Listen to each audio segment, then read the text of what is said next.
The Power of Intention, Learning to Co-Create Your World Your Way. Part 1.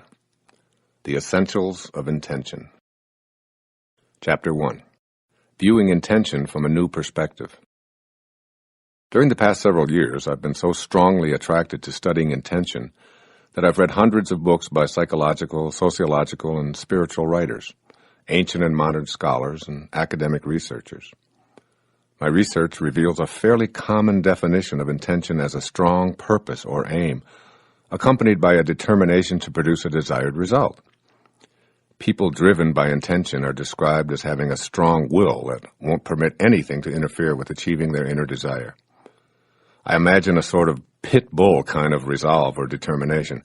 If you're one of those people with a never-give-up attitude combined with an internal picture that propels you toward fulfilling your dreams, you fit this description of someone with intention. You are, most likely, a superachiever and probably proud of your ability to recognize and take advantage of opportunities that arise. For many years, I've held a similar belief about intention. In fact, I've written and spoken often about the power of intention being just what I've described above. Over the past quarter of a century, however, I've felt a shift in my thinking from a purely psychological or personal growth emphasis toward a spiritual orientation where healing, creating miracles, manifesting, and making a connection to divine intelligence are genuine possibilities. This hasn't been a deliberate attempt to disengage from my academic and professional background, but rather a natural evolution that's been unfolding as I began to make more conscious contact with spirit. My writing now emphasizes my belief that we can find spiritual solutions to problems by living at higher levels and calling upon faster energies. In my mind, intention is now something much greater than a determined ego or individual will. It's something almost totally opposite. Perhaps this comes from shedding many levels of ego in my own life, but I also feel the strong influence of two sentences I read in a book by Carlos Castaneda. In my writing life, I've often come across something in a book that starts a thought germinating in me that ultimately compels me to write a new book. At any rate, I read these two sentences in Castaneda's final book, The Active Side of Infinity, while I was waiting to have a cardiac procedure to open one clogged artery leading into my heart that had caused a mild heart attack. Castaneda's words were, quote, "Intent is a force that exists in the universe.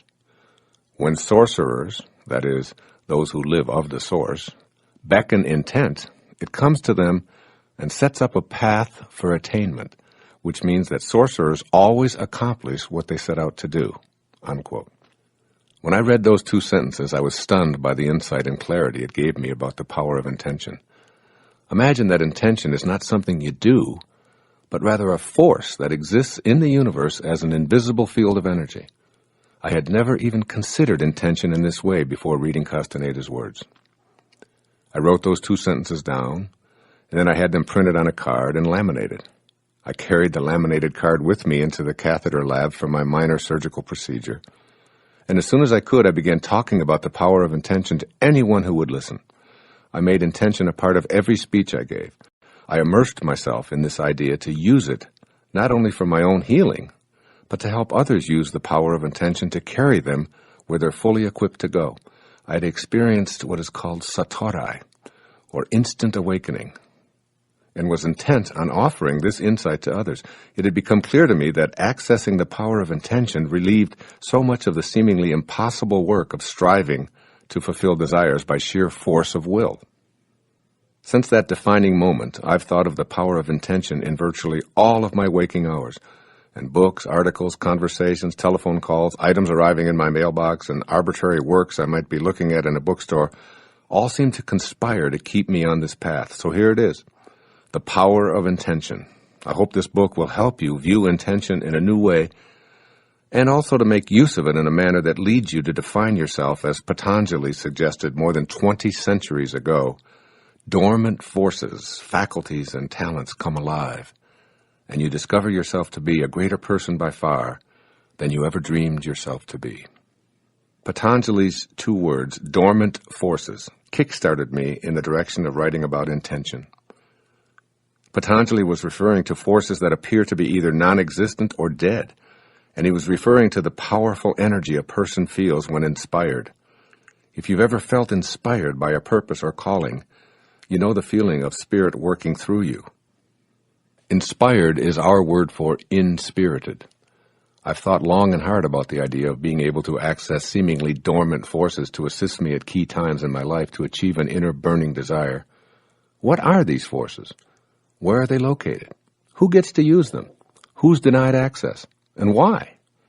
Questions like these have propelled me to research and write this book and subsequently arrive at a totally new perspective on intention. At this point, as I'm writing about my excitement of realizing a long obscured truth, I know that intention is a force that we all have within us. Intention is a field of energy that flows invisibly beyond the reach of our normal, everyday, habitual patterns. It's there even before our actual conception. We have the means to attract this energy to us and experience life in an exciting new way. The meaning of omnipresent intention. Try imagining a force that's everywhere. There's no place that you can go where it isn't. It can't be divided and is present in everything you see or touch. Now extend your awareness of this infinite field of energy beyond the world of form and boundaries. This infinite and visible force is everywhere, so it's in both the physical and the non-physical. Your physical body is one part of your totality emanating from this energy. At the instant of conception, intention sets in motion how your physical form will appear and how your growing and aging process will unfold. It also sets in motion your non-physical aspects, including your emotions, thoughts, and disposition. In this instance, intention is infinite potential, activating your physical and non-physical appearance on Earth. You formed out of this omnipresent to become present in time and space. Because it's omnipresent, this energy field of intent is accessible to you after your physical arrival here on Earth. The only way you deactivate this dormant force is by believing that you're separate from it. Activating intention means rejoining your source and becoming a modern-day sorcerer. Being a sorcerer means attaining the level of awareness where previously inconceivable things are available. As Carlos Castaneda explained, the task of sorcerers was to face infinity, or intention, and they plunged into it daily as a fisherman plunges into the sea. Intention is a power that's present everywhere as a field of energy. It isn't limited to physical development. It's the source of non-physical development as well. This field of intention is here, now, and available to you. When you activate it, you begin to feel purpose in your life, and you'll be guided by your infinite self. As you make your metaphorical bow to this power, recognize that you're bowing to yourself. The all-pervading energy of intention pulses through you toward your potential for a purposeful life. How you came to experience yourself as disconnected from intention. If there's an omnipresent power of intention that's not only within me, but in everything and everyone, then we're connected by this all-pervading source to everything and everyone, and to what we'd like to be and what we'd like to have and what we want to achieve, and to everything in the universe that will assist us. All that's required is realigning ourselves and activating intention. But how did we get disconnected in the first place? How did we lose our natural ability to connect? Lions, fish, and birds, they don't get disconnected. The animal, vegetable, and mineral worlds are always connected to their source. They don't question their intention. We humans, however, with our capability for presumably higher brain functions, have something we refer to as ego, which is an idea that we construct about who and what we are. Ego is made of 6 primary ingredients that account for how we experience ourselves as disconnected. By allowing ego to determine your life path, you deactivate the power of intention. Briefly, here are the 6 ego beliefs. I've written more extensively about them in several of my previous books, most notably Your Sacred Self. 1. I am what I have. That is, my possessions define me. 2. I am what I do. That is, my achievements define me. 3. I am what others think of me. That is, my reputation defines me. 4. I am separate from everyone. That is, my body defines me as alone. 5. I am separate from all that is missing in my life. That is, my life space is disconnected from my desires. 6. I am separate from God. My life depends on God's assessment of my worthiness. No matter how hard you try, intention can't be accessed through the ego. So take some time to recognize and readjust any or all of those 6 beliefs. When the supremacy of ego is weakened in your life, you can seek intention and maximize your potential. There are 4 steps to intention. Activating your power of intention is a process of connecting with your natural self and letting go of total ego identification. The process takes place in the following 4 stages. 1. Discipline. This is the first stage. Learning a new task requires training your body to perform as your thoughts desire. So, eliminating ego identification doesn't mean disconnecting from your relationship with your body, but rather training your body to activate those desires. You do that with practice, exercise, non-toxic habits, healthy foods, and so on. 2. Wisdom is the second stage. Wisdom, combined with discipline, fosters your ability to focus and be patient as you harmonize your thoughts, your intellect, and your feelings with the work of your body. We send our children off to school telling them, be disciplined and use your head. And then we call this an education, but it falls far short of mastery. 3. The third stage is love. After disciplining the body with wisdom and intellectually studying a task, this process of mastery involves loving what you do and doing what you love. In the world of sales, I call it falling in love with what you're offering and then selling your love or enthusiasm to potential customers. When learning to play tennis, it involves practicing all of the strokes while studying strategies for playing the game. It also involves enjoying the feeling of hitting the ball and being on the tennis court and everything else about the game. And the final stage, 4, surrender. This is the place of intention. This is where your body and your mind aren't running the show, and you move into intent. You relax. You allow yourself to be carried by the same power that turns acorns into trees, blossoms into apples, and microscopic dots into human beings. When you surrender, you lighten up and can consult with your infinite soul. Then the power of intention becomes available to take you wherever you feel destined to go. All of this talk of intention and surrender may cause you to question where your free will fits in. You might be inclined to conclude that free will is non-existent or that you become whatever your program dictates. So let's just take a look at your will and how it fits into this new view of intention.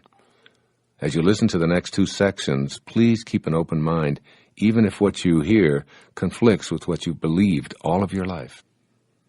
Intention and your free will are paradoxical. A paradox is seemingly absurd or a contradictory statement, even if well-founded. Intention and free will certainly qualify as being paradoxical. They conflict with many a preconceived notion of what's reasonable or possible. How can you possess free will and also have intention shaping your body and your potential? You confuse this dichotomy by choosing to believe in the infinity of intention and in your capacity to exercise free will. You know how to think rationally about the rules of cause and effect, so try your intellect out on this. Obviously, it's impossible to have 2 infinites, for then neither would be infinite. Each would be limited by the other. You can't divide infinite into parts. Essentially, infinite is unity, continuity, or oneness, like the air in your home. Where does the air in your kitchen stop and the air in your living room begin? Where does the air inside your home stop and the air outside start? How about the air you breathe in and out? Air may be the closest we can come to understanding the infinite, universal, omnipresent spirit. Somehow you must travel in thought beyond the idea of your individual existence to the idea of a unity of universal being, and then beyond this to the idea of a universal energy. When you think of part of a whole being in one place and part in another, you've lost the idea of unity. And, keeping an open mind, as I beseeched you to do earlier, get this. At any moment in time, all spirit is concentrated at the point where you focus your own attention.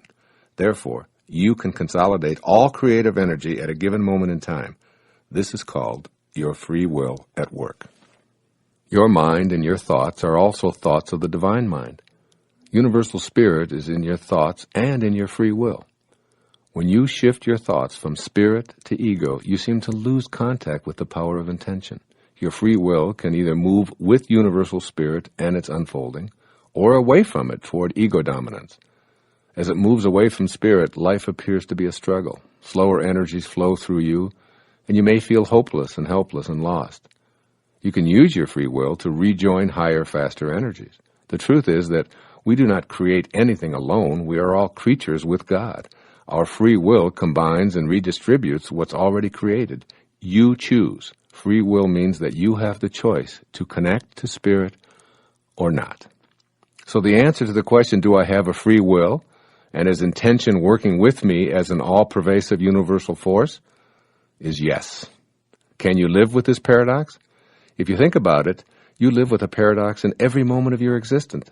At the same exact instant that you're a body with beginnings and ends, with boundaries and a definition in time and space, you're also simultaneously an invisible, formless, unlimited thinking and feeling being, a ghost in the machine, if you will. Which are you? Matter or essence? Physical or metaphysical? Form or spirit? The answer is both, even though they appear to be opposites. Do you have a free will? And are you a part of the destiny of intention? The answer is yes. Fuse this dichotomy, blend the opposites, and live with both of these beliefs. Begin the process of allowing Spirit to work with you and link up to the field of intention. Combining free will with intention. In mathematics, two angles that are said to coincide fit together perfectly. The word coincidence does not describe luck or mistakes. It describes that which fits together perfectly. By combining free will with intention, you harmonize with universal mind. Rather than operating in your own mind outside of this force called intention, your goal may very well be, as you listen to this program, to work at being in harmony at all times with intention. When life appears to be working against you, when your luck is down, when the supposedly wrong people show up, or when you slip up and return to old, self-defeating habits, recognize the signs that you're out of harmony with intention. You can and will reconnect in a way that will bring you into alignment with your own purpose. For example, when I write, I open myself to the possibilities of universal spirit and my own individual thoughts, collaborating with fate to produce a helpful, insightful program. Here's an example of how intention collaborates with life circumstances to produce what we need. Recently, my 19-year-old daughter, Summer, told me that she'd quit her temporary job as a restaurant hostess and wasn't sure what she wanted to do before resuming her college studies. I asked her what made her feel most purposeful and happy, and she said it was teaching horseback riding to young children, but she refused to return to the old barn where she'd worked a year before because she really felt unappreciated, overworked, and underpaid. I was over on Maui writing the very first chapter on a whole new perspective on intention when we had this telephone conversation. I launched into my intention as a force in the universe spiel and told my daughter that she needed to realign her thoughts and so on. Open up to receiving the assistance you desire, I told her. Trust in intention. It exists for you. Stay alert and be willing to accept any guidance that comes your way. Stay in vibrational harmony with the all-providing source. The next day, at the very moment I was searching for an example of intention to put into this chapter, the telephone rang. And here it was, Summer, bubbling with enthusiasm. "You're not going to believe this, Dad," she says. "On second thought, I'm sure you will believe it. Remember yesterday how you told me to be open to intention? Well, I was skeptical, even thinking, that's just my weird dad, but I decided to try it. Then I saw a sign on a telephone pole that said horseback riding lessons, and there was a telephone number.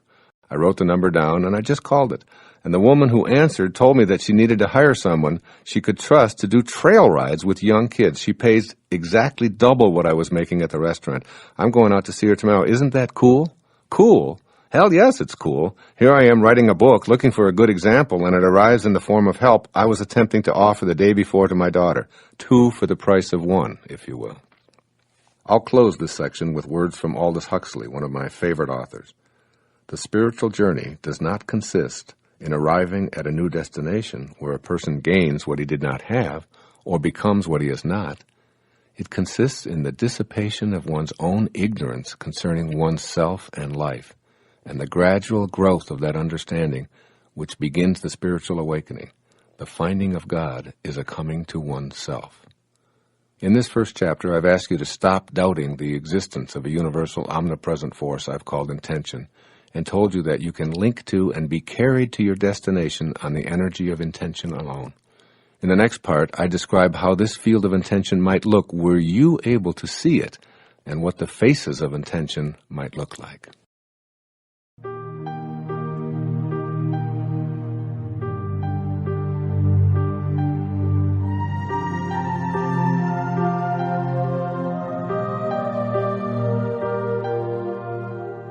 Chapter 2, The 7 Faces of Intention. Moving from thinking about intention to knowing intention. Not too long ago, while writing this book here on Maui, I experienced a knowing that I'll attempt to explain to you. A woman from Japan was pulled from the surf, her body bloated from an excessive intake of seawater. I knelt over her with others, attempting to get her heartbeat going with CPR, while many of her friends from Japan cried out in anguish as the futile attempts at resuscitation proceeded. Suddenly I felt a quiet awareness of this woman's spirit hovering above our life-saving attempts. As I watched the rescue scene on the beach, I felt the presence of blissfully peaceful energy, and in some unfathomable way I knew that she wasn't going to be revived and that she was no longer connected to the body that so many well-meaning people, including myself, were trying to bring back to life. This quiet knowing led me to stand up, put my hands together, and say a silent prayer for her. We were from different parts of this world and didn't even share a common language, yet I felt connected to her. I felt peaceful with a knowing that her spirit and mine were somehow connected in the mystery of the transient, ephemeral nature of our physical lives. As I walked away, the pain of death wasn't dominating my thought. Instead, I knew and felt that the departure of this woman's spirit from what was now a lifeless, bloated body was inexplicably all a part of the perfect divine order. I couldn't prove it. I had no scientific evidence. I didn't think it. I knew it. This is an example of what I mean by silent knowledge. I still feel her presence as I record this 24 hours later. In The Power of Silence, Carlos Castaneda describes silent knowledge as something that all of us have, something that has complete mastery, complete knowledge of everything. But it cannot think, therefore it cannot speak of what it knows. Man has given up silent knowledge for the world of reason. The more he clings to the world of reason, the more ephemeral intent becomes, unquote. Silent knowledge starts when you invite the power of intention to play an active part in your life. This is a private and very personal choice that needn't be explained or defended. When you make this inner choice, silent knowledge will gradually become a part of your normal, everyday awareness. Opening to the power of intention, you begin knowing that conception, birth, and death are all natural aspects of the energy field of creation. Clinging to attempts to think or reason your way to intention is futile. By banishing doubt and trusting your intuitive feelings, you clear a space for the power of intention to flow through. This may sound like hocus pocus, but I prefer to think of it as emptying my mind and entering the heart of mystery. Here, I set aside rational thoughts and open to the magic and excitement of an illuminating new awareness. A great teacher in my life named J. Krishnamurti once observed, quote, "To be empty, completely empty, is not a fearsome thing. It is absolutely essential for the mind to be unoccupied, to be empty, unenforced, for then only can it move into unknown depths," unquote. Now I'll describe what I think our view might be if we could be outside of ourselves, floating above our body, like the spirit of the Japanese lady on the beach the other day.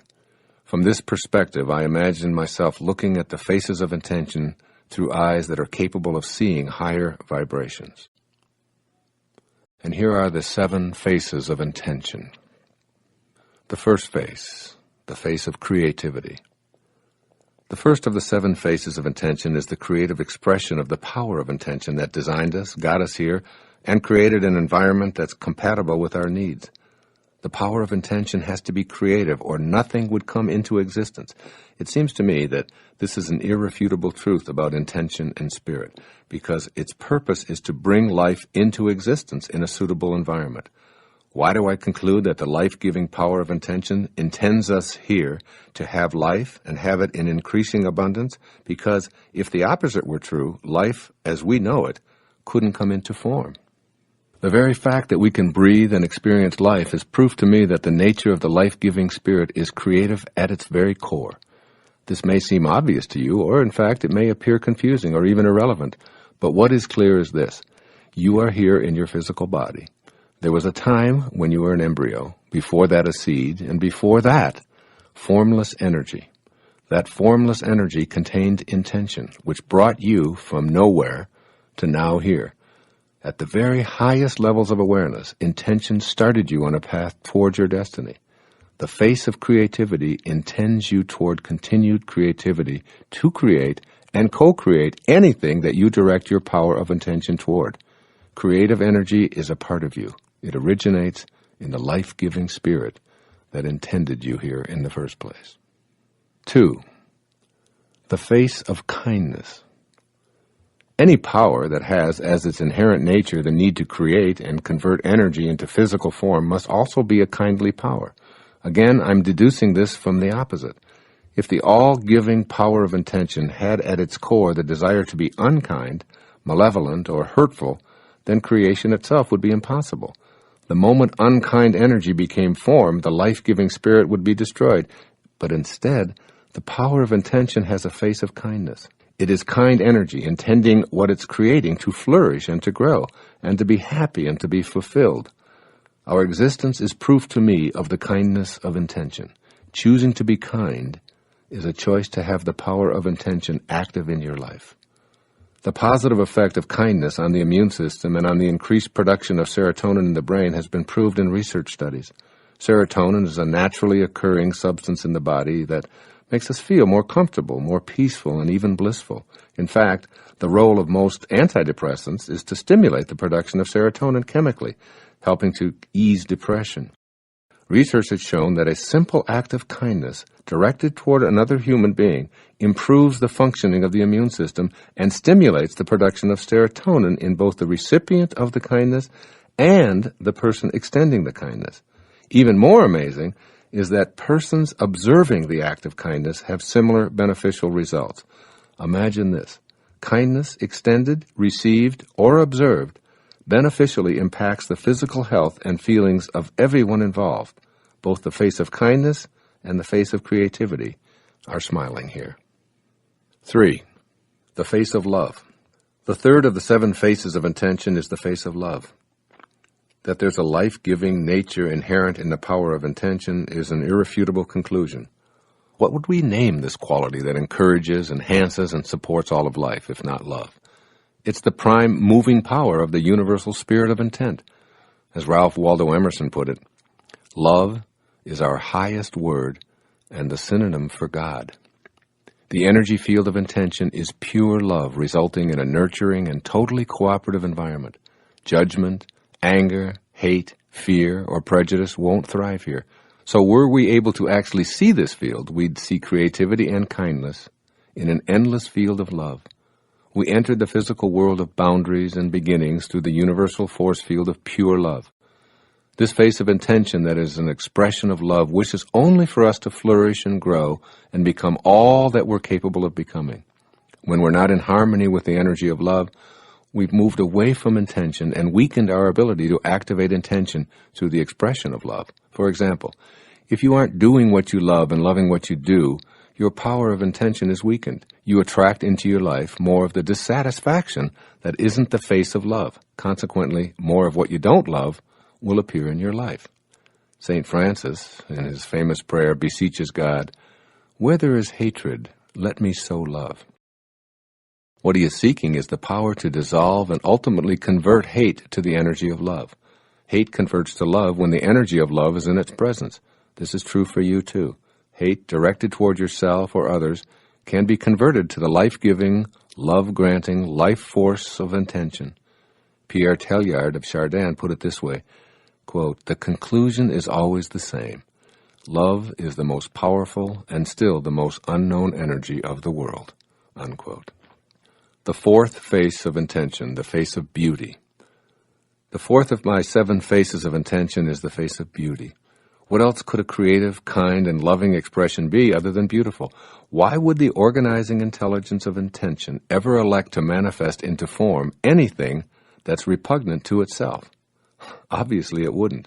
So we can conclude that the nature of intention has an eternal interaction of love and beauty, and add the expression of beauty to the face of a creative, kind, loving power of intention.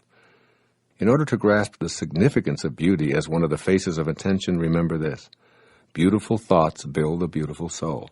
As you become receptive to seeing and feeling beauty around you, you're becoming attuned to the creative power of intention within everything in the natural world, including yourself.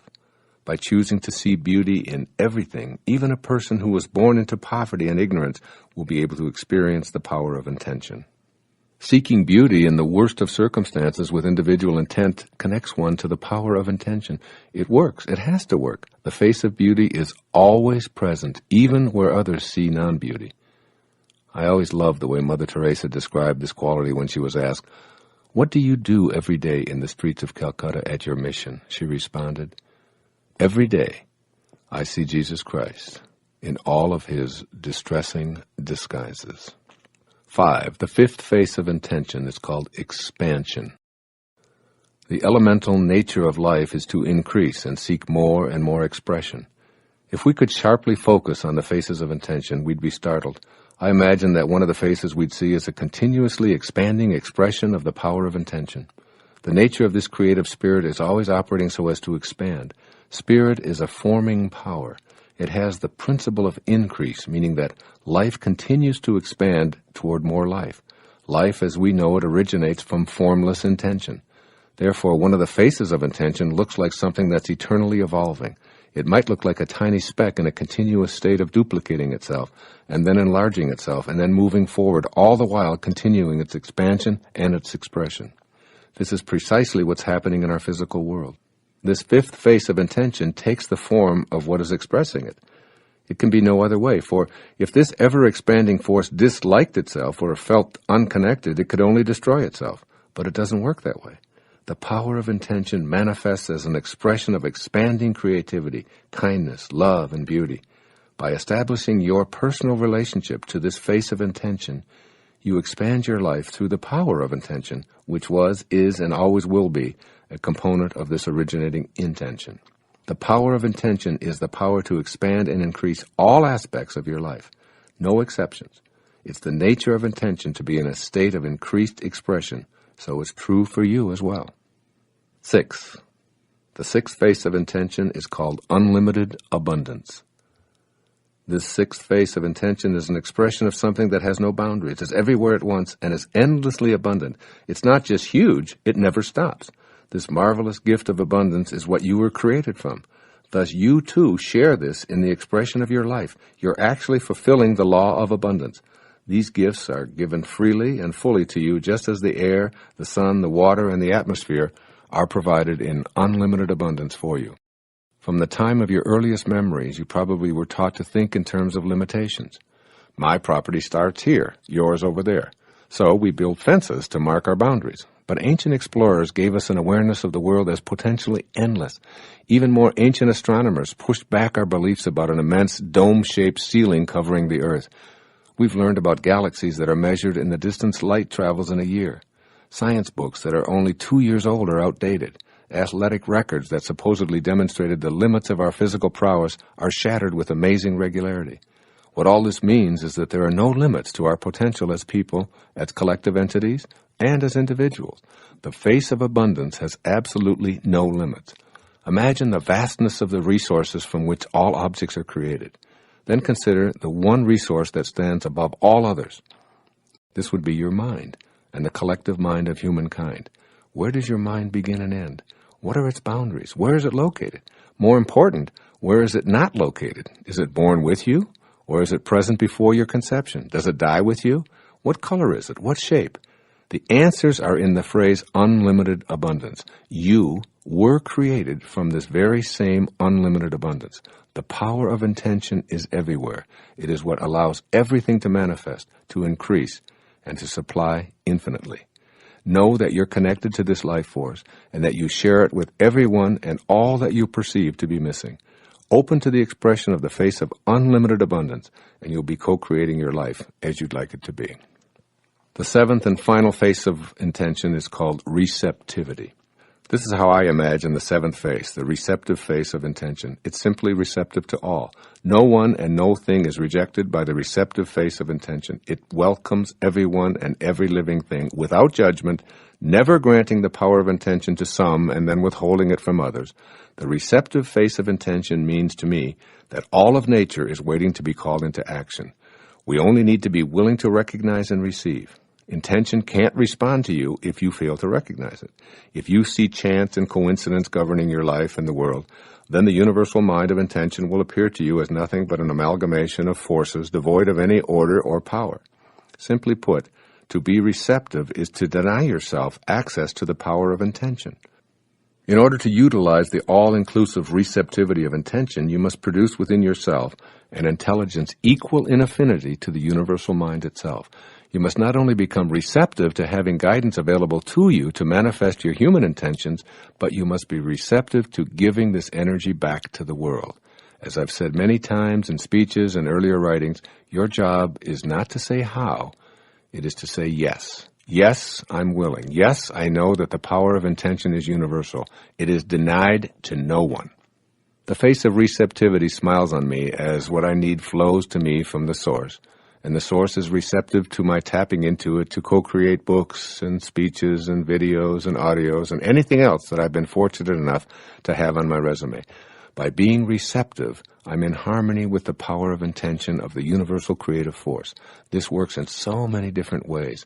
You'll see the right people magically appearing in your life, your body healing, and if it's something that you want, even becoming a better dancer or a card player or an athlete. The field of intention allows everything to emanate into form, and its unlimited potential is built into all that has manifested even before its initial birth pangs were being expressed. In this chapter, you've become familiar with my concept of the 7 faces of intention. They're creative, kind, loving, beautiful, ever-expanding, endlessly abundant, and receptive to all. And you can connect to this alluring field of intention. In the following chapter, I offer what may seem to you to be unusual methods for polishing the connecting link between you and this enthralling energy field we're calling intention.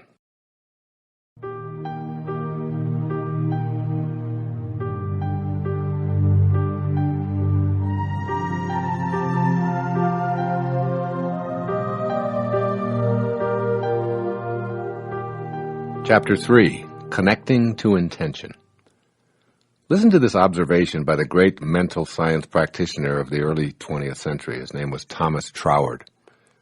Quote, "The law of flotation was not discovered by contemplating the sinking of things, but by contemplating the floating of things which floated naturally, and then intelligently asking why they did so." Unquote.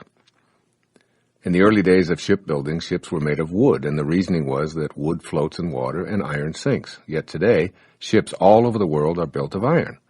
As people began studying the law of flotation, it was discovered that anything could float if it's lighter than the mass of liquid it displaces. So today, we're able to make iron float by the very same law that made it sink.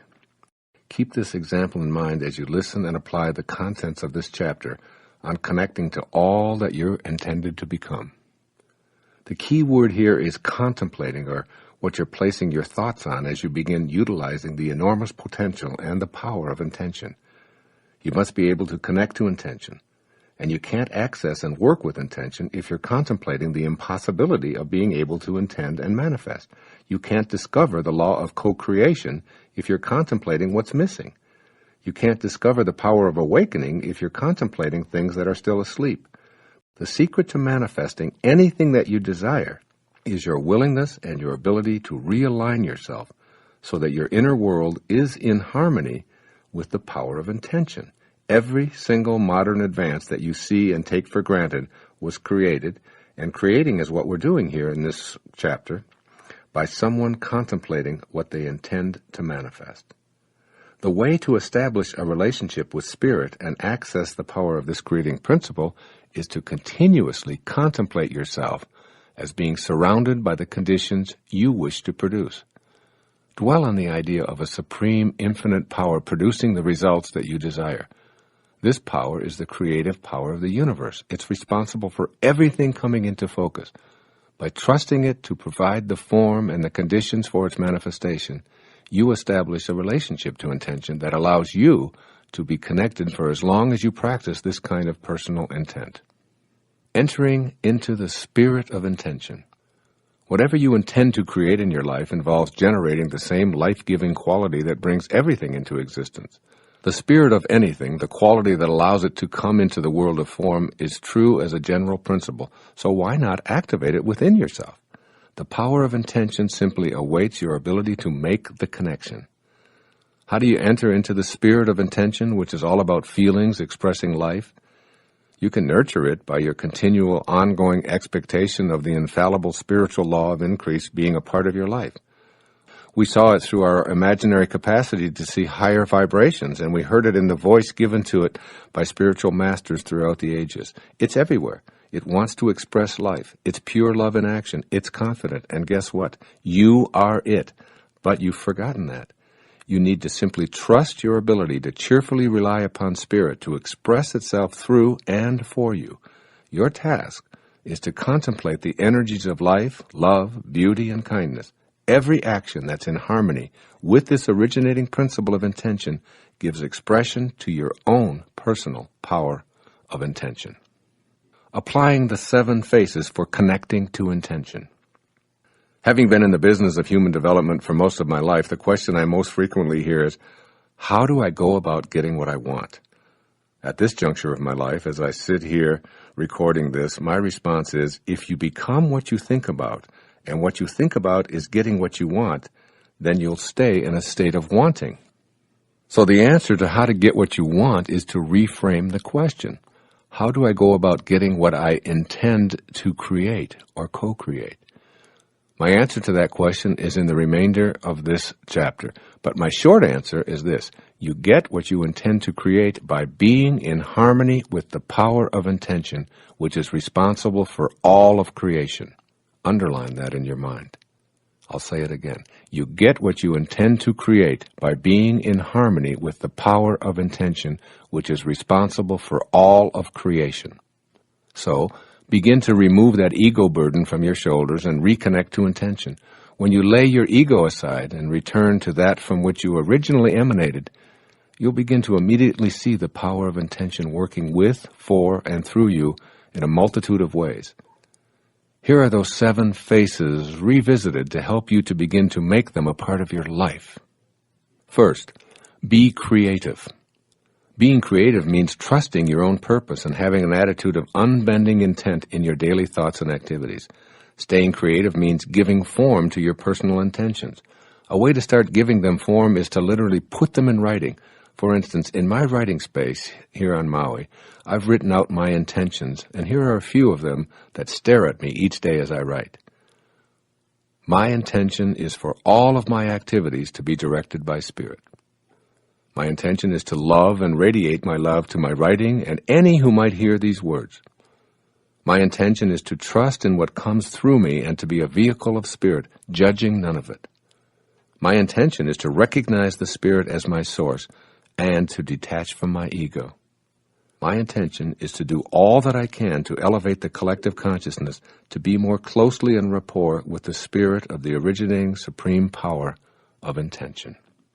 To express your creativity and put your own intentions into the world of the manifest, I recommend that you practice something called japa, a technique first offered by the ancient Vedas. Japa meditation is the repetition of the sound of the names of God while simultaneously focusing on what you intend to manifest. Repeating the sound within the name of God while asking for what you want generates creative energy to manifest your desires. And your desires are the movement of the universal mind within you.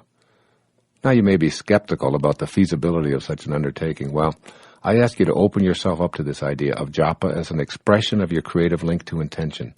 I won't describe the method in depth here because I've written an entire book about it with an accompanying CD by Hay House called Getting in the Gap, Making Conscious Contact with God Through Meditation, and I urge you to read that and practice it. For now, just know that I consider meditating and practicing japa essential in the quest to realign yourself with the power of intention. That power is creation, and you need to be in your own unique state of creativity to collaborate with the power of intention. Meditation and japa are surefire ways to do so. Secondly, be kind. A fundamental attribute of the supreme originating power is called kindness. All that's manifested is brought here to thrive. It takes a kindly power to want what it creates to thrive and multiply. Were this not the case, then all that's created would be destroyed by the same power that created it. In order to reconnect to intention, you must be on the same kindness wavelength as intention itself. Make an effort to live in cheerful kindness. It's a much higher energy than sadness or malevolence, and it makes the manifestation of your desires possible. It's through giving that we receive. It's through acts of kindness directed toward others that our immune systems are strengthened and even our serotonin levels increased. This idea of extending kindness is particularly relevant in how you deal with people who are helpless, elderly, mentally challenged, poor, disabled, and so on. These people are all part of God's perfection. They too have a divine purpose, and since all of us are connected to each other through spirit, their purpose and intent is also connected to you. Extend thoughts of kindness everywhere. Practice kindness towards earth by picking up a piece of litter that's on your path, or saying a silent prayer of gratitude for the existence of rain, the color of flowers, or even the paper that you hold in your hand that was donated by a tree. The universe responds in kind to what you elect to radiate outward. If you say with kindness in your voice and in your heart, "How may I serve you?" the universe's response will be, "How may I serve you as well?" It's called attractor energy. It's this spirit of cooperation with all of life that emerges from the essence of intention. And this spirit of kindness is one that you must learn to match if connecting back to intention is your desire. My daughter Summer has written from her experience about how small acts of kindness go a long way. Here's what she said in an essay she wrote. I was getting off the turnpike one rainy afternoon, and I pulled up to the toll booth while fumbling through my purse. The woman smiled at me and said, "The car before you has paid your toll." I told her I was traveling alone and extended my money. She replied, "Yes, the man instructed me to tell the next person who came to my booth to have a brighter day." That small act of kindness did give me a brighter day. I felt so moved by someone I would never know, I began to wonder how I could brighten someone else's day. I called my best friend and told her about my paid toll.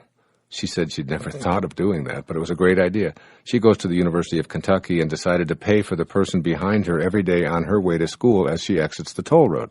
I laughed at her sincerity. "You think I'm kidding," she said, "but like you said, it's only 50 cents. As we hung up, I wondered if the man who paid my toll even fathomed that his thoughtfulness would travel all the way to Kentucky. I had an opportunity to extend kindness at the supermarket one day when I had my cart filled to the top with food that my roommate and I would share over the next 2 weeks. The woman behind me had an antsy toddler and not nearly as much in her cart as I had. I said to her, "Why don't you go first? You don't have nearly as much as I do." The woman looked at me as if I just sprouted extra limbs or something. She replied, "Thank you so much. I haven't seen many people around here be thoughtful of another person. We've moved here from Virginia and are considering moving back because we're questioning whether this is the right place to raise our 3 children."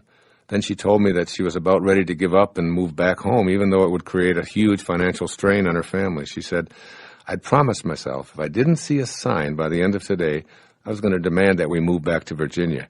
You are my sign." She thanked me, smiling as she left the store. I was flabbergasted, realizing that such a small gesture impacted a whole family. The clerk said as she was checking me out, "You know what, girl? You just made my day." I walked out smiling, wondering how many people my act of kindness would affect. The other day, I was getting a breakfast sandwich and coffee and thought my coworkers might like some donuts. The 4 guys I work with at the stables live in little apartments at the front of the barns. None of them have a car, but they share a bike. I explained to them that the donuts were for them. The look of gratitude on each of their faces was rewarding in an immeasurable way. I haven't really worked here all that long, and I think that those 12 small donuts helped to break the ice a little bit. My small act of kindness turned into something huge as the week went on. We started looking out for one another more carefully and working like a team.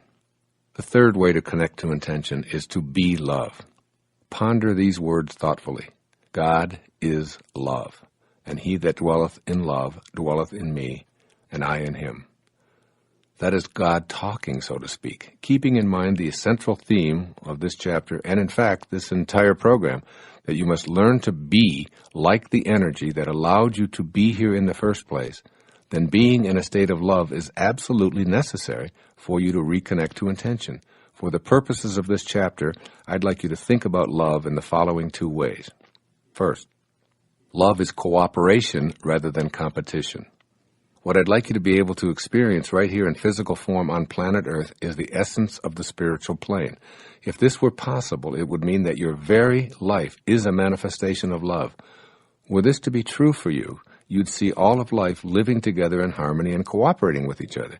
You'd sense that the power of intention that originates all life cooperates with all other life forms to ensure growth and survival. You'd note that we all share the same life force, and the same invisible intelligence that beats my heart and your heart beats the heart of everyone on this planet. And secondly, love is the force behind the will of God. I'm not suggesting the kind of love that we define as affection or sentiment, nor is this kind of love a feeling that seeks to please and press favors on others. Imagine a kind of love that is the power of intention, the very energy that is the cause behind all of creation. It's the spiritual vibration that carries divine intentions from formless to concrete expression. It creates new thought form, changes matter, vivifies all things, and holds the cosmos together beyond time and space. It's in every one of us. It is what God is. Our fourth way of reconnecting to intention. Be beauty. Emily Dickinson once wrote, "Beauty is not caused, it is." As you awaken to your divine nature, you'll begin to appreciate beauty in everything you see and touch and experience. You were brought into this world from that which perceived you as an expression of beauty. It couldn't have done so if it thought you to be otherwise. For if it has the power to create, it also possesses the power not to do so. The choice to do so is predicated on the supposition that you're an expression of loving beauty. This is true for everything and everyone that emanates from the power of intention.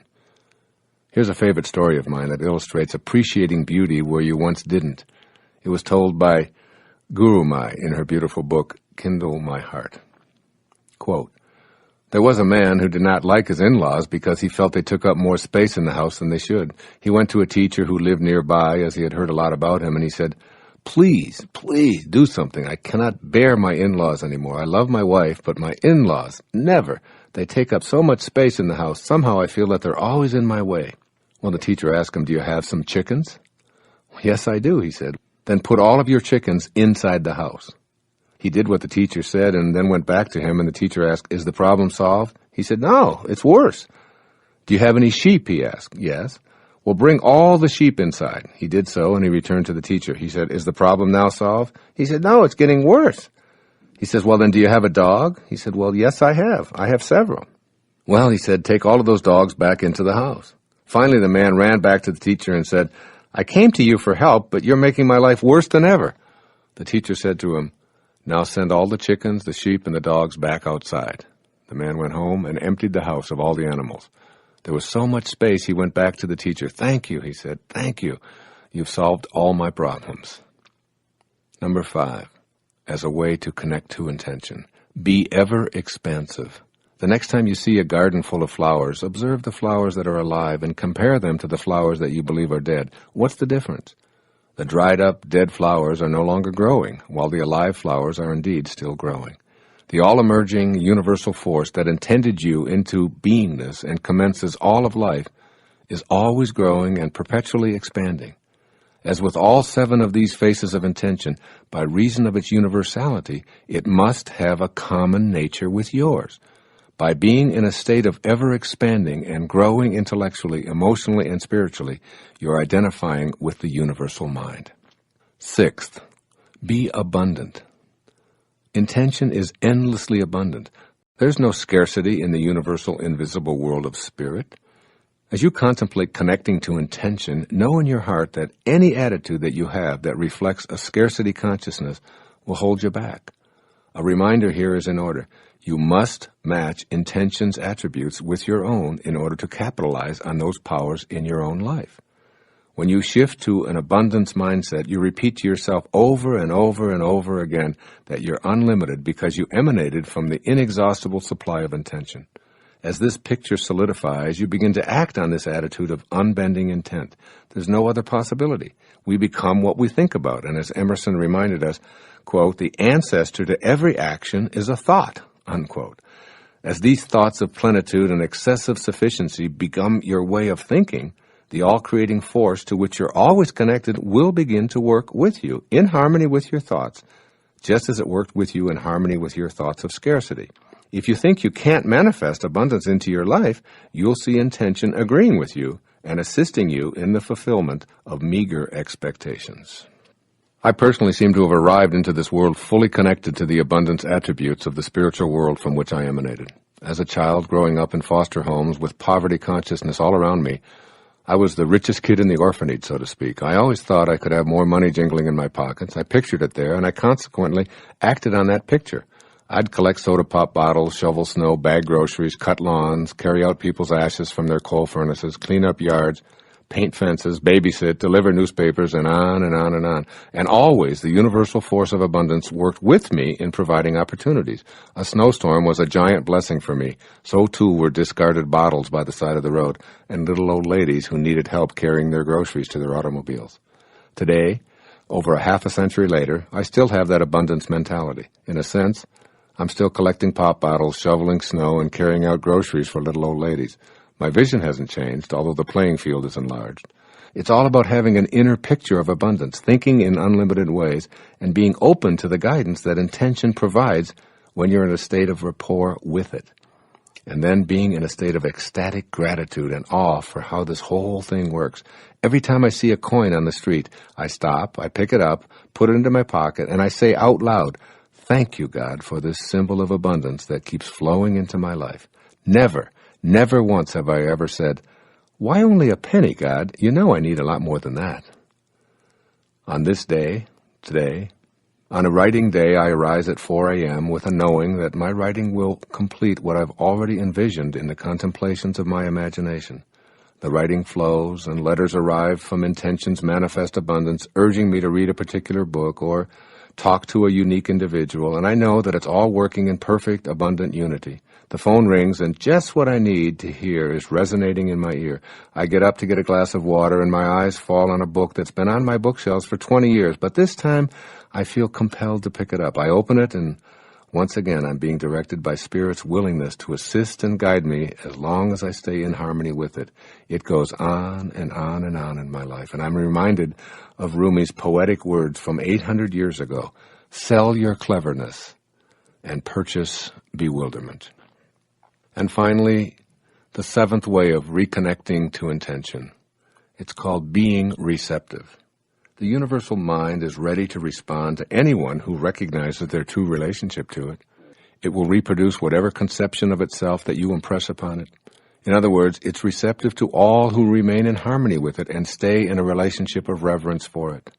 The issue becomes a question of your receptivity to the power of intention. Stay connected and know you'll receive all that this power is capable of offering. Take it on by yourself as separate from the universal mind, an impossibility, but nevertheless a strong belief of the ego, and you remain eternally disconnected. The nature of the universal mind is peaceful. It isn't receptive to force or violence. It works in its own time and rhythm, allowing everything to emanate by and by. It's in no hurry because it's outside of time. It's always in the eternal now. Try getting down on your hands and knees and hurrying along a tiny tomato plant sprout. Universal Spirit is at work peacefully, and your attempts to rush it or tug new life into full creative flower will destroy the entire process. Being receptive means taking on a position of allowing your senior partner to handle your life for you. I accept the guidance and assistance of the same force that created me. I let go of my ego, and I trust in this wisdom to move at its own peaceful place. I make no demands on it. This is how the all-creating field of intention creates. This is how you must think in order to reconnect to your source. You practice meditation because it allows you to receive the inner knowing of making conscious contact with God. By being peaceful, quiet, and receptive, you pattern yourself in the image of God, and you regain the power of your source. This is what this chapter, and indeed this entire program, is all about. That is, tapping into the essence of originating spirit, emulating the attributes of the creative force of intention, and manifesting into your life anything that you desire that's consistent with the universal mind, which is creativity, kindness, love, beauty, expansion, abundance, and peaceful receptivity. This concludes the steps for connecting to intention. But before you make this somersault into the inconceivable, I urge you to examine any and all self-imposed obstacles that need to be challenged and eradicated as you work anew at living and breathing this power of intention that was placed in your heart before a heart was even formed. As William Penn once put it, those people who are not governed by God will be ruled by tyrants. Remember, as we continue, that those tyrants are often the self-imposed roadblocks of your lower self at work.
Chapter 4. The Obstacles to Connecting to Intention. I love this following passage from William Blake's The Marriage of Heaven and Hell. It's the basis of this chapter about overcoming obstacles to the unlimited power of intention. Here's what he said, quote, "Does a firm persuasion that a thing is so make it so?" He replied, "All poets believe that it does.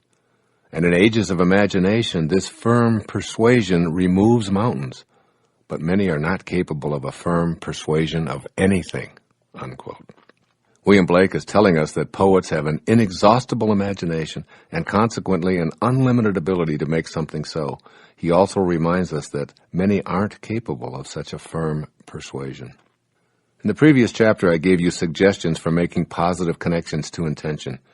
I'm devoting this entire chapter to 3 areas that may be unrecognized obstacles to your connection to this power of intention.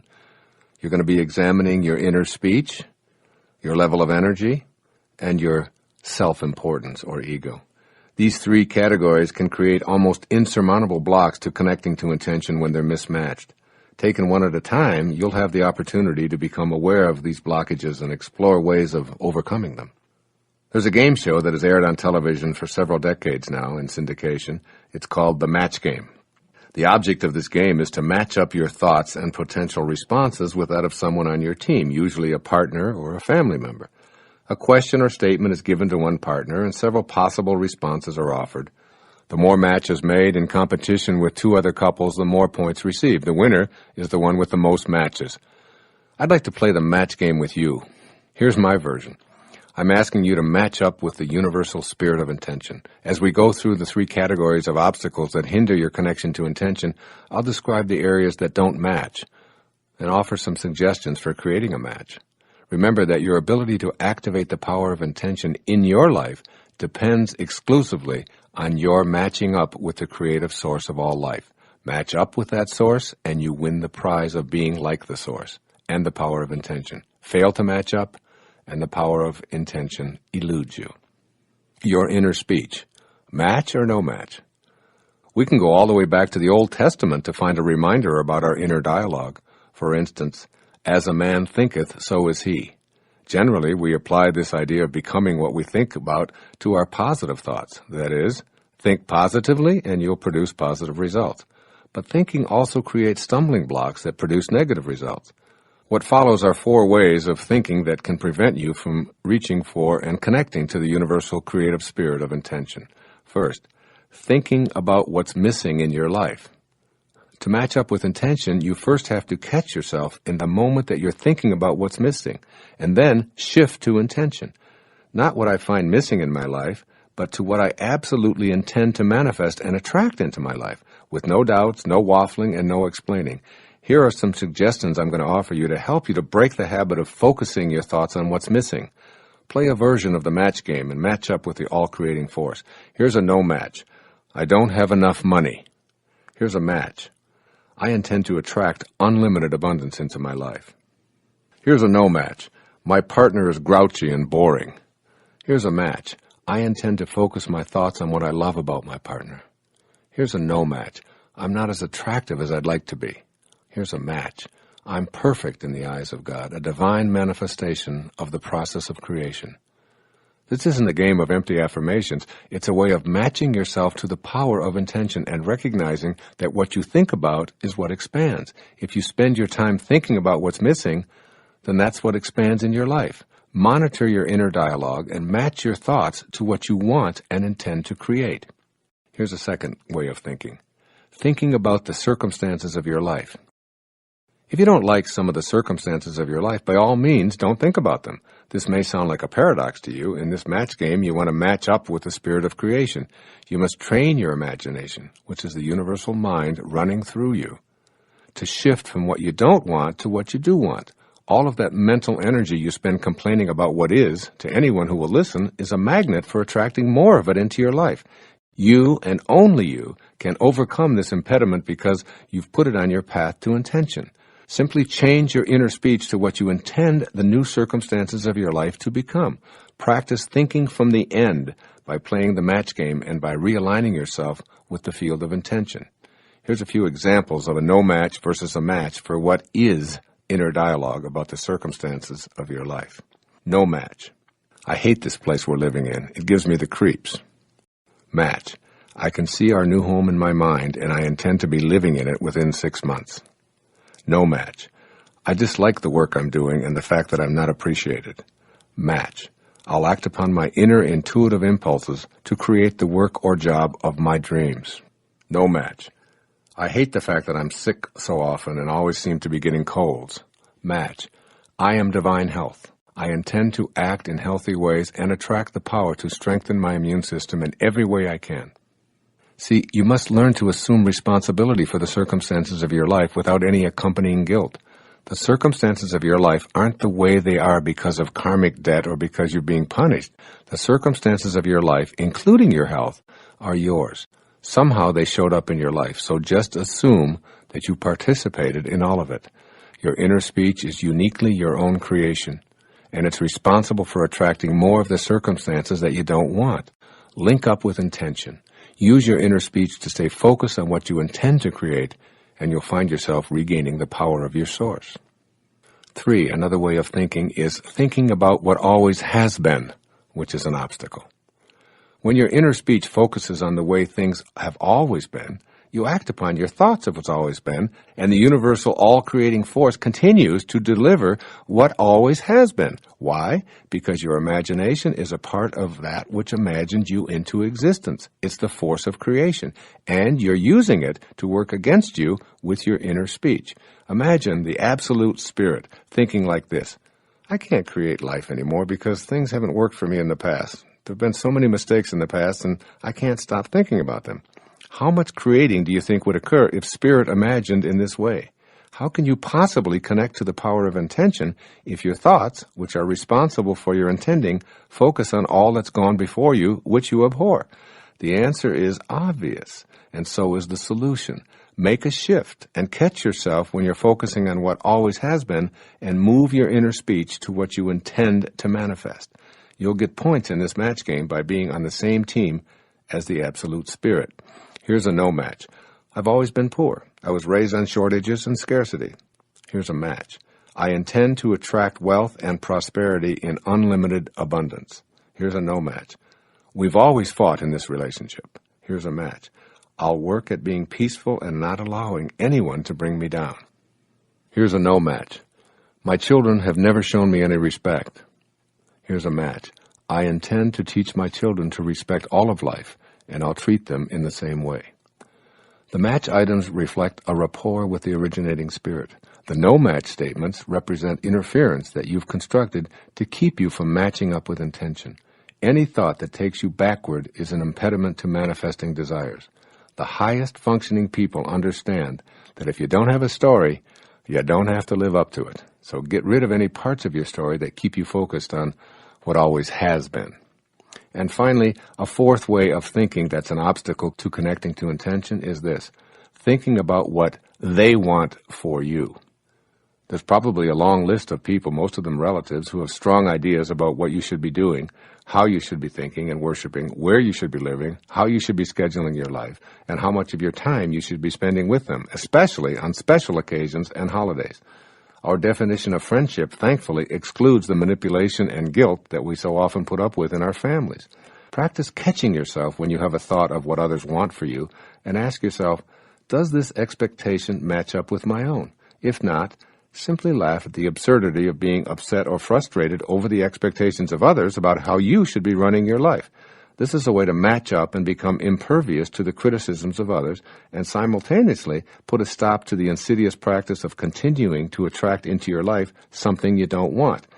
Here's a few match, no match opportunities to observe here. A no match. I'm so annoyed with my family, they just don't understand me, and they never have. Match. I love my family. They don't see things my way, but I don't expect them to. I'm totally focused on my own intentions, and I send them all love. Here's a no match. I make myself sick trying to please everyone. Here's a match. I'm on purpose and doing what I signed up to do in this lifetime. Here's a no match. I feel so unappreciated by those I serve that it sometimes makes me cry.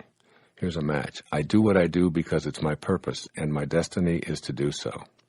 A second obstacle is called your level of energy. Match or no match. Everything in this universe is a movement of energy. Higher, faster energy dissolves and converts lower and slower energy. With this in mind, I'd like you to consider yourself and all of your thoughts in the context of being an energy system. That's right. You are an energy system, not just a system of bones and fluids and cells, but actually a multitude of energy systems encapsulating an inner energy system of thoughts, feelings, and emotions.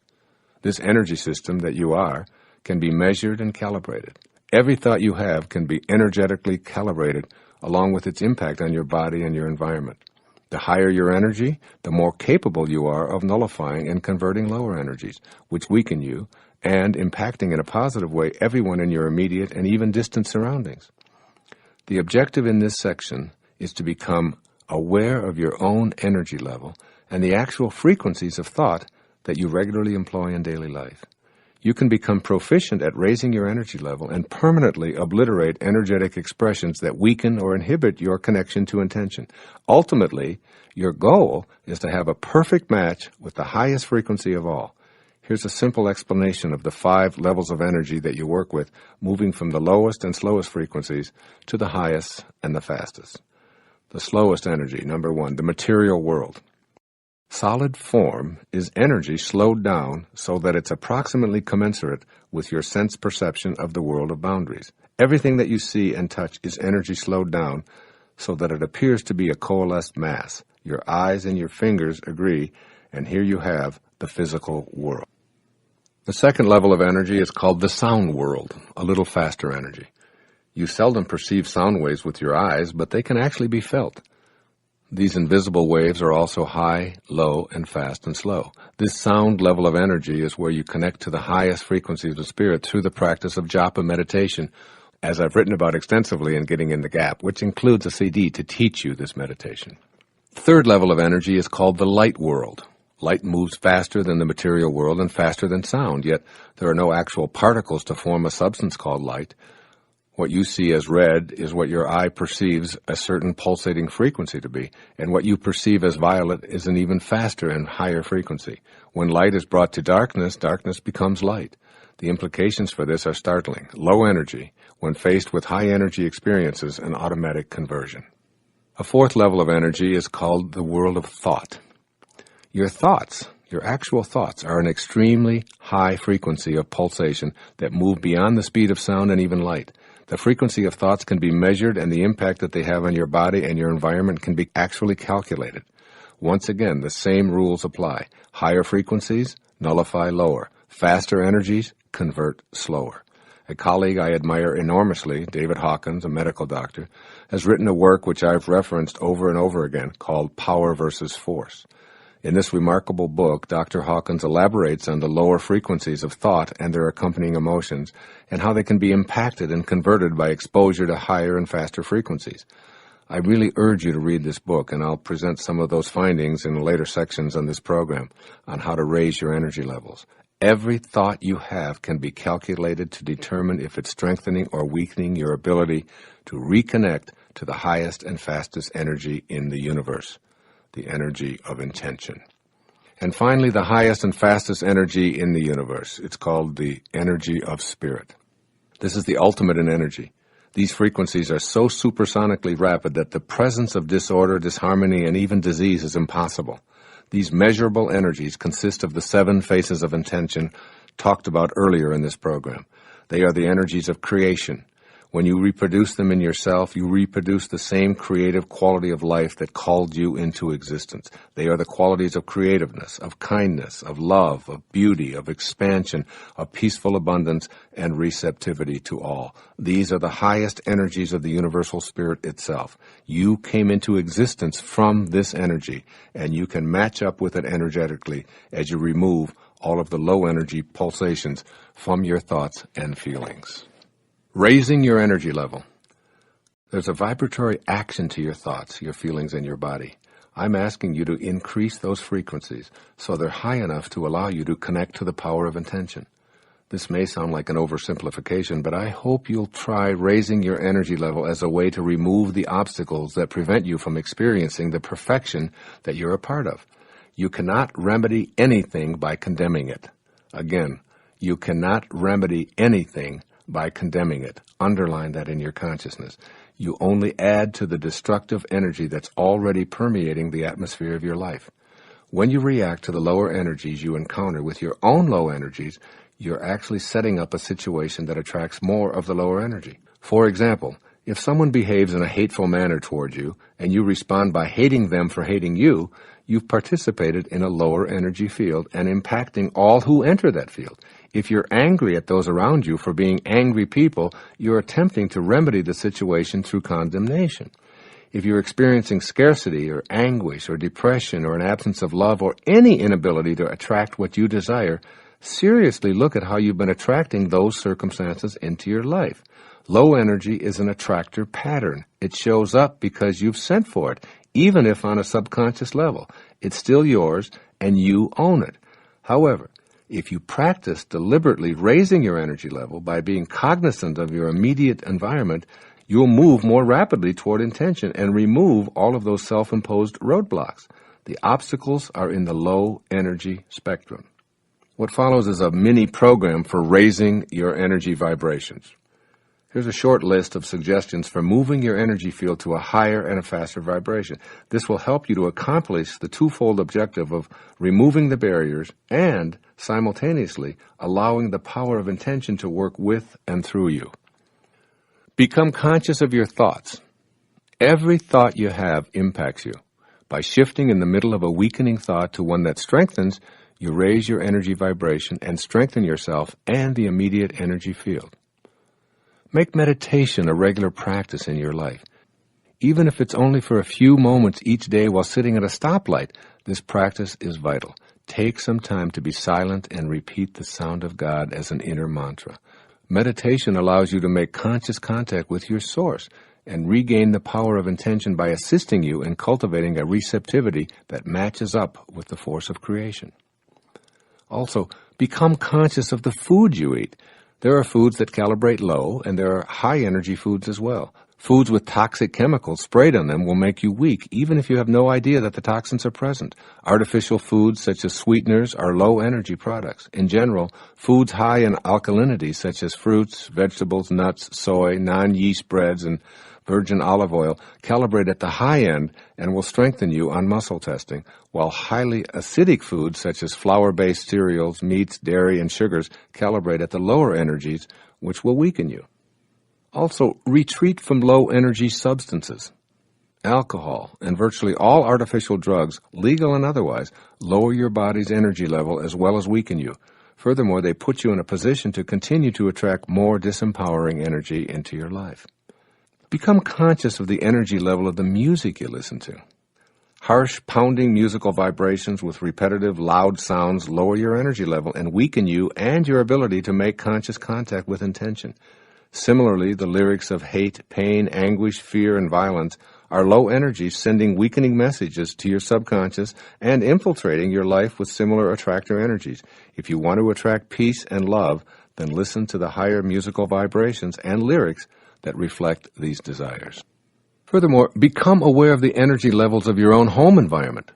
Prayers, paintings, crystals, statues, spiritual passages, books, magazines, the colors on your walls, and even the arrangement of your furniture all create energy into which you've catapulted for at least half of your waking life. The ancient Chinese art of Feng Shui has been with us for thousands of years and is a gift from our ancestors, which describes ways to increase the energy field of our home and workplace. Become aware of how being in high-energy surroundings impacts us in ways that strengthen our lives and removes barriers to our connection to intention. Also, begin to reduce your exposure to the very low energy of commercial and cable television. The majority of television shows provide a steady stream of low energy most of the time. This is one of the reasons I've elected to devote a significant portion of my own time and efforts in support of non-commercial public television and to help replace messages of negativity, hopelessness, violence, profanity, and disrespect with the higher principles that match up with the principle of intention. You can also enhance your energy field with photographs, believe it or not. You may find it difficult to believe that photography is a form of energy reproduction and that every photograph contains energy. See for yourself by strategically placing photographs taken in moments of happiness, love, and receptivity to spiritual help around your living quarters, in your workplace, in your automobile, and even on your clothing or in your pocket or in your wallet. Arrange photographs of nature, animals, and expressions of joy and love in your environment, and let their energy radiate into your heart and provide you with their higher frequencies. You can also become conscious of the energy levels of your acquaintances and your friends and your extended family. You can raise your own energy levels by being in the energy field of others who resonate closely to spiritual consciousness. Choose to be in close proximity to people who are empowering, who appeal to your sense of connection to intention, who see the greatness in you, who feel connected to God, and who live a life that gives evidence that Spirit has found celebration through you. You can also begin to monitor your activities and where they take place. Avoid low energy fields where there's excessive alcohol, drug consumption, or violent behavior, and gatherings where religious or ethnic exclusion and vitriolic prejudice or judgments are the focus.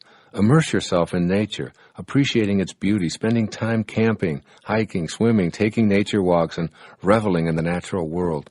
Attend lectures on spirituality, take a yoga class, give or receive a massage, visit monasteries or meditation centers, and commit to helping others in need with visits to the elderly in geriatric centers or sick children in hospitals. Choose to be in places where the energy fields reflect the 7 faces of intention.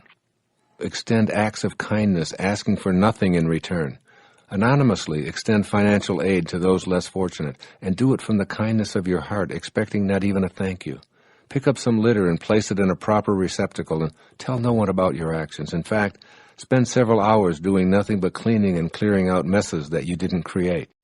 Any act of kindness extended toward yourself, others, or your environment matches you up with the kindness inherent in the universal power of intention. It's an energizer for you, and causes this kind of energy to flow back into your life. Be specific when you affirm your intentions to raise your energy level and create your desires. Written affirmations have an energy of their own and will guide you in raising your energy level. I practice this myself. There's a woman named Lynn Hall who lives up in Toronto. She sent me a beautiful plaque that I look at every day. In her letter, she says, "Here's a gift for you, written solely for you in an effort to convey heartfelt gratitude for the blessings of your presence in my life." That said, I'm sure that the sentiment is a universal one, speaking for every other soul on the planet who has experienced the same good fortune. May the light and love that you emit forever reflect back to you in joyful abundance, Dr. Dyer. And the beautiful etched-in soul plaque reads like this: Spirit has found great voice in you in vibrant truths and joyful splendor. Spirit has found revelation through you in resonant and reflective ways. Spirit has found celebration through you in infinite expanses and endless reach. To all those awakened to the grace of your gifts, Spirit has found both wings and light. I read these words daily to remind me of my connection to Spirit and to allow the words to flow from my heart to yours, fulfilling my intentions and hopefully helping you to do the same. As frequently as possible, hold thoughts of forgiveness in your mind. In muscle testing, when you hold a thought of revenge, you'll go weak, while a thought of forgiveness keeps you strong. Revenge, anger, and hatred are exceedingly low energies that keep you from matching up with the attributes of the universal force. A simple thought of forgiveness toward anyone who may have angered you in the past, without any action taken on your part, will raise you to the level of spirit and aid you in your individual intentions. What follows is the final obstacle to making your connections to intention. Your self-importance, or your ego. In The Fire from Within, a book written by Carlos Castaneda, he hears these words from his sorcerer teacher, and they go like this, quote, "Self-importance is man's greatest enemy. What weakens him is feeling offended by the deeds and misdeeds of his fellow man. Self-importance requires that one spend most of one's life offended by something or someone." Unquote. This is a major impediment to connecting to intention. You can all too easily create a no match here. Basically, your feelings of self-importance are what make you feel special. So let's deal with this concept of being special. It's essential that you have a strong self-concept and that you feel unique. The problem is when you misidentify who you truly are by identifying yourself as your body or your achievements or your possessions. Then you identify people who have accomplished less as inferior, and your self-important superiority causes you to be constantly offended in one way or another. This misidentification is the source of most of your problems, as well as most of the problems of humankind. Feeling special leads us to our self-importance. With the self as a focal point, you sustain the illusion that you are your body, which is a completely separate entity from all others. This sense of separateness leads you to compete rather than cooperate with everyone else. Ultimately, it's a no match with spirit and becomes a huge obstacle to your connection to the power of intention. In order to relinquish your self-importance, you'll have to become aware of how entrenched it is in your own life. Ego is simply an idea of who you are that you carry around with you.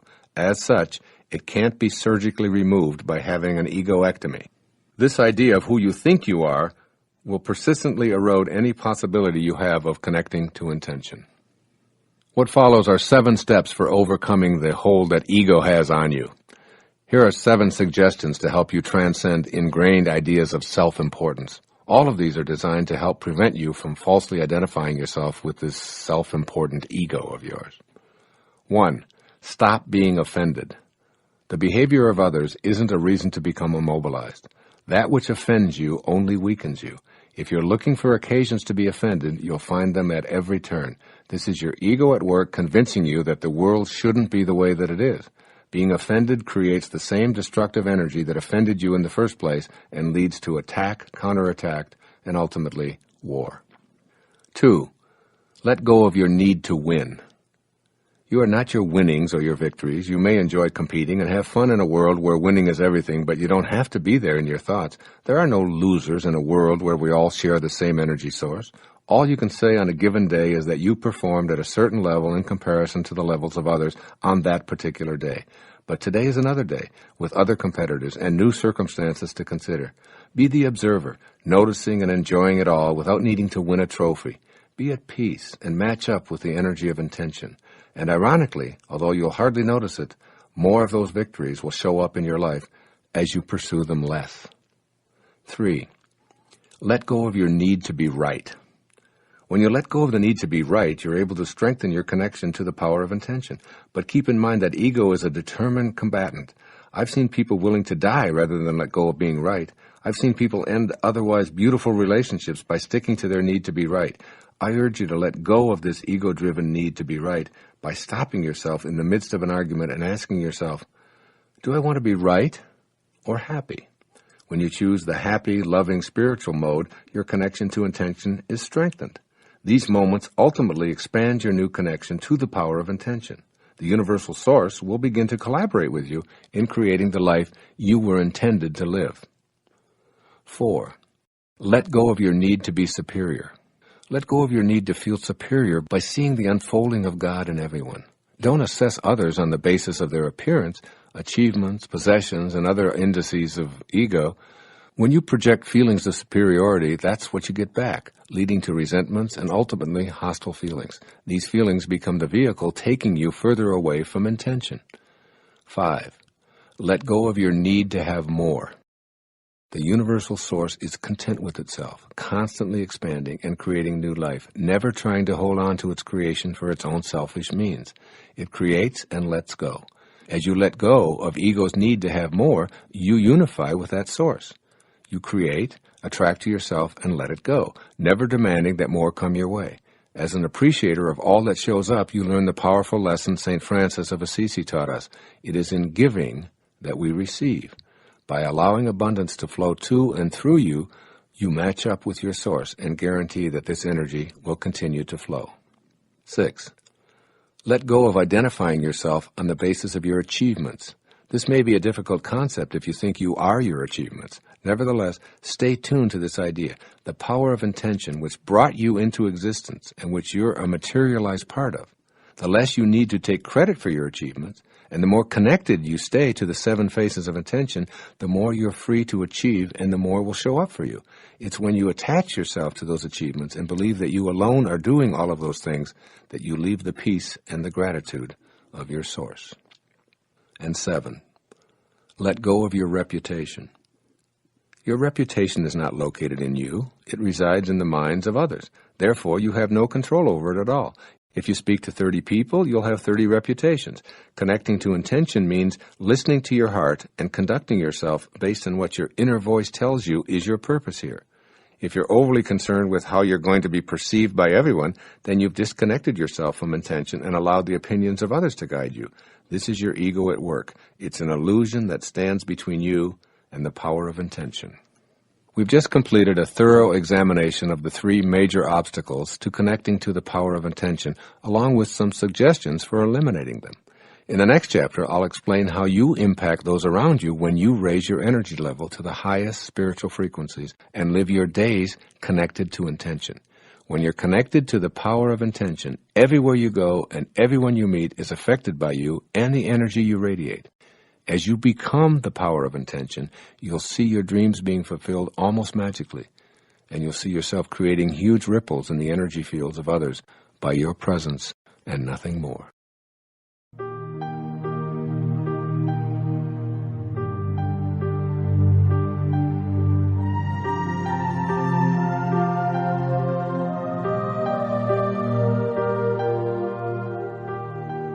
Chapter 5. Your impact on others when you're connected to intention. As you find yourself more in harmony with the faces of intention, you're going to discover that you're impacting others in new ways. The nature of this impact is profoundly important in your quest to utilize this power of intention. You'll begin seeing in others what you're feeling within yourself. This new way of seeing will enable people in your presence to feel comforted and peaceful, and to indirectly be loving accomplices to your connection to intention. Let's look at holy relationships. As you review the attributes of universal intention and simultaneously vow to be those attributes, you begin to see the significance of what you desire for all others. Think of your relationships in terms of holy or unholy. Holy relationships facilitate the power of intention at a high energy level for everyone involved. Unholy relationships keep the energy at the lower, slower levels for all concerned. You'll know your own potential for greatness when you start seeing the perfection in all relationships. When you recognize others' holiness, you'll treat them as divine expressions of the power of intention, wanting nothing from them. The irony is that they become co-creators manifesting all your desires. Want nothing from them, demand nothing from them, have no expectations for them, and they'll return the kindness. Demand from them, insist that they please you, judge them as inferior, or see them as servants, and you'll receive the same. It behooves you to be acutely aware of what you truly want for others and to know whether you're in a holy or an unholy relationship with every person you're involved with. One truth that I've recognized during the years of my own growth is that it's impossible to know my perfection if I'm unable to see and honor that same perfection in others. The ability to see yourself as a temporary expression of intention and to see yourself in all of humanity is a characteristic of the holy relationship. It's the ability to celebrate and honor in all others the place where we're all one. As you change your thought patterns to raise your energy vibrations and reduce the demands of your ego, you'll begin developing a reverent or holy relationship with others. Then everyone is perceived as complete. When you can celebrate differences in others as interesting or enjoyable, you're loosening your identity with ego. The holy relationship is a way of matching up with the universal source of creation and being peacefully joyful. Any relationship, or even an encounter, from the holy perspective, is a coming together with the beloved self aspect and discovering a stimulating connection with the power of intention. I urge you to establish a holy relationship with your source, the world community, your neighbors, acquaintances, family, the animal kingdom, our planet, and yourself as well, and you'll enjoy the power of intention through holy relationships. It's all about relationship. Let's look at how your energies impact others. When you feel connected and in harmony with intention, you sense a major difference in how other people react to you. Be aware of these reactions because they'll bear directly on your abilities to fulfill your individual intentions. The more closely you automatically resonate to the frequencies of the universal all-creating source, the more that others will be impacted and their lower energies nullified. They'll gravitate toward you, bringing peace and joy and love and beauty and abundance into your life. What follows is my opinion on how you'll impact others when you're resonating with intention, and how different your impact is when you're dominated by your ego's separatist attitude. Here are some of the most significant ways in which you will find yourself impacting others. Your presence instills calmness. When you coincide with intention, your impact on others has a calming influence. People tend to feel more at peace, less threatened, and more at ease. The power of intention is the power of love and receptivity. It asks nothing of anyone. It judges no one, and it encourages others to be free to be themselves.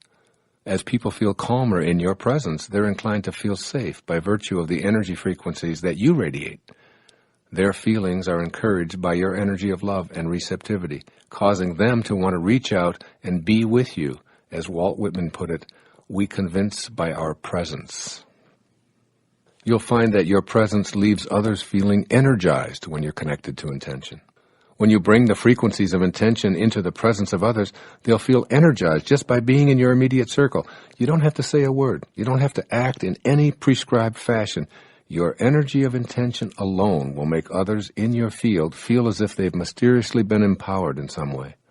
As you begin consciously expressing the 7 faces of intention, you'll discover that others begin to comment on the impact you're making on them. They'll want to assist you in fulfilling your own dreams. They'll be energized and volunteer to help you. They'll even begin to offer to finance your dreams with their energized new ideas. Your presence also allows others to feel better about themselves. Have you ever noticed when you're in the presence of certain people that you feel better about yourself? Their compassionate energy has the noticeably pleasant impact of simply making you feel really good about yourself.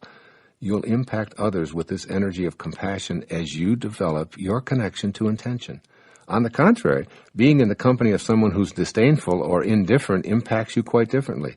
If this is the low energy you transmit to others, they're quite likely to depart the encounter feeling less than wonderful about themselves. Moreover, it leaves others feeling as if they're insignificant or unimportant, and obviously feeling worse about themselves when it's a repeated pattern in a significant relationship.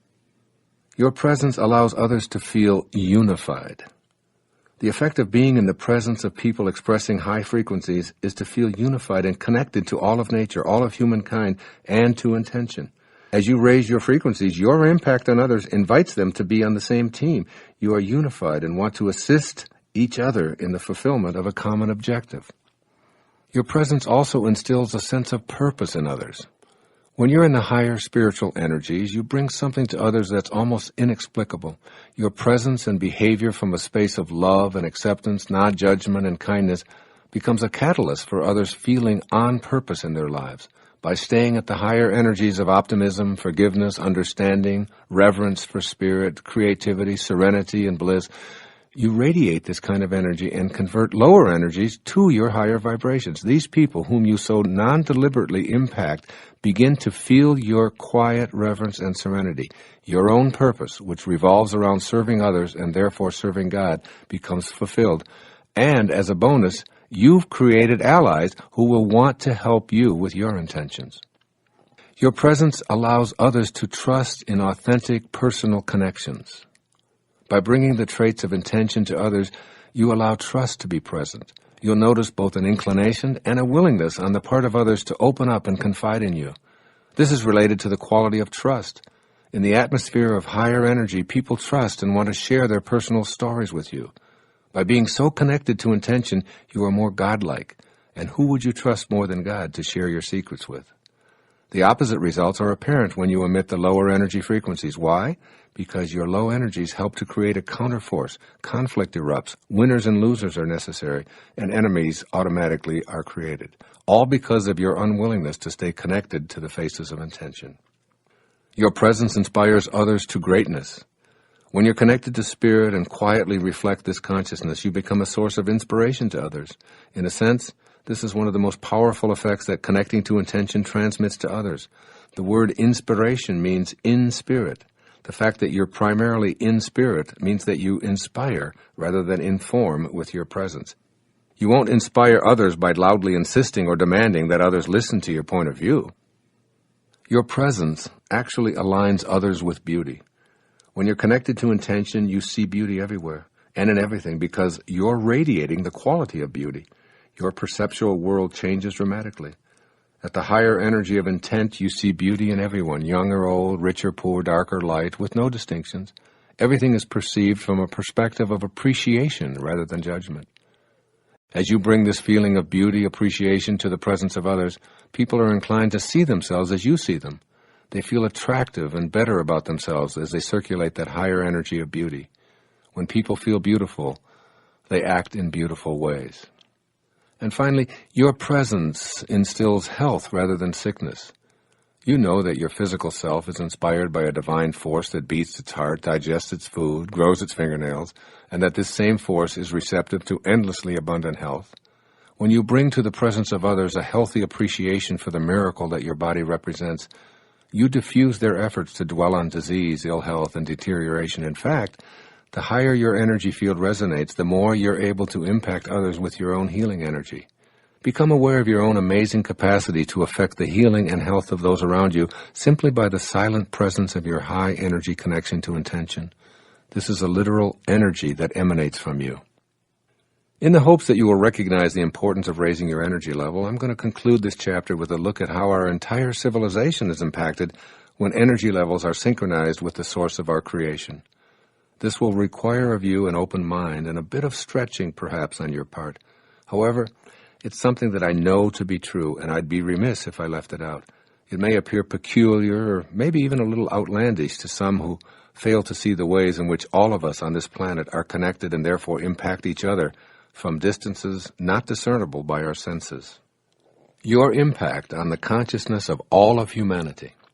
Many years ago, I was with one of my daughters as she completed a lengthy program in the wilderness to help her deal more effectively with some of her teenage dilemmas.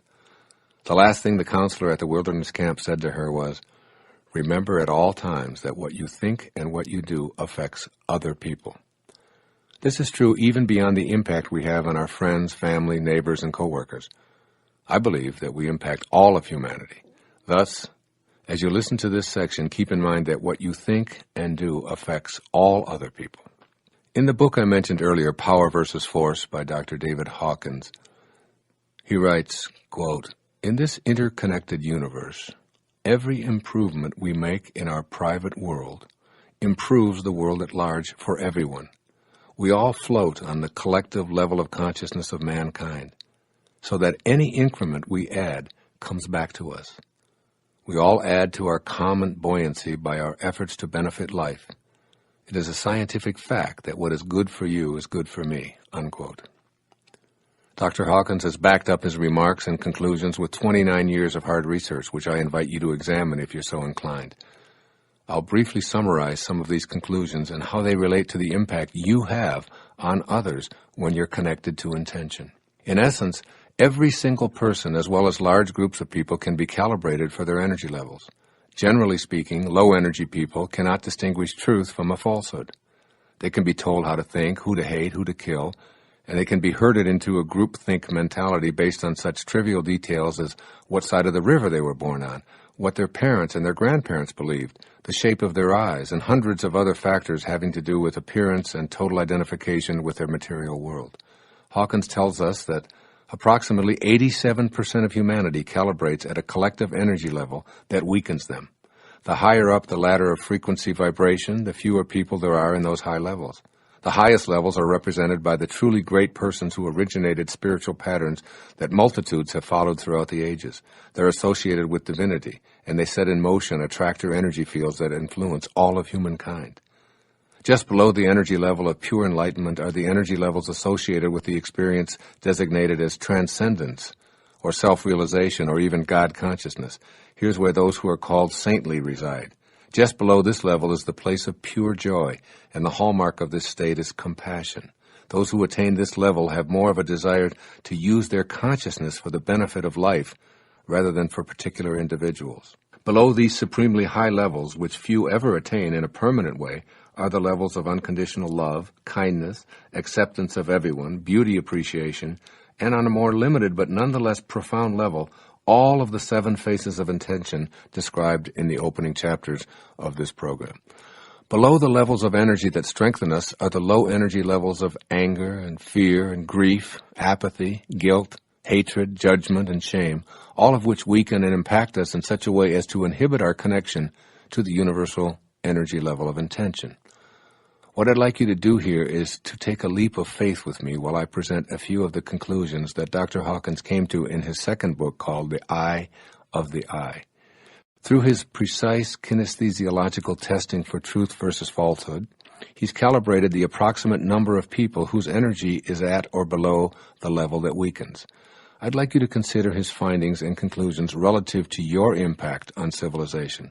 Dr. Hawkins suggests that it's crucial for each of us to be aware of the significance of raising our frequency of vibration to the level where we begin to match up with the energy of the universal source, or in other words, make our connection to the power of intention. One of the most fascinating aspects of this line of research is the idea of counterbalancing. High-energy people counterbalance the negative effects of low-energy people, but it doesn't happen on a one-to-one basis because of that 87% of humanity that's in the lower weakening frequencies. One person connected to intention, as I've described it here in this book, can have an enormous impact on many people in the lower energy patterns. The higher up the scale you move toward actually being the light of enlightenment and knowing God consciousness, the more negatively vibrating energies you can counterbalance.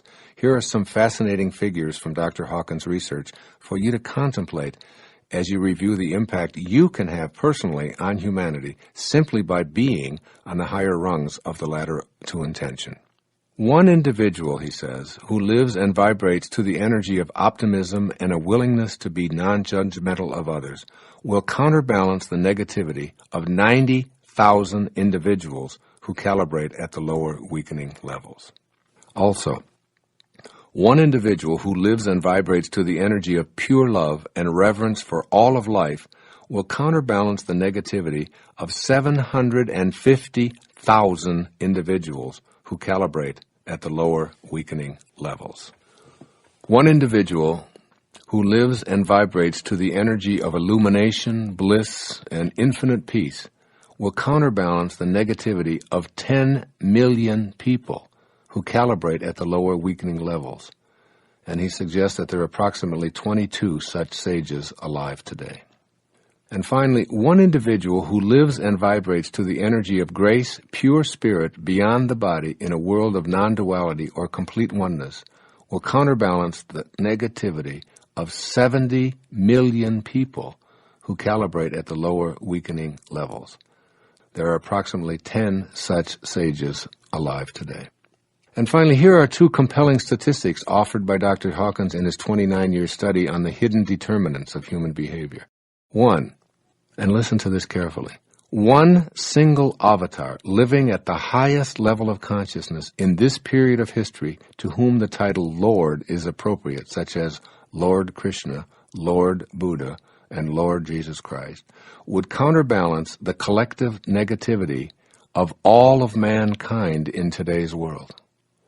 And secondly, the negativity of the entire human population would self-destruct were it not for the counteracting effects of these higher energy fields.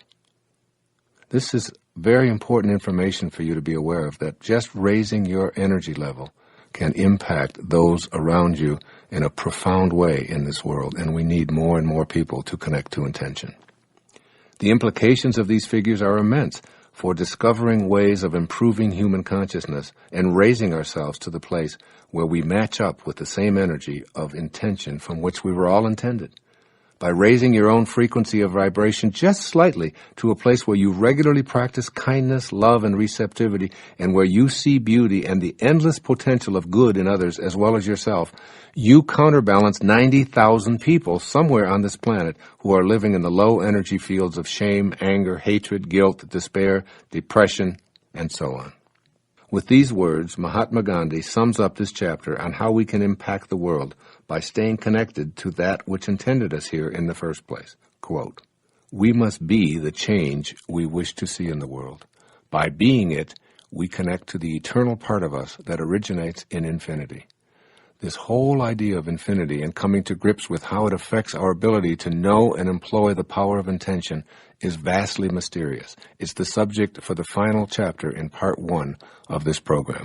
We'll explore infinity from a body and a mind that begins and ends in time, yet somehow knows that the I that is in here has always been and always will be.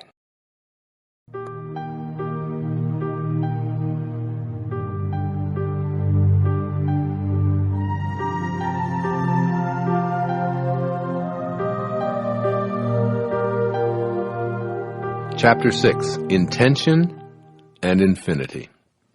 Life is eternal. We all live on a stage where many infinities gather. Just take a look outside tonight and contemplate the infinity of space. There are stars so distant from you that they're measured in the distance that light travels in an earthly year. Beyond those stars that you can see are endless galaxies that stretch out into something we call eternity. Indeed, the space that you occupy is infinite. Its vastness is too huge for us to see. We are in an infinite, never-ending, never-beginning universe. Now pay close attention to this next sentence. If life is infinite, then this is not life.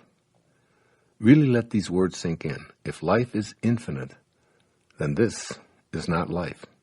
We can see this in everything that we scrupulously observe. Therefore, we must conclude that life, in terms of our body and all of its achievements and possessions, which without exception begin and end in dust, isn't life itself. Grasping life's true essence could radically change your life for the better. This is an enormous inner shift that eliminates fear of death. How can you fear something that doesn't exist? And connects you permanently to the infinite source of creation that intends everything from the world of infinite spirit into a finite world. Learn to be comfortable with the concept of infinity and see yourself as an infinite being. Your fear of the infinite. We are all in bodies that are going to die, and we know this, yet we can't imagine it for ourselves, so we behave as if it weren't so. It's almost as if we're saying to ourselves, everybody dies but me. This is attributable to what Freud observed. Our death is unimaginable, so we simply deny it and live our lives as if it weren't going to die, because of the terror that our own death instills. As I sat down to write the chapter on infinity, I said to a friend that my goal was to leave the reader, and you, the listener, with a complete absence of the fear of death. Let me know if it touches you in that way, even on a minor scale. Your own death. Essentially, there are 2 points of view regarding this dilemma of your own death. The first says that we're physical bodies that are born, and we go on to live for a while, and then ultimately we deteriorate. Our flesh wears out, and then we die and are dead forever. This first perspective, if you embrace it either consciously or otherwise, is terrifying from our alive point of view. Unless you embrace the second point of view, it's completely understandable that you would fear death. Or you may welcome it if you hate or fear life. The second point of view says very simply that you're eternal, an infinite soul in a temporary expression of flesh. The second point of view says that only your physical body dies, and that you were whole and perfect as you were created, and that your physicalness emanated from the universal mind of intention. That universal mind was and is formless. It's the pure energy of love, beauty, kindness, and creativity, and it can't die since there are no forms involved.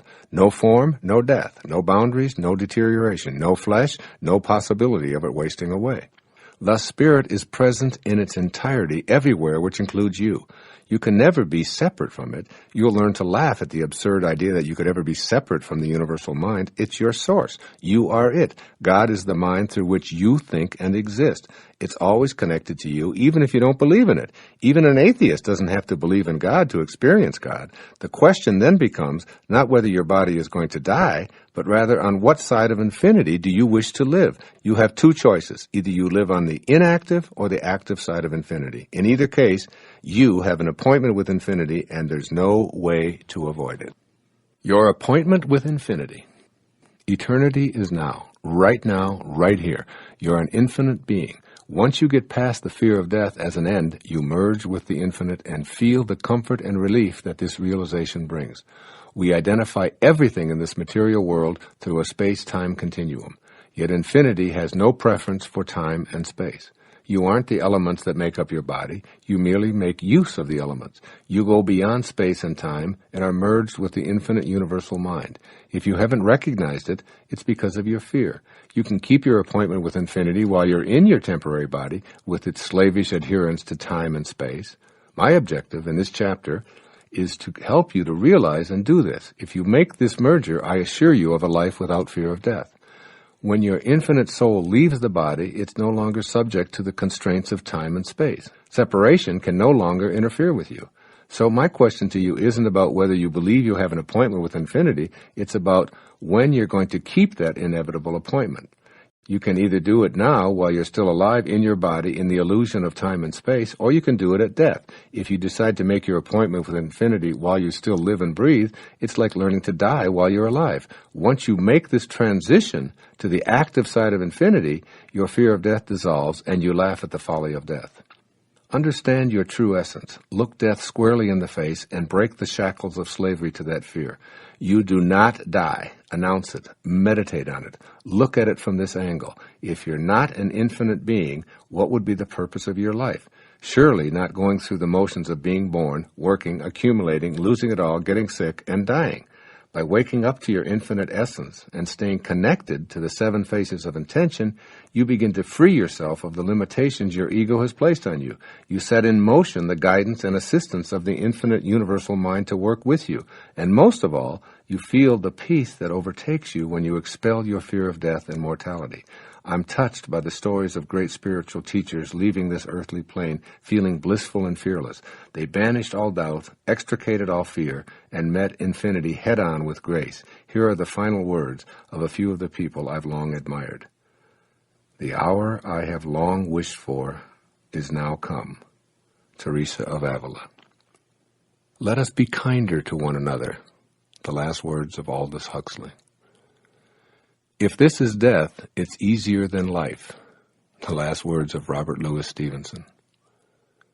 This is the last of earth. I am content. John Quincy Adams. I shall hear in heaven. Ludwig van Beethoven. Light, light. The world needs more light. Johann von Goethe.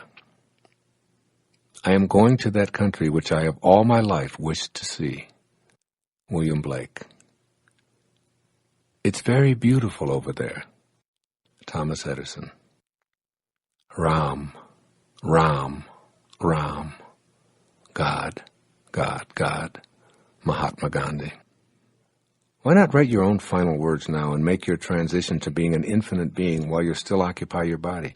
As you consider your appointment with infinity, look at how most of us live our lives. We know we're in a body that's going to die, but we behave as if it's not going to happen to us. This viewpoint is from the inactive side of infinity, where we don't see our connection to intention and our ability to stay in harmony with our creative spirit.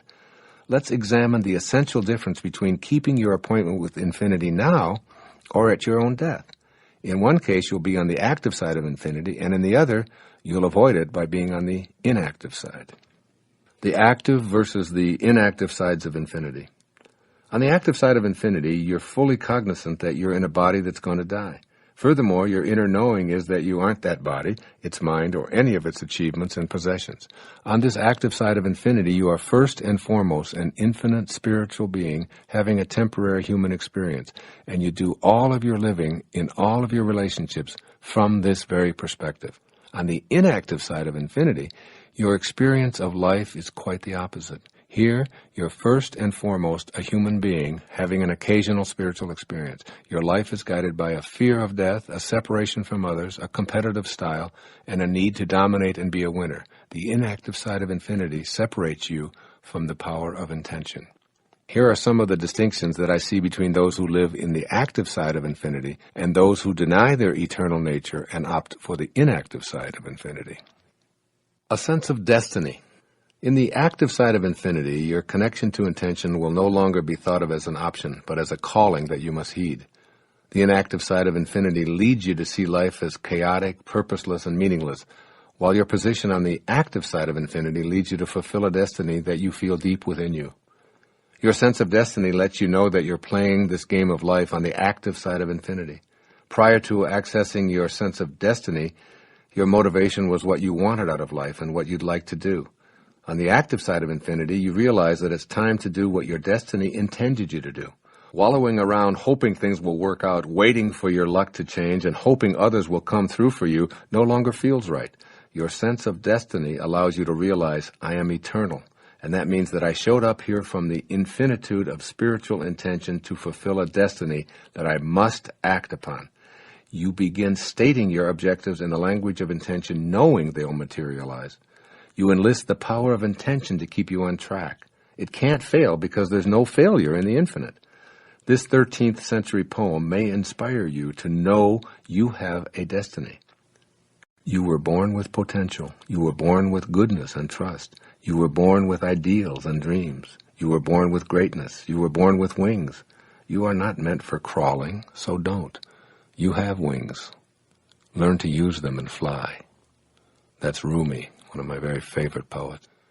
If Rumi had composed his poem from the inactive side of infinity, his words might be more like the following, quote, You are an accident of nature. You are subject to the laws of luck and chance. You can be pushed around easily. Your dreams are meaningless. You are meant to live an ordinary life. You have no wings, so forget about flying and stay grounded. A sense of the possible. Creation acts upon the everlasting possibility that anything that is thought of can be. Consider some of the numerous great inventions which we take for granted today. Airplanes, electric lights, telephones, television, fax machines, computers. They're all the result of creative ideas by individuals who ignored the ridicule they encountered while they stayed focused on possible rather than impossible. In other words, a sense of the possible grows in the fertile terrain of the active side of infinity. The power of intention involves staying on the active side of infinite possibilities. George Bernard Shaw, who was still creating into his 90s, has been quoted as saying, You see things as they are and you say why, but I dream things that never were and I say, why not? Think of Shaw's words as you practice staying on the active side of infinity and seeing the infinite possibilities that are available to all of us. A sense of awe. You have to admit that just the concept of infinity is awesome. No beginning, no end, everywhere at once, no time, and all of it here and now. The fact that you're a part of this infinite universe and that you emerged into the finite is mind-boggling. It defies description. The active side of infinity inspires a sense of awe. When you're in a state of awe, you're in a persistent state of gratitude. Perhaps the surest way to happiness and fulfillment in life is to thank and praise your source for everything that happens to you. Then, even when a calamity arises, you can be assured that you'll turn it into a blessing. By giving authentic thanks for all the good you now have, as well as the challenges, through this magnetism, you'll start the flow of more good into your life. Every successful person I know is grateful for everything they have. This process of giving thanks opens the door for more to come. It's how being an active infinity works. Your sense of awe at all of the miracles you see around you allows you to think, see, and live more of these miraculous occurrences. In contrast, a state of ingratitude stops the infinite flow of abundance and health. It's a door closer. A sense of humility. The active side of infinity fosters a sense of humility. When humility enters your soul, you know that you're not alone in this world because you sense the heart of the power of intention, which is in each and every one of us. To quote the Talmud, even if you be otherwise perfect, you fail without humility, unquote. When you embrace the active side of infinity, you're looking at something so enormous that your little ego is dwarfed in the process. You're looking out at forever, and your little life is but a tiny parenthesis in eternity. One of the reasons for so much contemporary depression and ennui is the inability to see ourselves connected to something greater and more important than our own puny egos. Young people whose primary focus is on their possessions, their appearances, their reputations with their peers, in short, their own egos, have very little sense of humility. When the only thing you have to think about is yourself and how you appear to others, you've distanced yourself from the power of intention. If you want to feel connected to your own purpose, know this for certain. Your purpose will only be found in service to others and in being connected to something far greater than your body, mind, ego. A sense of generosity. If asked, why do you give us light and warmth, I believe that the sun would answer, it's my nature to do so. We must be like the sun and locate and dispense our giving nature. When you're on the active side of infinity, giving is your nature. When you're on the inactive side of infinity, you view life in terms of shortages, and hoarding becomes a way of living. Generosity, as well as the inclination to reach your intentions, is lost when you think in these terms. If you can't see an infinite universe with infinite supply and infinite time and an infinite source, you'll be inclined to hoard and be stingy. The power of intention is paradoxically experienced through what you're willing to give to others. I love Swami Sivananda's advice, and I encourage you to consider it here. Everything that he suggests, you own in infinite amounts. He put it this way. The best thing to give your enemy is forgiveness. To an opponent, tolerance. To a friend, your heart. To your child, a good example. To your father, deference. To your mother, conduct that will make her proud of you. To yourself, respect. To all men, charity. Make giving a way of life. It is, after all, what source and nature do eternally. I've heard it said about nature that trees bend low with ripened fruit, clouds hang down with gentle rain, noble men bow graciously. This is the way of generous things.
A sense of knowing. Your infinite source of intention has no doubt. It knows, and consequently it acts upon that knowing. This is what will happen for you when you live on the active side of infinity. All doubt flies out of your heart forever. As an infinite being in a temporary human form, you'll identify yourself primarily on the basis of your spiritual nature. This sense of knowing that comes from the active side of infinity means that you no longer think in terms of limits. You are the source. The source is unlimited. It knows no boundaries. It's endlessly expansive and endlessly abundant. This is what you are also. Discarding doubt is a decision to reconnect to your original self. This is the mark of people who have lived self-actualized lives. They think in no-limit, infinite ways. One of the no-limit qualities is the ability to think and act as if what they'd like to have is already present. This is another one of my 10 secrets for success and inner peace in the book of the same title. The power of intention is so doubt deficient that when you're connected to it, your sense of knowing sees what you'd like to have as already present. There are no contrary opinions whatsoever. A sense of passion. When you emulate the power of intention, this is where you'll feel the passion you were intended to live and feel. The beauty of feeling passionate and enthusiastic is the glorious feeling of joy and cheerfulness that comes along with it. Nothing provides me with more joy than sitting here and speaking to you from my heart. I enthusiastically allow these teachings to come through me from the source of all intentions, the universal mind of all creativity. Put quite simply, I feel good. I'm in a cheerful mood, and my inspiration provides me with joy. If you want to feel great, look into the mirror, say to your image, I am eternal. This image will fade, but I am infinite. I am here temporarily for a reason. I will be passionate about all that I do. Then just notice how you feel as you stare at your reflection. Being cheerful is a wondrous side benefit of enthusiasm. It comes from being in the active side of infinity, where there's absolutely nothing to feel bad about. A sense of belonging. In a world that lasts forever, you certainly must belong. The active side of infinity inspires not only a strong sense of belonging, but a strong feeling of connectedness to everyone and everything in the cosmos. It's impossible for you not to belong because your presence here is evidence that a divine universal source intended you here. Yet when you live on the inactive side of infinity, you feel a sense of alienation from others. Your idea that this is all temporary and that you aren't a piece of God's infinite perfection leads you to self-doubt, anxiety, self-rejection, depression, and so many more of the low energies I've spoken about throughout this program. All it takes is a shift to infinite awareness to leave that feeling of misery. As Swami Sivananda taught his devotees, all life is one. The world is one home. All are members of one human family. All creation is an organic whole. No man is independent of this whole. Man makes himself miserable by separating himself from others. Separation is death. Unity is eternal life. This concludes my ideas on the active and the inactive sides of infinity. I urge you to remind yourself every day, as frequently as possible, of your infinite nature. It may sound like merely an intellectual shift of minor consequence, but I assure you that staying on the active side of infinity and reminding yourself of it regularly will put you in a position to manifest your desires. Of all the quotes on this subject I've read, this observation made by William Blake stands out. Quote, if the doors of perception were cleansed, everything would appear to man as it is, infinite. Remember, we're attempting to clean up the connecting link between ourselves and this field of intention. This concludes Part 1 of The Power of Intention. Part 2 will be a series of short chapters describing how to put this new connection to intention to work in a variety of ways in your own life. As with the first part, listen with a mind that is not only open to the possibility of your achieving all that you can imagine, but to knowing that on the active side of infinity, all things are possible. Now you tell me what that leaves out.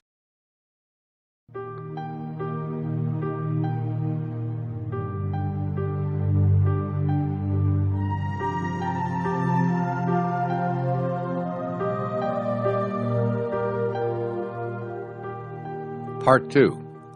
Putting Intention to Work. Chapter 7.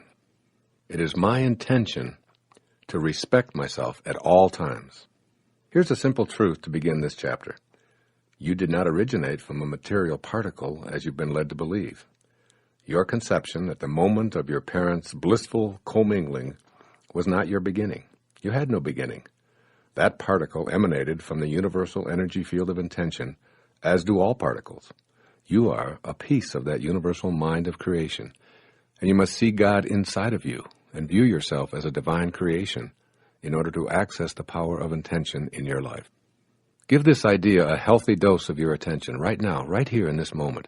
As you listen to these words, contemplate the enormity of what you're hearing. You are a piece of God. You are a living, breathing creation that emanated from the universal mind of the all-creating source. You and God are the same thing. Very simply put, when you love and trust yourself, you're loving and trusting the wisdom that created you. And when you fail to love and trust yourself, you're denying that infinite wisdom in favor of your own ego. It's important here to remember that at every single moment of your life, you have the choice to either be a host to God or a hostage to your ego. So here's the question, host or hostage? Your ego's belief that you're separate from everyone, separate from what's missing in your life, and most egregiously, separate from God, further hampers your ability to live up to the intention of respecting yourself. Ego's idea of separation fosters your feelings of being in competition with everyone and evaluating your worth based on how frequently you emerge as a winner. As a hostage to your ego, self-respect is unavailable because you feel judged for your failures. It's out of this bleak picture produced by the negative ego that self-rejection emerges. It captures you and makes a hostage of you, never allowing you to play host to that from which you originated. Being a host to God means always seeing your authentic connection to your source.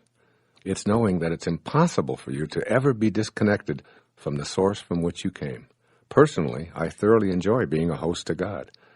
As I write here every single morning, as I sit here in the studio reading these words, I feel that I'm receiving words and ideas from the power of intention, which allows me to bring these words to this page and to this recording. I trust in this source to provide me with the words. Therefore, I'm trusting in the source that brought me into this physical world. I'm eternally connected to this source. This awareness simply doesn't include a lack of respect for intending this book or this recording into form. The conclusion I've come to is that I'm worthy of my intention to write a book and to create this recording and have it published and in your hands today. In other words, I respect the peace of God that I am. I tap into the power of intention, and my feeling of respect for it enhances my respect for myself. So by loving and respecting yourself, you're hosting God and inviting the energy of creation to your consciousness, to your daily life, as you connect to the power of intention. Let's look at the energy of intention and your self-respect. If you don't believe that you're worthy of fulfilling your intentions for health, wealth, or loving relationships, then you're creating an obstacle that will inhibit the flow of creative energy into your daily life. Recall that everything in the universe is energy, which moves at various frequencies. The higher the frequency, the closer you are to spiritual energy. In the lower frequencies, you find shortages and problems. Intention itself is a unified energy field which intends everything into existence. This field is home to the laws of nature and is the inner domain of every human being. This is the field of all possibilities, and it's yours, just by virtue of your existence. Having a belief system that denies your connection to intention is the only way you're unable to access the power of intention from the infinite field. If you're convinced that you're unworthy of enjoying the field of all possibilities, then you'll radiate this very kind of low energy.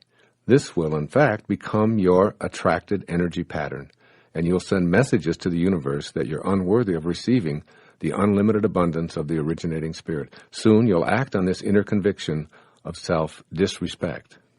The antidote to this dreary picture is to make an internal commitment to respect yourself and to feel worthy of all that the universe has to offer. If anyone is entitled to success and happiness, everyone is, because everyone is always connected to intention. Simply put, disrespecting yourself is not only disrespecting one of God's greatest creation, it's disrespecting God. When you disrespect your source, you say no to it, and you turn away from the power of intention. This stops the flow of energy that allows you to put your individual unbending intent into practice. All of the positive thinking in the world will do you absolutely no good if those thoughts don't emanate from respect for your connection to intention. The source of your thoughts must be celebrated and loved. And this means having the self-respect that's in harmony with the omniscient source of intelligence. What's the source of your thoughts? Your beingness. Your beingness is the place from which your thoughts and actions come.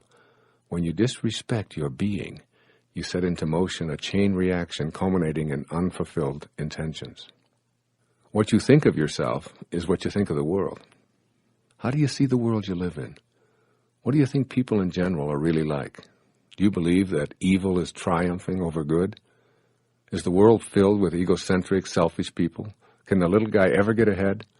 Are government entities and all their representatives corrupt and untrustworthy? Is life unfair? Is it impossible to get ahead if you don't have connections? When you have a gloomy picture of what the world looks like, you're unreceptive to the potential assistance that's there to help you with your own individual intentions. Why would others want to come to your aid when you view them as contemptible? Why would the universal force be attracted to that which repels it? How could a world that's so corrupt ever be of assistance to someone who has noble intentions? The answer to these questions are obvious. You attract into your life what you feel inside. If you feel that you're not worthy of being respected, you attract disrespect. This weak self-respect is the result of an exceptionally rusty link to the field of intention. This link must be cleansed and purified, and that takes place within your own mind. I've specifically chosen self-respect as the very first chapter in part 2 of this recording on applying intention, because without high esteem for yourself, you shut down the entire process of intention. Without unflagging self-respect, the process of intention is operating at the lowest levels. The universal field of intention is love, kindness, and beauty, which has for all that it brings into the material world. Those who wish to replicate the works of the universal all-creating mind must be in harmony with the attributes of love, kindness, and beauty. If you disrespect anyone or anything that God creates, you disrespect that creative force. You are one of those creations. If you view yourself disrespectfully, you've forsaken or cast aside, or at the very least, you've sullied your connection to the power of intention. It's important that you recognize that your entire worldview is based on how much respect you have for yourself. It has nothing to do with what others may think of you. Your self-respect comes from the self, and the self alone. Let's look at the self in self-respect. Perhaps the greatest mistake we make, which causes a loss of self-respect, is making the opinions of others more important than our own opinion of ourselves. Self-respect means just what it says. It originates from the self. This self originated in a universal field of intention that intended you here, from the infinite formless state to a being of molecules and physical substance. If you fail to respect yourself, you're showing contempt for the process of creation. How do you return to the self in self-respect? Well, rather than judging those who judge you, thereby lowering your self-respect, send them a silent blessing of forgiveness, and imagine them doing the same toward you. You're connecting to intention and guaranteeing that you'll always respect the divinity that you are. You've cleared the path to be able to enjoy the great power that is yours in that field of intention. Making your intention your reality. In this concluding section, I'm going to present you with 10 ways or 10 steps to practice nurturing your intention to respect yourself at all times. Here's step 1. Look into a mirror. Make eye connection with yourself and say, I love me, as many times as possible during your day. I love me. These 3 magic words help you maintain your self-respect. Your immediate impulse might be to see this as an expression of your ego's desire to be superior to everyone else, but this is not an ego statement at all. It's an affirmation of self-respect. Transcend that ego mind and affirm your love for yourself and your connection to the Spirit of God. This doesn't make you superior to anyone. It makes you equal to all and celebrates that you're a piece of God. Affirm it in order to be respectful of that which intended you here. Affirm it because it's the way you're going to stay connected to your source and regain the power of intention. I love me. Say it proudly and be that image of love and self-respect. Step 2. Write the following affirmation and repeat it over and over again to yourself. I am whole and perfect as I was created. Carry this thought with you wherever you go.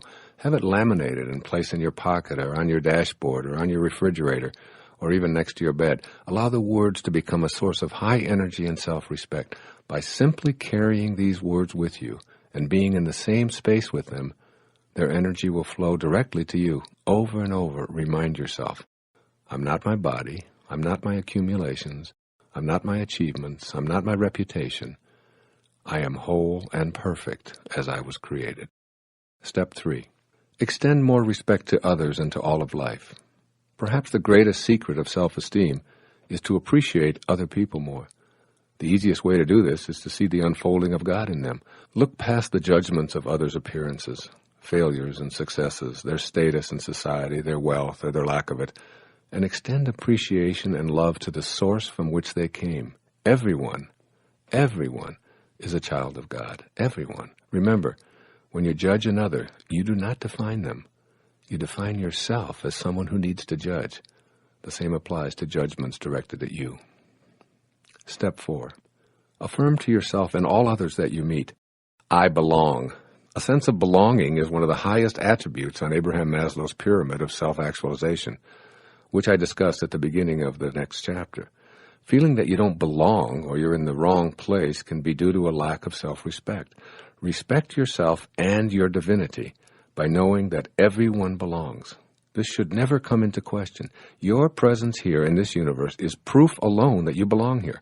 The wisdom of creation intended you to be here, in this place, in this family, with these siblings and parents, occupying this precious space in this time. Say it to yourself and say it over and over again. I belong, and so does everyone else. No one is here by accidents. There are no accidents in this universe. Step 5. Remind yourself that you're never alone. My self-respect stays intact as long as I know that it's impossible for me to be alone. I have what I call a senior partner who's never abandoned me and who stuck with me even in moments when I had seemingly deserted my source.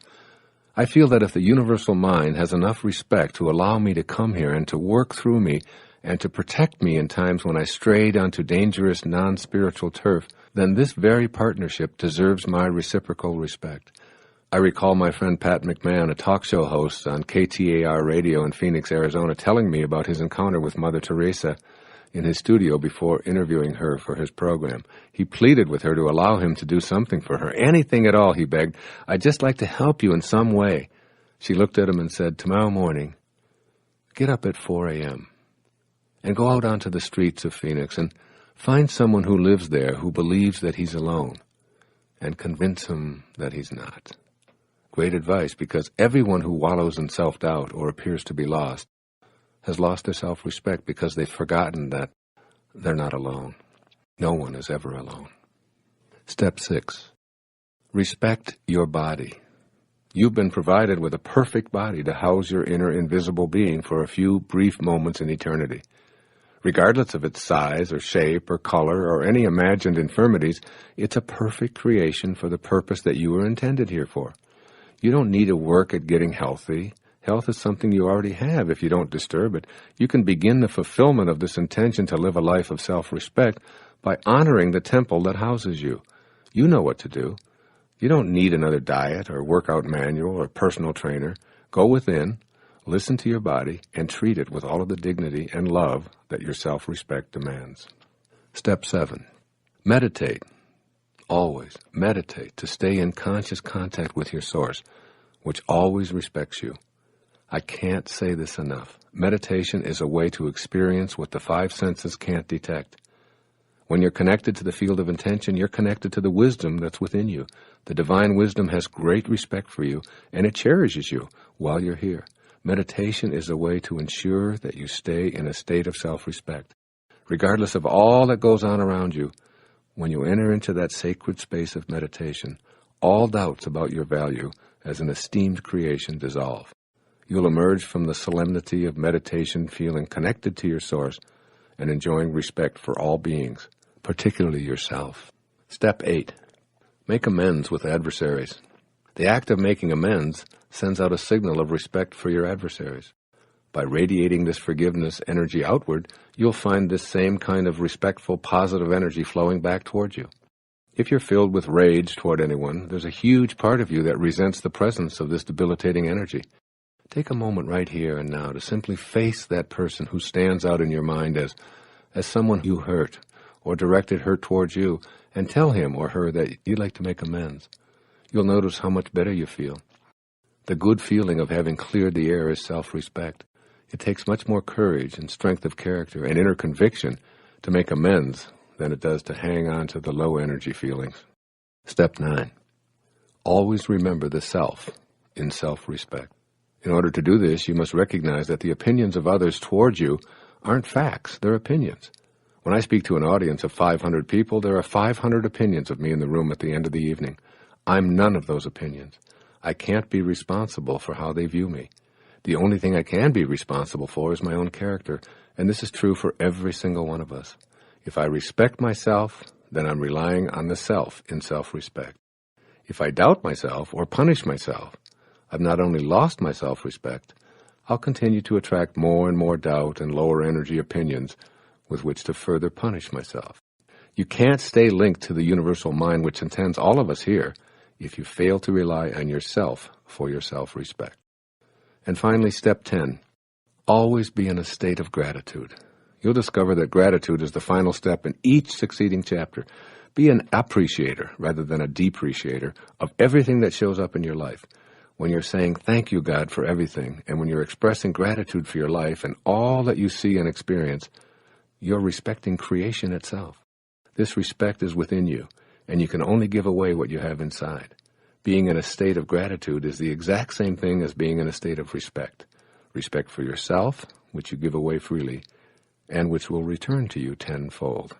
I close out this chapter with the words of Jesus of Nazareth, speaking through his apostle, St. Matthew. Be perfect, therefore, as your heavenly Father is perfect. Reconnect to the perfection from which you originated. You can't have any more self-respect than that.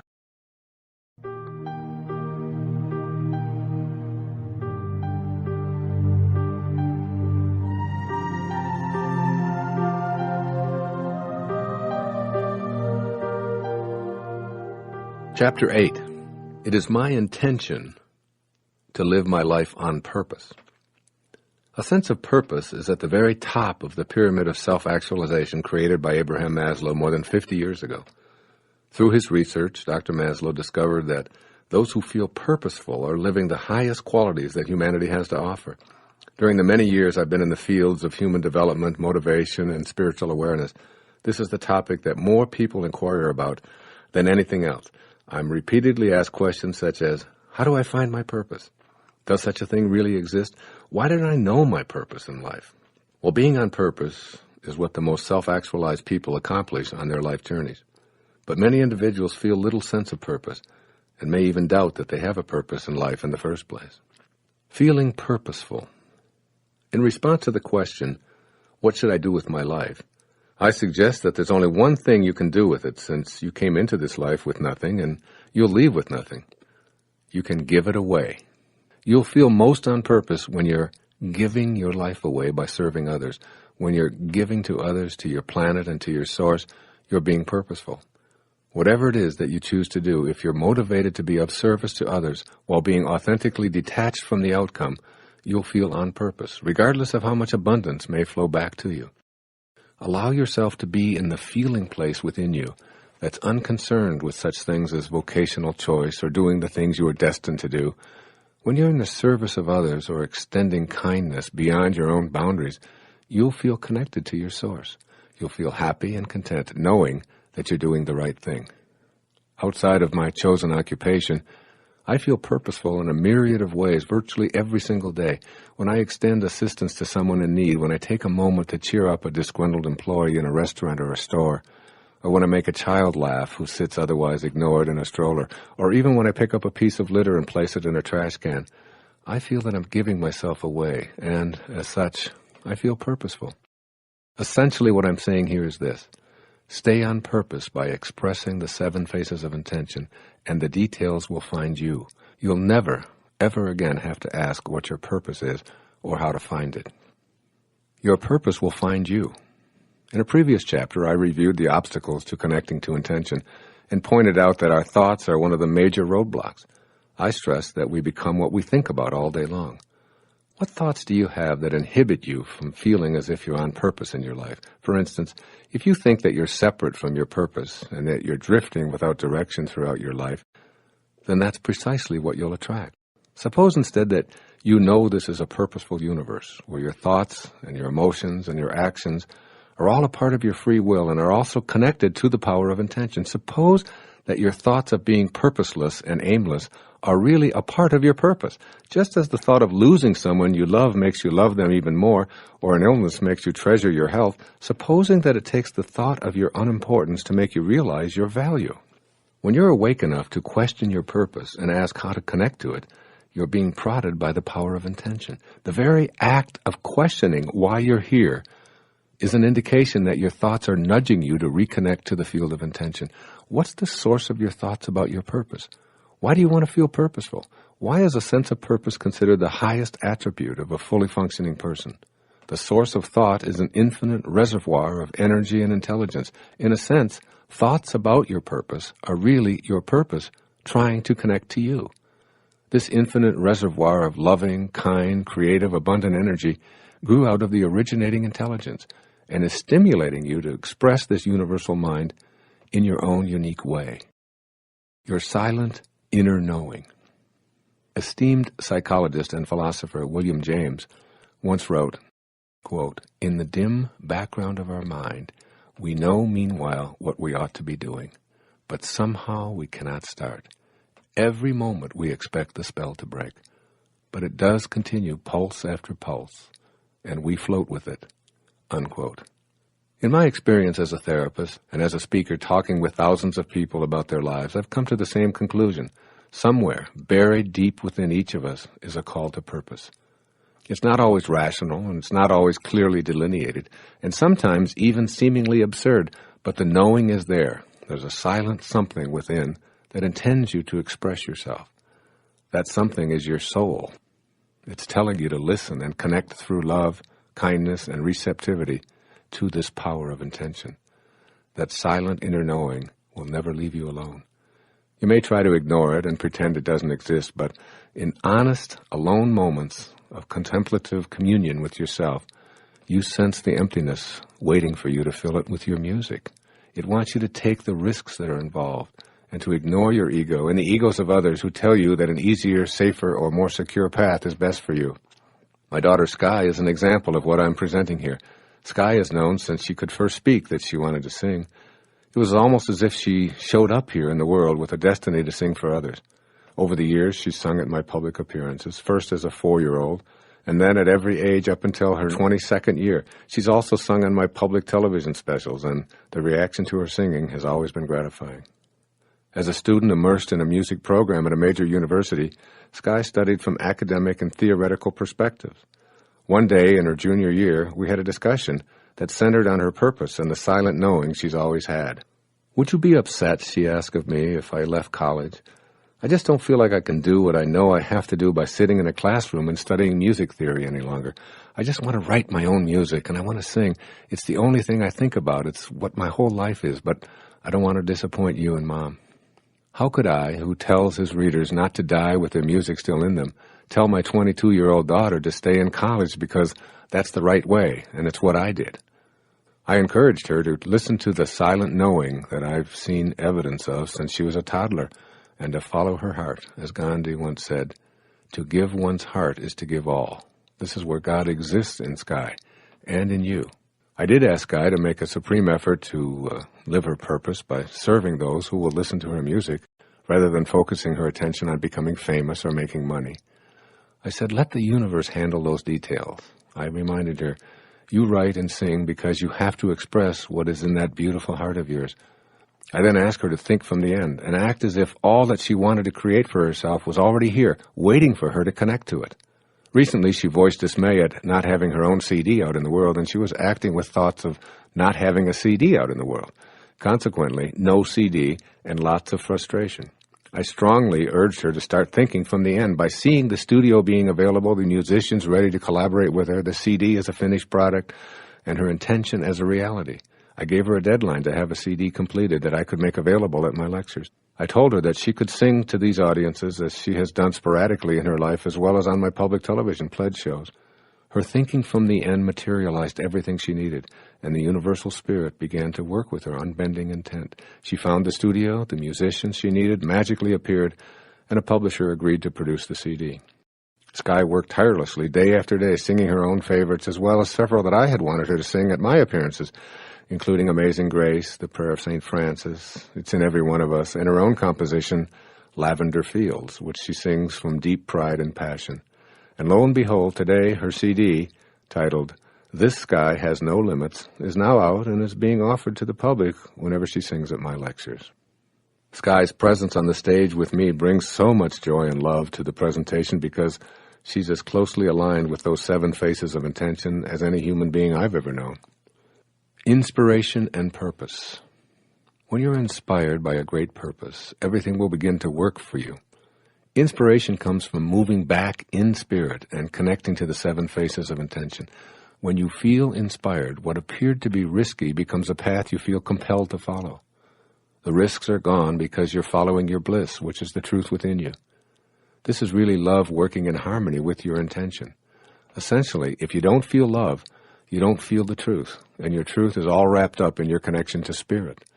This is why inspiration is such an important part of the fulfillment of your intention to live a life on purpose. You may think it's too risky to give up a salary, a pension, job security, or familiar surroundings because of a dim nightlight in your mind that draws you to see why it's turned on. I suggest that there are no risks at all if you pay attention to that light, which is your knowing. Combine your strong knowing with the faith that Spirit will provide, and you acknowledge the power of intention at work. You are a divine, infinite creation, making the choice to be on purpose and to be connected to the power of intention. It all revolves around your being harmoniously connected to your source. Again, it all revolves around your being harmoniously connected to your source. Faith eliminates the risk when you choose to trust that inner knowing about your purpose and become a channel for the power of intention. Making intention your reality. Below are 10 ways to practice fulfilling your intention to live your life on purpose from this day forward. Step 1. Affirm that in an intelligent system, no one shows up by accident, including you. Know that you are here on purpose. This is not the same as knowing what you're supposed to do. Throughout your life, what you do will change and shift. In fact, the changes can occur from hour to hour in each day of your life. Your purpose is not about what you do. It's about your beingness, that place within you from which your thoughts emerge. This is why you're called a human being rather than a human doing. Affirm in your own words, both in writing and in your thoughts, that you are here on purpose and intend to live from this awareness at all times. Step 2. Seize every opportunity, no matter how small, to give your life away in service.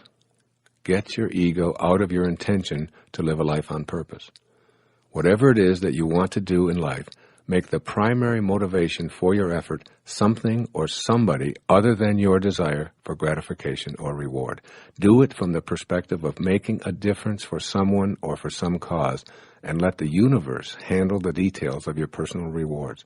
Live your purpose, doing what you do with pure love.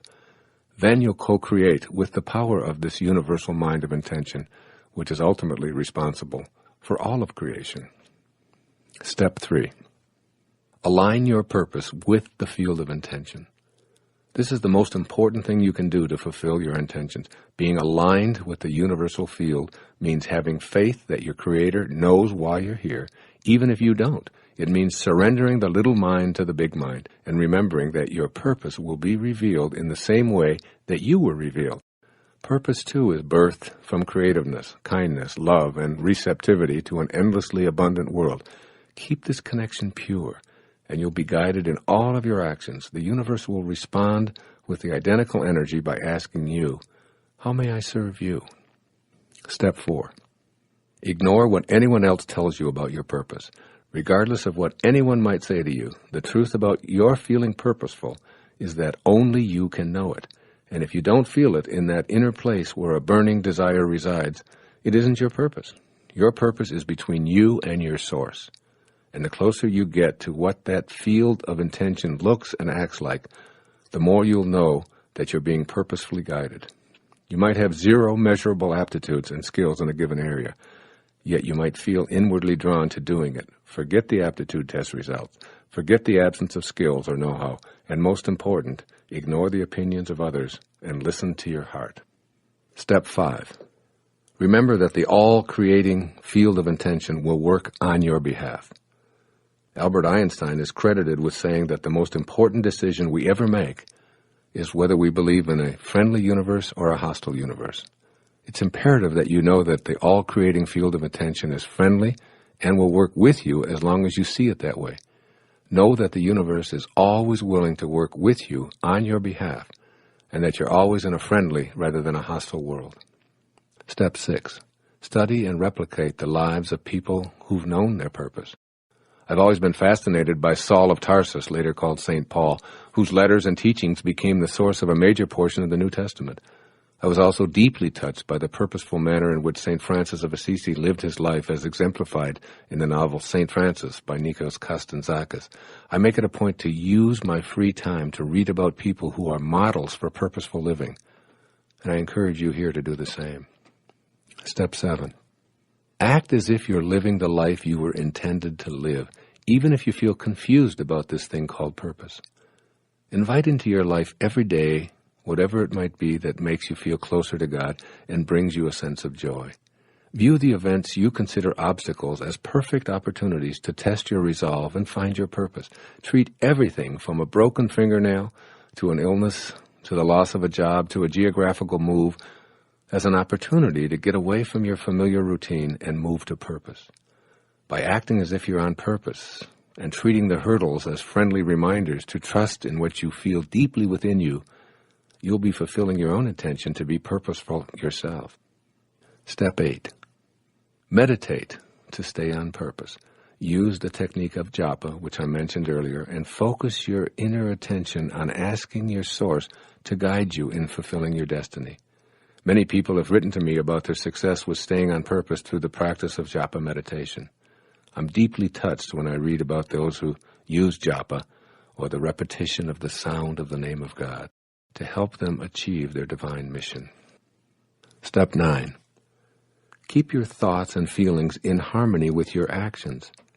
The surest way to realize your purpose is to eliminate any conflict or dissonance that exists between what you're thinking and feeling and how you're living your days. If you're in disharmony, you activate ego-dominated attitudes of fear of failure or disappointing others, which distance you from your purpose. Your actions need to be in harmony with your thoughts. Trust in those thoughts, which harmonize, and be willing to act upon them. Refuse to see yourself as inauthentic or cowardly, because those thoughts will keep you from acting on what you know you are meant to be.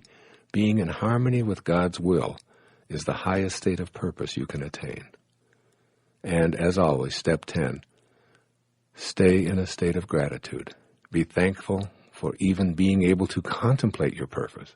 Be thankful for the wonderful gift of being able to serve humanity, your planet, and your God. Be thankful for the seeming roadblocks to your purpose. See all of the jobs, successes, apparent failures, possessions, losses, wins, everything from a perspective of gratitude. Be grateful for the opportunity to live your life purposefully, in tune with the will of the source of all. That's a lot to be grateful for. It seems to me that searching for our purpose is like searching for happiness. There is no way to happiness. Happiness is the way. And so it is with living your life on purpose. It's not something you'll find. It's how you live your life serving others and bringing purpose to everything you do. That's precisely how you fulfill the intention that is the title of this chapter. When you're living your life from purpose, you're dwelling in love. When you're not dwelling in love, you're off purpose. Your goal in accessing the power of intention is to return to your source and live from that awareness, replicating the very actions of intention itself. That source is love. Therefore, the quickest method for understanding and living your purpose is to ask yourself if you're thinking in loving ways. Do your thoughts flow from a source of love within you? Are you acting on those loving thoughts? If the answers are yes and yes, then you're on purpose. I can say no more.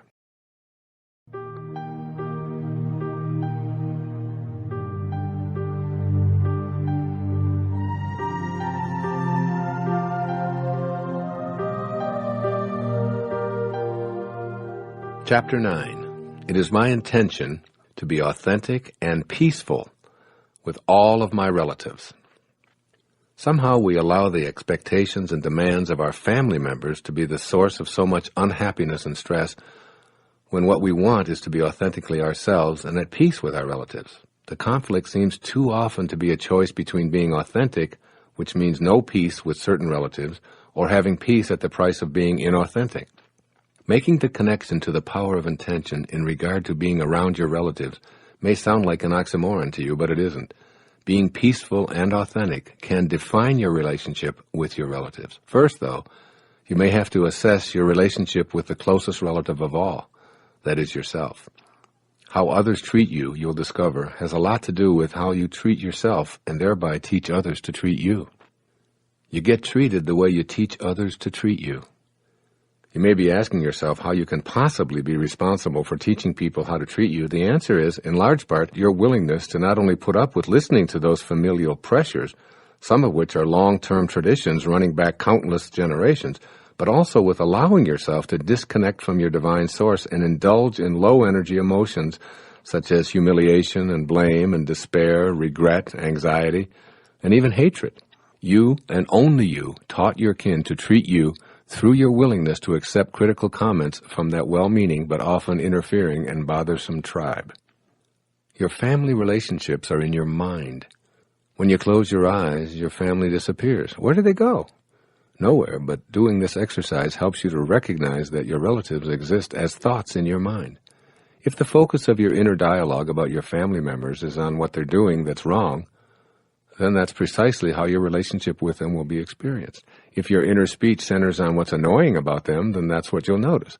As much as you're inclined to blame them for your annoyance, it's yours, and it's coming from your thoughts. If you make a decision to put your inner attention, your life energy, on something quite different, your relationship will change. In your thoughts, where your family relationships exist, you'll no longer be annoyed, angry, hurt, or depressed. If in your mind you're thinking, my intention is to be authentic and peaceful with this relative, then that's what you'll experience, even if that relative continues to be exactly the way he or she has always been. Changing your mind is really changing your relationships. Being authentic and peaceful with your relatives is only a thought away. You can learn to change your thoughts by intending to create authentic and peaceful feelings within yourself. No one is capable of making you upset without your consent, and you've given your consent too frequently in the past. When you begin practicing the intention to be authentic and peaceful, you withdraw your consent to be in the lower energy. You connect to peace itself and decide to bring peace to your relatives, thereby immediately gaining the power to change the energy of family gatherings. Prior to my waking up to the power of intention, family visits were events that caused me consternation because of the attitudes and behavior of some of my wife's relatives. I'd prepare for a Sunday afternoon family visit by getting anxious and upset over what I anticipated to be a fretful, lousy experience, and I seldom disappointed myself. I'd focused my thoughts on what I didn't like, and I defined my relationship with my in-laws in this manner. Gradually, as I began to understand the power of intention and left my ego behind, I substituted kindness, receptivity, love, and even beauty for my former annoyed and angry assessments. Before family get-togethers, I'd remind myself that I'm what I choose to be in any and all circumstances, and I chose to be authentically peaceful and have a good time. In response to something that used to annoy me, I'd now say to my mother-in-law in a loving way, I never thought of it that way. Tell me more. In response to what I previously considered to be an ignorant comment, I'd respond, that's an interesting point of view. When did you first learn about this? In other words, I was bringing my own intention to be in a state of peace to this encounter and was refusing to judge them. The most amazing things began to happen. I started looking forward to having these family members at our home. I began to see them as much more enlightened than I'd previously thought. I actually enjoyed our times together, and every time something came up that I'd found annoying in the past, I'd overlook it and respond with love and kindness instead. At an earlier stage of my life, expressions of racial or religious prejudice were a stimulus for my anger and resentment. Now I'd quietly respond with a kind and gentle reminder of my own opinions and simply let the matter drop. Over the years, I found that not only did the racial and religious slurs diminish to zero, but I noticed that my in-laws were expressing tolerance and even love toward minorities, as well as those who practiced religions different from their own.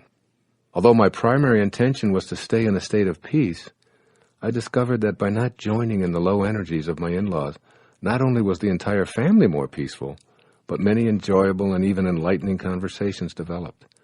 I had as much to learn from my in-laws as I had to teach. Even when I disagreed vehemently with a judgment directed at me, if I remembered my intention to have a peaceful relationship with them, I was able to do just that. No longer did I think about what I disliked, or what was missing, or what always had been. I stayed focused on making these gatherings fun, loving, and most important to me, peaceful. Let's take a look at the steps you need to take in order to make the stated intention of this chapter and all succeeding ones a reality. Step 1. Identify your intention verbally and in writing, and develop a deep yearning for it. When you create a great longing for the experience of a peaceful family, everything will begin to happen to fulfill this yearning spontaneously and naturally. Rather than praying to a saint or God for a miracle, pray for the miracle of the inner awakening, which will never leave you. Step 2. Intend for all of your relatives what you intend for yourself. When anyone criticizes, judges, acts angry, expresses hatred, or finds fault with you, they're not at peace with themselves. Want this peace for them even more than you desire it for yourself. Let me say that again. Want this peace for them even more than you desire it for yourself. This doesn't require words or actions on your part. Simply picture the people in your family with whom you're not at peace and feel the peace you crave for them. Your inner speech will change, and you'll begin to experience the peaceful authenticity of both your beings. Step 3. Be the peace you're seeking from others. If peace is missing in your relationships with your family, it means that you have a place within you that's occupied by non-peace. Say a friendly hello to the non-peace and then let it go. You're sending a peaceful feeling to the non-peace feeling. The lower energies you're experiencing will be strengthened by your peaceful hi or hello and eventually vanish as the divine grows within you. The way to this peace is through any form of quiet and meditation that works for you. Even if it's only a 2-minute respite during which time you're silent, concentrate on the name of the divine or repeat the sound of ah as an inner mantra. Step 4. Match up with the 7 faces of intention. If you've forgotten what the universal mind of intention looks like, it's creative, kind, loving, beautiful, always expanding, endlessly abundant, and receptive to all of life. This kind of spiritual energy will be transformative, not only for you, but also for your relatives.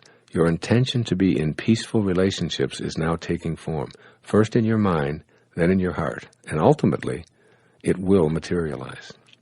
Step 5. Review all of the obstacles that have been erected on your path to familial peace. Listen to any inner dialogue that focuses on your resentment of others' expectations for you. Remind yourself that when you think about what you resent, you act upon what you think about, while simultaneously attracting more of it to yourself. Examine your energy field for your tendency to react to lower energies with more of the same, and give your ego a reminder that you'll no longer opt to be offended or need to be right in these relationships. Step 6. Act as if. Begin the process of acting as if what you intend to manifest is already true. See everyone in your family in the love and light that is their true identity.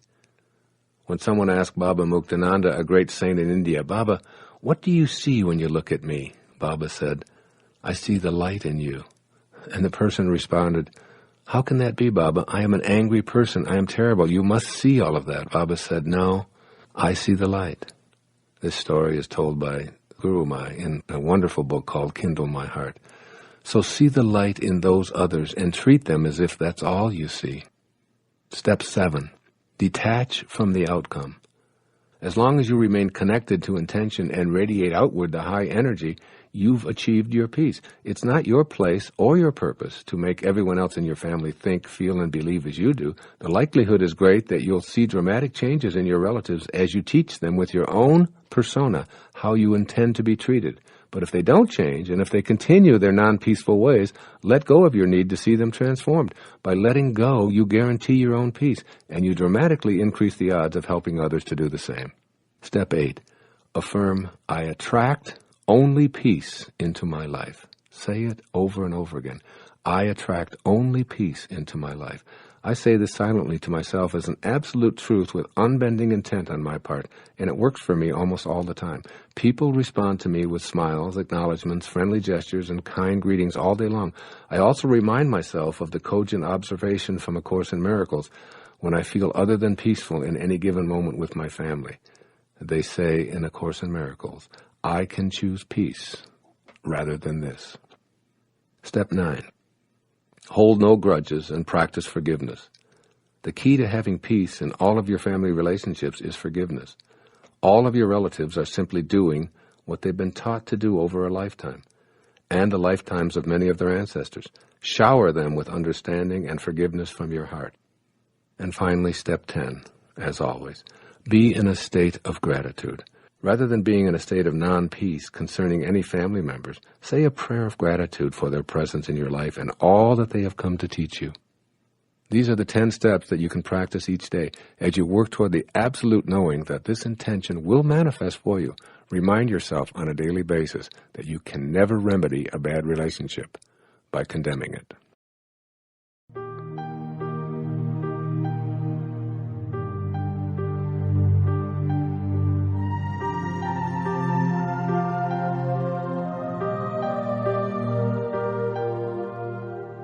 Chapter 10.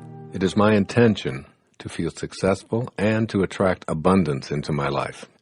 One of my own personal secrets for feeling successful and attracting bountiful abundance into my life has been an internal axiom that I use virtually every day of my life. It goes like this: change the way you look at things, and the things you look at change.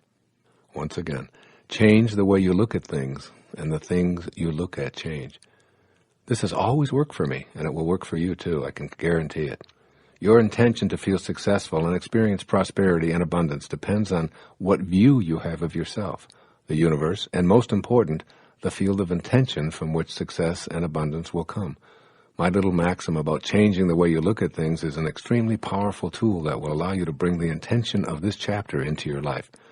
First, examine how you look at things, and then how the spirit of intention does the same. How do you look at life? The way you look at life is essentially a barometer of your expectations based on what you've been taught you're worthy of and capable of achieving. These expectations are largely imposed by external influences such as family, community, and institutions, but they're also influenced by that ever-present inner companion, your ego. These sources of your expectations are largely based on the beliefs of limitation, scarcity, and pessimism about what's possible for you. If these beliefs are the basis for how you look at life, then this perception of the world is what you expect for yourself. Attracting abundance, prosperity, and success from these limiting viewpoints is an absolute impossibility. Take an inventory of how you look at the world, asking yourself how much of your life energy is focused on explaining away potentially optimistic viewpoints by preferring to see the inequities and the inconsistencies and the abundance for all philosophy. Can you change the way you look at things? Can you see potential for prosperity where you've always seen scarcity? Can you change what is simply by changing the way you see it? I say a resounding yes to these questions, and the way to work at changing the way you look at things is to take a hard look at something you may not have previously considered. How does the universal, all-creating field of intention look at life? The field of intention, which is responsible for all creation, is constantly giving. In fact, it knows no bounds to its giving. It just keeps on converting pure, formless spirit into a myriad of material forms. Furthermore, this field of intention gives in unlimited supplies. There's no such concept as shortage or scarcity when it comes to the originating source. So we're looking at two major conceptualizations when we think of the universal mind's natural abundance. The first is that it's perpetually giving, and the second, that it offers an infinite supply. A message to the field of intention that says, "Please send me more money," is interpreted as you're seeing yourself in a state of scarcity. But this source has no concept of scarcity. It doesn't even know what not having enough money means. Thus, its response back to you will be, "Here's a state of needing more money because that's how you think, and I'm the mind with which you think, so here's more of what you don't want and don't have." Your ego-dominated response will be, "My desires are being denied." But the real truth is, the universal source knows only abundance and giving, and will respond with money flowing to you if your intention is, "I have enough money and I allow what I already have enough of to continue to flow to me." If you tell the universal mind what you want, it will respond by leaving you in a state of wanting, never arriving and always needing more. If, however, you feel that what you intend to manifest has already manifested, you're unified with your intention. Never allowing a moment of doubt or listening to naysayers, you'll be in the presence of that all-creating field of intention. You can't come from shortage, you can't come from scarcity, and you can't come from wanting. You must come from the same attributes as that which allows everything. This is a key word, allowing. Let's take a look at how allowing is so often ignored in attempts to manifest feeling successful and particularly attracting abundance into our life. The art of allowing. The universal mind of creation is in a constant state of supplying. It never shuts down. It takes no vacations. There are no days off, and it's perpetually giving forth. Everything and everyone, without exception, emanates from this universal mind we're calling intention. So if everything comes from this infinite field of invisible energy, why is it that some are able to partake of it while others seem so separated from it? Allowing this all-giving source into your life means becoming aware of the resistance that you may be placing in the way of the abundance that's always being supplied. There's a long history of countless thoughts that have formed this field of resistance to abundance. This habit of disallowing grew from the belief system that you've cultivated over the years and that you rely on. Furthermore, you've allowed the resistance of others to enter this picture as well, and you surround yourself with the need for their approval in these matters. You solicit their resistant opinions, read newspaper accounts of all of those who failed to manifest the jobs of their choice, examine government reports about the poor job prospects and the declining economy, watch the television reports belaboring the sorry state of affairs in the world, and your resistance becomes even more convincingly entrenched. You've aligned yourself with the proponents of disallowing. What you need to do is to look at this belief system and all of the factors that continue to support it and say, it's too big of a job to change the entire thing. Instead, I'm going to start changing the thoughts that activate disallowing right here, right now. It doesn't matter what you thought before, or for how long, or how many pressures you're under to maintain your resistance. Instead, stop activating disallowing thoughts today, one thought at a time. You can do so by stating, I feel successful. I intend to feel the abundance that is here now. Repeat these words or create your arrangement of words which continually inundate your thoughts during your waking hours with a new belief of being successful and abundant. Those thoughts will then become what you say in silent prayer-like messages to yourself. I am success. I am abundance. When you're success itself, when you're abundance itself, you're in harmony with the all-creating source, and it will do the only thing it knows how to do. It will be endlessly giving and forthcoming with that which has no resistance to it, namely you and your thoughts. As you practice allowing and living the faith of least resistance, success is no longer something you choose, it's something that you are. Abundance no longer eludes you, you are it, and it is you. It flows unimpeded beyond your resistance. Herein lies another clue to the free flow of abundance. You must avoid becoming attached to and hoarding what shows up in your life. Abundance, detachment, and your feelings. While it's crucial for you to have a firm vibrational matchup with the all-creating abundance of intention, it's just as crucial for you to know that you can't hang on to and own any of the abundance that will be coming your way. This is because the you that would like to hang on to and become attached to your success and your wealth is not really you. It's that troublesome ego of yours. You're not what you have, and you're not what you do.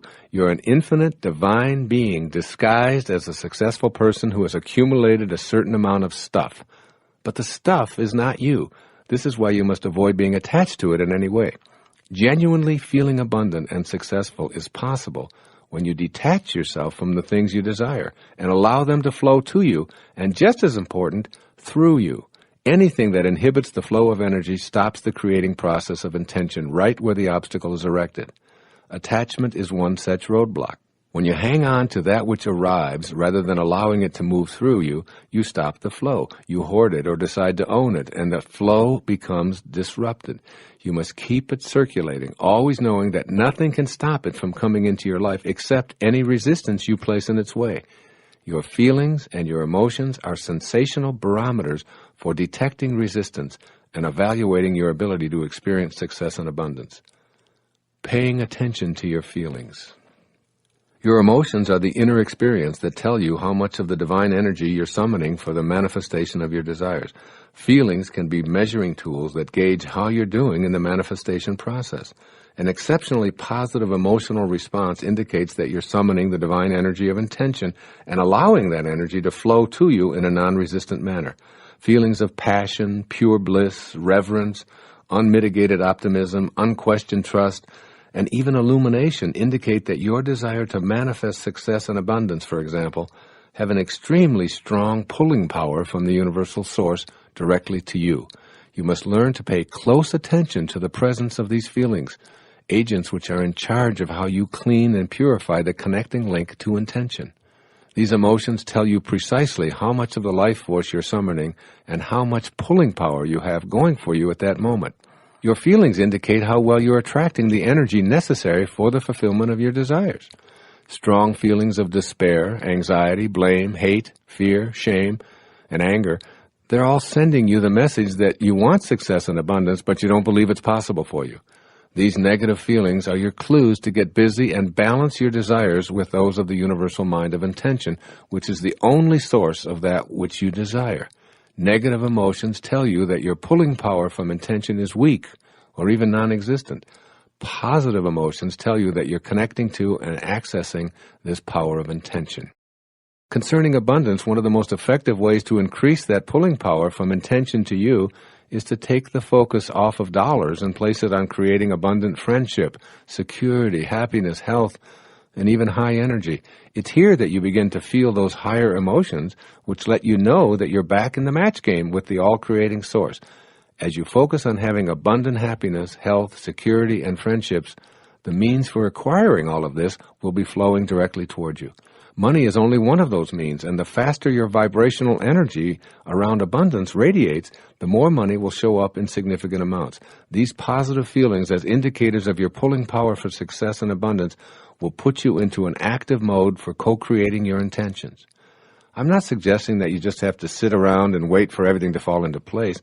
I'm suggesting that by declaring, I intend to feel successful and attract prosperity, your emotional energy will shift and you'll act as if what you desire were already true. Your actions will be in harmony with the faces of intention, and you'll be provided with what you are rather than attempting to be provided with what's missing. Making your intention your reality. What follows is a 10-step program for implementing the intention of this chapter, that is, to feel successful and to attract abundance right into your life. Step 1. See the world as an abundant, providing, friendly place. In this first step, you're receptive to a world that provides rather than one that restricts. You'll see a world that wants you to be successful and abundant rather than one that conspires against you. Step 2.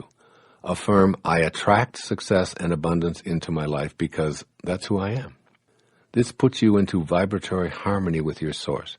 Your goal is to eliminate any distance between what you desire and that from which you pull it into your life. Abundance and success aren't out there waiting to show up for you. You are already it, and the source can only provide you with what it is, and consequently, what you are already. Step 3. Stay in an attitude of allowing. In an attitude of allowing, all resistance in the form of thoughts of negativity or doubt are replaced with simply knowing that you and your source are one and the same. Picture the abundance you desire freely flowing directly to you. Refuse to do anything or have any thought that compromises your alignment with source energy. Step 4. Use your present moments to activate thoughts that are in harmony with the 7 faces of intention. The key phrase here is present moments. Notice right now, in this very moment, if you're thinking that it's hopeless at this stage of your life to change the thoughts that comprise your belief system. Do you defeat yourself with thoughts of having had such a long life practicing affirmations of scarcity and creating resistance to your success and abundance that you don't have enough time left to counterbalance the thoughts that comprise your past belief system? Make the choice to let go of that lifetime of beliefs and begin activating thoughts right now, right here, that allow you to feel good. Wanting to feel good is synonymous with wanting to feel God. Remember, God is good, and all that God created was good. Step 5. Initiate actions that support your feelings of abundance and success. Here the key word is actions. I've been calling this acting as if, or thinking from the end, and acting that way yourself. Put your body into a gear that pushes you toward abundance and feeling successful. Act on those passionate emotions as if the abundance and success you seek is already here. Speak to strangers with passion in your voice. Answer the telephone in an inspired way. Do a job interview from the place of confidence and joy. Read the books that mysteriously show up, and pay close attention to conversations that seem to indicate you're being called to something new. Step 6. Remember that your prosperity and success will benefit others and that no one lacks abundance because you've opted for it. Once again, the supply is unlimited. The more you partake of the universal generosity, the more you'll have to share with others. Step 7. Monitor your emotions as a guidance system for your connection to the universal mind of intention. When you're experiencing low-energy emotions of rage, anger, hatred, anxiety, despair, and the like, that's a clue that while your desires may be strong, they're completely out of sync with the field of intention. Remind yourself in these moments that you want to feel good, and see if you can activate a thought that supports your feeling good. Step 8. Become as generous to the world with your abundance as the field of intention is to you. Don't stop the flow of abundant energy by hoarding or owning what you receive. Keep it moving. Use your prosperity in the service of others and for causes greater than your ego. The more you practice detachment, the more you'll stay in vibratory harmony with the all-giving source of everything. Step 9. Devote the necessary time to meditate on the spirit within as the source of your success and abundance. There's no substitute for the practice of meditation. This is particularly relevant with abundance. You must have an understanding that your consciousness of the presence is your supply. By repeating the sound that is the name of God as a mantra, you're using a technique for manifesting as ancient as recorded history. I am particularly drawn to this form of meditation I've mentioned previously called japa. I know it works. I've written an entire book about it called Getting in the Gap, and I've also provided a CD and mentioned it before because I know how powerful it can be in helping you to attract abundance or anything you like into your life. And finally, step 10.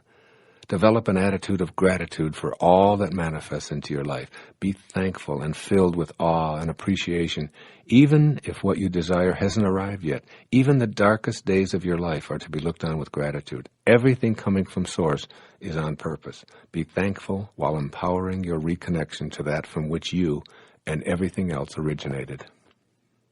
The energy that creates worlds and universes is within you.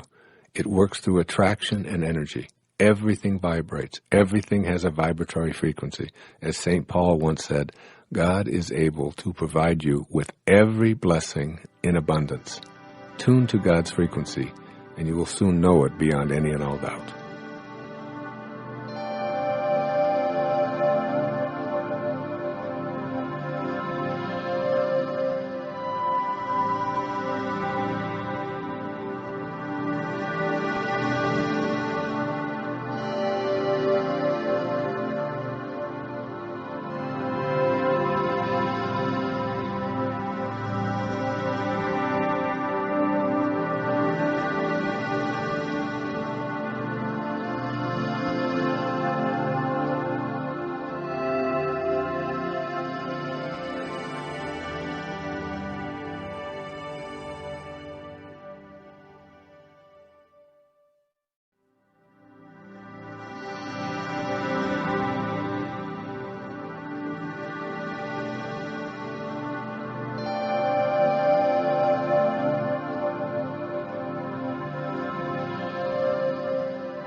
Chapter 11.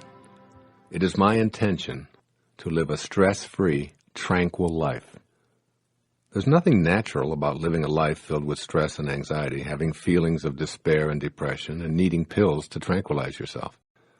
Agitated thoughts that produce high blood pressure, a nervous stomach, persistent feelings of discomfort, an inability to relax or sleep, and frequent displays of displeasure and outrage are violating your natural state. Believe it or not, you have the power to create the naturally stress-free and tranquil life you desire. You can utilize this power to attract frustration or joy, anxiety or peace. When you're in harmony with the 7 faces of intention, you can access and pull from the source of all in order to fulfill your intention of being stress-free and tranquil. So if it's natural to have feelings of well-being, why is it that we seem to experience so much unwellness and tension? The answer to this question provides you with the key that leads to the peaceful life you desire. Stress is a desire of the ego.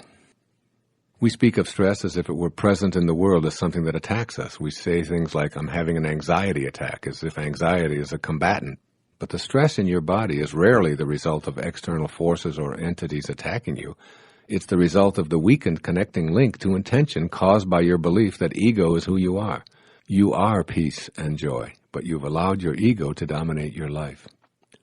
The following lighthearted way to stop taking yourself so seriously is from a book by Rosamund and Benjamin Zander. He's the conductor of the Boston Philharmonic Orchestra, titled The Art of Possibility. It illustrates in a delightful way how we allow ego to create many of the problems we encounter that we label stress and anxiety. It's called Rule Number 6. I'll share it with you. 2 prime ministers are sitting in a room discussing affairs of state. Suddenly a man bursts in, apoplectic with fury, shouting and stamping and banging his fist on the desk. The resident prime minister admonishes him. "Peter," he says, "kindly remember Rule Number 6. Whereupon Peter is instantly restored to complete calm, apologizes, and withdraws. The politicians return to their conversation, only to be interrupted yet again 20 minutes later by an hysterical woman gesticulating wildly, her hair flying. Again, the intruder is greeted with the words, "Marie, please remember Rule Number 6. Complete calm descends once more, and she, too, withdraws with a bow and an apology. When the scene is repeated for a third time, the visiting prime minister addresses his colleague. "My dear friend," he says, "I've seen many things in my life, but never anything as remarkable as this. Would you be willing to share with me the secret of Rule Number 6? "Very simply," replies the resident prime minister. "Rule Number 6 is, don't take yourself so damn seriously." "Ah," says his visitor, "that's a fine rule." After a moment of pondering, he inquires, "And what, may I ask, are the other rules?" "Oh, there aren't any." As you encounter stress, pressure, or anxiety in your life, remember Rule Number 6. At the moment you realize you're thinking stressful thoughts. By noticing and discontinuing the inner dialogue that causes stress, you may be able to prevent its physical symptoms. What are the inner thoughts that produce stress? I'm more important than those around me. My expectations aren't being met. I shouldn't have to wait. I'm too important. I'm the customer here, and I demand attention. No one else has these pressures. All of these above, along with a potentially endless inventory of Rule Number 6 thoughts, are from the ego's bag of tricks. You aren't your work, your accomplishments, your possessions, your home, your family, your anything. You're an aspect of the power of intention, dressed in a physical human body, intended to experience and enjoy life on earth. This is the intention that you want to bring to the presence of stress. To fulfill the intention of this chapter to live a stress-free and tranquil life, you must become conscious of the need to activate thought responses that match your intention. These new responses will become habitual and replace your old habit of responding in stress-producing ways.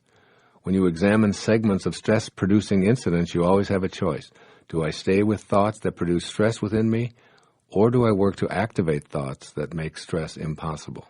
Here's another easy tool that will help you to replace the habit of choosing anxiety and stress. I call them 5 magic words. Here they are. I want to feel good. I want to feel good. In an earlier chapter, I described how your emotions are a guidance system informing you of whether or not you're creating resistance to your intentions. Feeling bad lets you know that you're not connected to the power of intention. Your intention here is to be tranquil and stress-free. When you feel good, you're connected to your intentions, regardless of what goes on around you or what others expect you to feel. Many events will transpire in which your conditioned response is to feel bad. Be aware of these outer incidents and say the 5 magic words, I want to feel good. In that precise moment, ask yourself if feeling bad is going to make the situation any better. You'll discover that the only thing that feeling bad accomplishes in response to outer situations is to plummet you into anxiety, despair, depression, and, of course, stress. Instead, ask yourself in that moment what thought you can have that will make you feel good. When you discover that it's responding with kindness and love to the bad feeling, which is quite different from wallowing around in it, you'll begin experiencing a shift in your emotional state. Now you're in vibrational harmony with your source, since the power of intention knows only peace, kindness, and love. I assure you that your decision to feel good is a way of connecting to spirit. It isn't an indifferent response to events. By feeling good, you become an instrument of peace, and it's through this channel that you eradicate problems. By feeling bad, you stay in the energy field that creates resistance to positive change and experience a stressful, anxious state as a byproduct. The things you call problems will perpetually present themselves to you. They'll never go away. Resolve one, and another one will surface. You'll never get it done. I urge you to simply accept the fact that you'll never get it all done and begin to live more fully in the only moment that you have, which is now.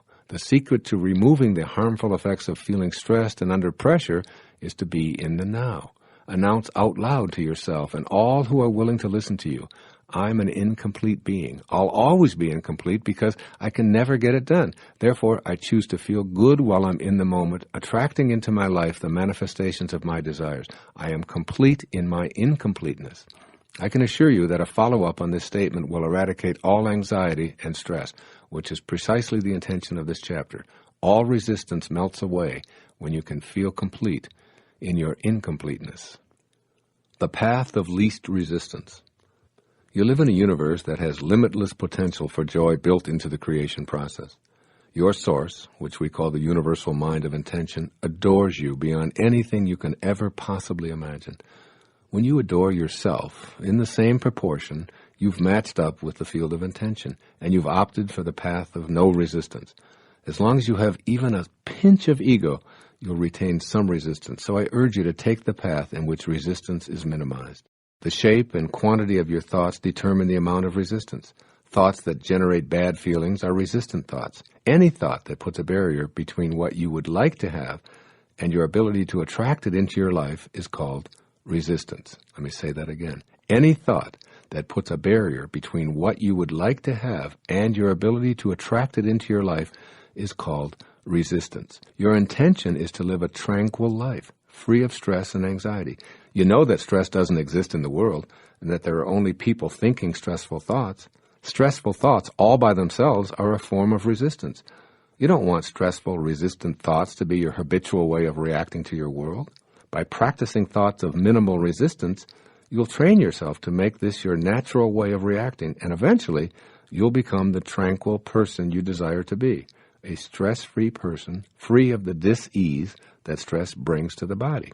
Stressful thoughts all by themselves are the resistance that you construct that impede your connection to the power of intention. Here are some examples of sentences on the path of resistance, which are then changed to sentences on the path of least resistance. Here's the path of resistance. I feel uneasy about the state of the economy. I've already lost so much money. And listen to the path of least resistance. I live in an abundant universe. I choose to think about what I have, and I will be fine. The universe will provide. Here's resistance. I can never get ahead in this job. Here's a path of least resistance. I choose to appreciate what I'm doing right now, and I'll attract an even greater opportunity. Resistance. My health is a huge concern. I worry about getting old and becoming dependent and sick. Least resistance. I'm healthy, and I think healthy. I live in a universe that attracts healing, and I refuse to anticipate sickness. Resistance. I don't deserve to feel good when so many people are suffering. Least resistance. I didn't come into a world where everyone is going to have the same identical experience. I'll feel good, and by being uplifted, I'll help eradicate some of the suffering. All stressful thoughts represent a form of resistance you wish to eradicate. Change those thoughts by monitoring your feelings and opting for joy rather than anxiety, and you'll access the power of intention. Making your intention your reality. Below is my 10-step program for making the intention of creating a stress-free, tranquil life your daily experience. Step 1. Remember that your natural state is joy. You are a product of joy and love. It's natural for you to experience these feelings. You've come to believe that feeling bad, anxious, or even depressed is natural, particularly when people and events around you are in low-energy modes. Remind yourself as frequently as necessary, I come from peace and joy.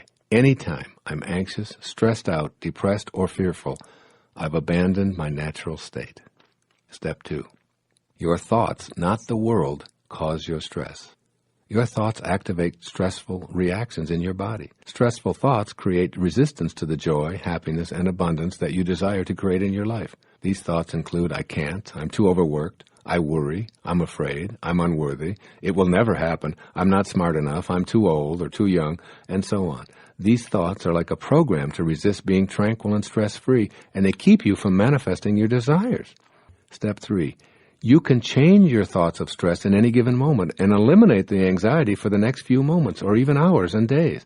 By making a conscious decision to distract yourself from worry, you've inaugurated the process of stress reduction, while simultaneously reconnecting to the field of all creating intention. It's from this place of peace and tranquility that you become a co-creator with God. You can't be connected to your source and be stressed at the same time. Hear that again. You can't be connected to your source and be stressed at the same time.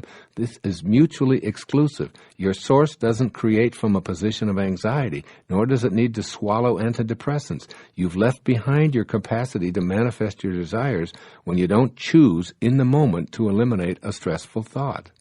Step 4.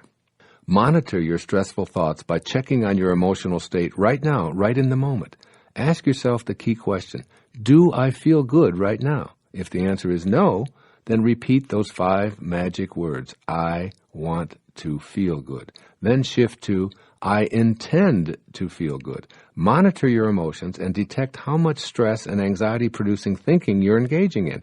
This monitoring process keeps you apprised of whether you're on the path of least resistance or going in the other direction. Step 5. Make a conscious choice to select a thought that will activate good feelings. I urge you to choose your thought based exclusively on how it makes you feel rather than how popular it is or how well advertised. Ask yourself, does this new thought make me feel good? No? Well, how about this thought? Not really. Here's another. Ultimately, you'll come up with one that makes you feel good, if only temporarily. Your choice might be the thought of a beautiful sunset, the expression of the face of someone that you really love, or a thrilling experience. It's only important that it resonate within you emotionally and physically as a good feeling. Step 6. Spend some time observing babies and vow to emulate their joy. You didn't come forth into this world to suffer, to be anxious, fearful, stressful, or depressed. You came from the God consciousness of joy. Just watch little babies. They've done nothing to be so happy about. They don't work, they poop in their pants, and they have no goals other than to expand and grow and explore this amazing world. They love everyone. They're completely entertained by a plastic bottle or a goofy face, and they're in a constant state of love. Yet they have no teeth, no hair, and they're pudgy and flatulent.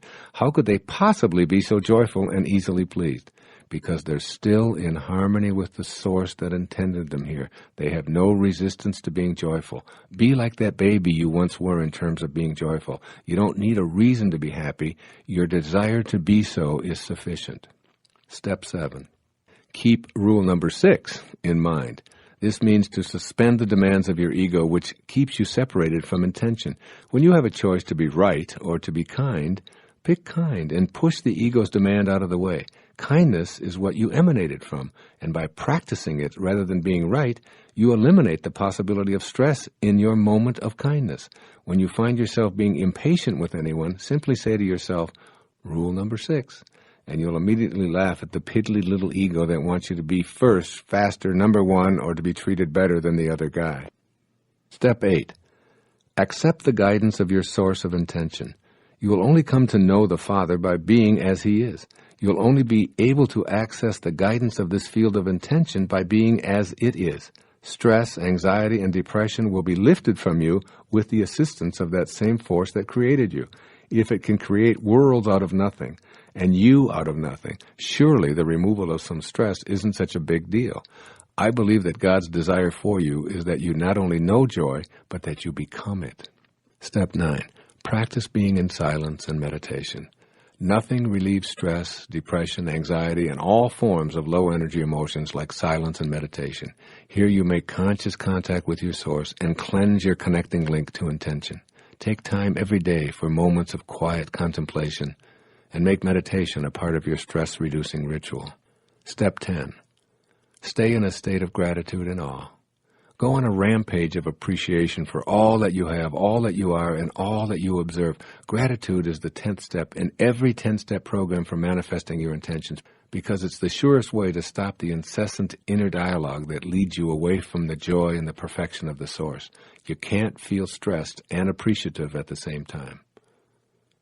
I'd like to conclude this chapter on your intention to lead a tranquil life with a poem by the famous Bengali poet of Calcutta, Rabindranath Tagore, one of my favorite spiritual teachers. I slept, he says, and dreamt that life was joy. I awoke and saw that life was service.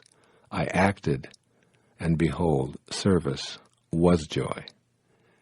It can all be joy in your inner and outer worlds. Sleep and dream of joy, and remember above all else, you feel good, not because the world is right, but your world is right because you feel good.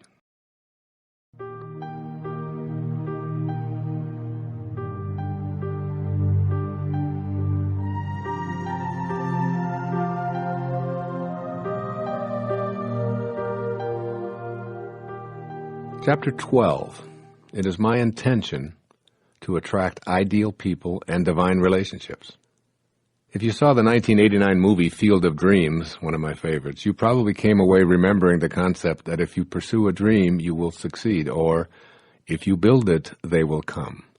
I thought of this as I began writing this chapter because I'm suggesting that if you commit yourself to matching up with the field of intention, everyone you desire or need to fulfill your personal intention will appear. The right people will arrive to assist you in every aspect of your life. The people who will support you in your career are there. The people who will help you create your perfect home show up. The people who will arrange the finances for whatever you desire are available. The list is endless because we're all in relationship to each other. We all emanate from the same source, and we all share the same divine energy of intention. There's no place that this universal mind is not. Therefore, you share it with everyone you attract into your life. You'll have to let go of any resistance to your ability to attract the right people, or you won't recognize them when they show up in your everyday life. Resistance may be difficult to recognize at first because it's such a familiar form of your thoughts, your emotions, and your energy levels. If you believe that you're powerless to attract the right people, then you've attracted powerlessness to your experience. If you're attached to the idea of being stuck with the wrong people or no people at all, then your energy isn't aligned with the power of intention, and resistance reigns. The field of intention has no choice but to send you more of what you're desiring. Once again, do a somersault into the inconceivable, where you have faith and trust in the universal mind of intention and allow the right people to arrive in your life space right on schedule. Removing resistance by allowing. Your intention is absolutely clear here. You want to attract the people who are intended to be part of your life, and you want to have a happy, fulfilling spiritual relationship. But what you need in the way of the right people showing up will appear for you only when you're ready and willing to receive them. They've always been there. They're there right now. They'll always be there. The questions you need to ask yourself are, am I ready? Am I willing? And how much am I willing to have it? If your response to these questions are a readiness and willingness to experience your desires, then you'll begin seeing people not only as a body with a soul, but as a spiritual being clothed in a unique body. You'll see the infinite souls that we all are. Infinite meaning always and everywhere meaning with you right now, if that's your spiritual desire. Giving forth what you want to attract. Once you've formed a picture in your mind of the person or people that you intend to show up in your immediate life space, and you know how you want them to treat you and what they'll be like in helping you to live out your desires, you must be what it is that you're seeking. Again, you must be what it is that you are seeking. This is a universe of attraction and energy.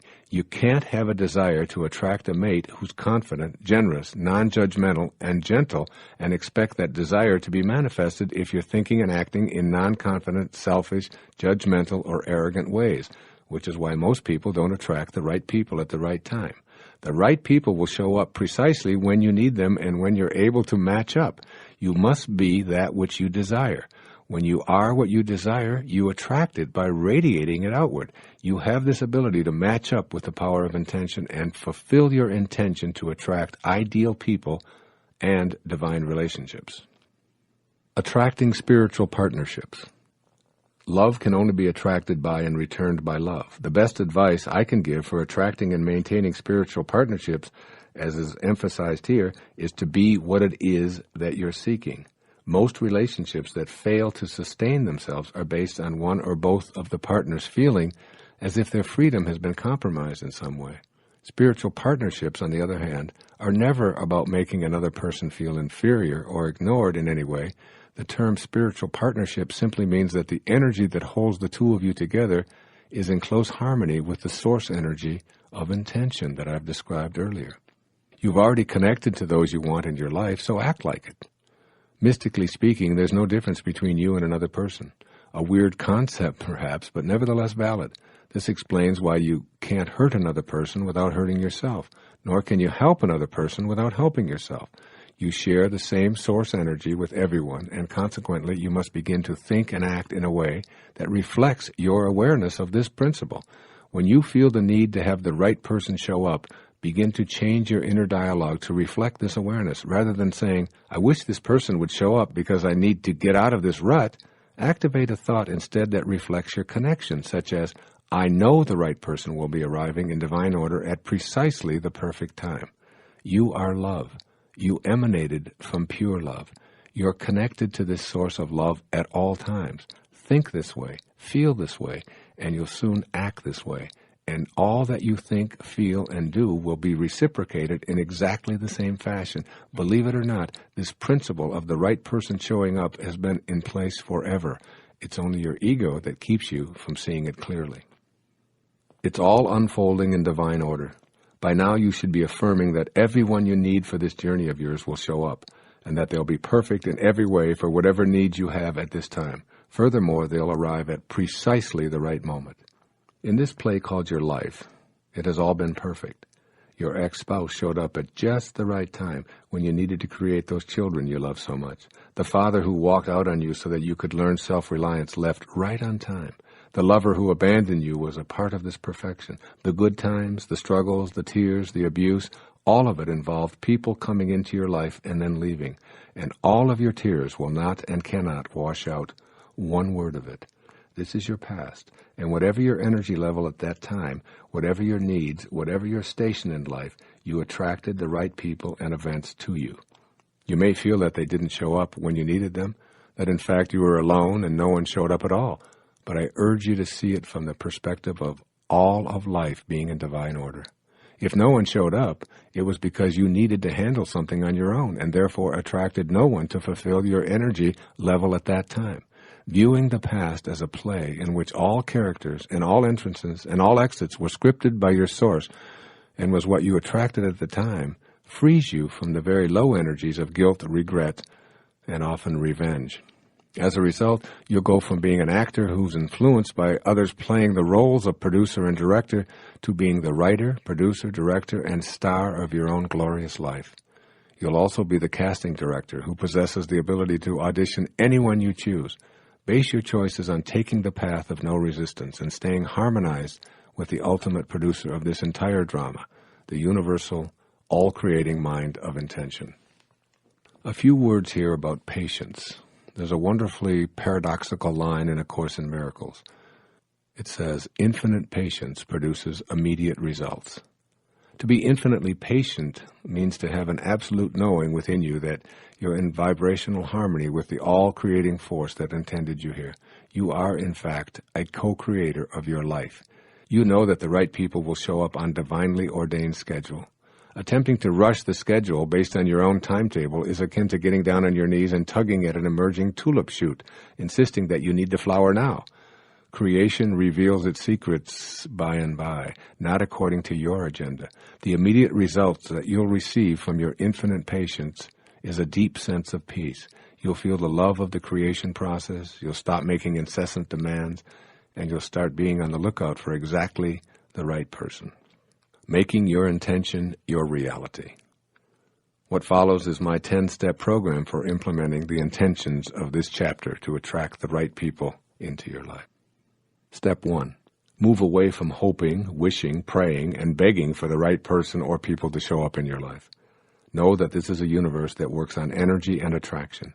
Remind yourself that you have the power to attract the right people to assist you with any desire, as long as you're able to shift from ego-driven energy to match up with the all-providing source of intention.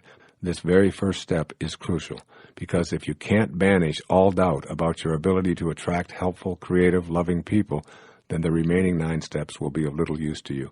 Intending ideal people and divine partners begins with the knowing in your heart that it's not only a possibility, but a certainty. Step 2. Conceptualize your invisible connection to the people you'd like to attract to your life.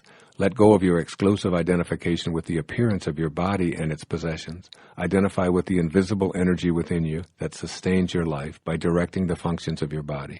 Now recognize that this same energy source flowing through the people you perceive to be missing from your life, and then realign yourself in thought with that person or persons. Know within you that this power of intention connects the two of you. Your thoughts of creating this merger also emanate from that same field of universal intention. Step 3.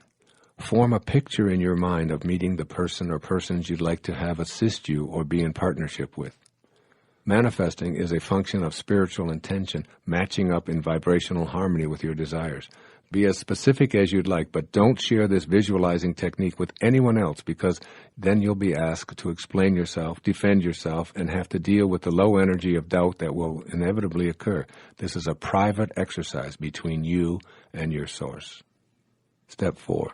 Act upon the inner picture. Begin to act as if everyone you meet is a part of your intention to attract ideal people into your life. Share with others your needs and desires without going into detail about your spiritual methodology.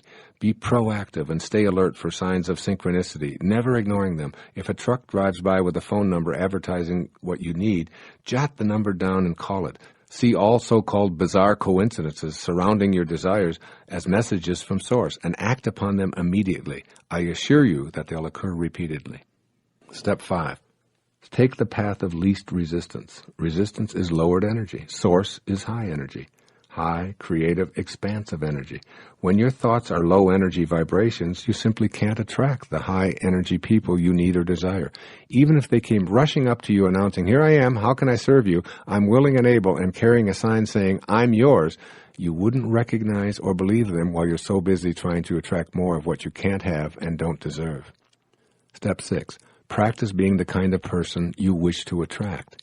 As I've touched on before, if you want to be loved unconditionally, practice loving unconditionally. If you want assistance from others, extend assistance whenever and wherever you have the opportunity. If you'd like to be the recipient of generosity, then be as generous as you can, as frequently as you can.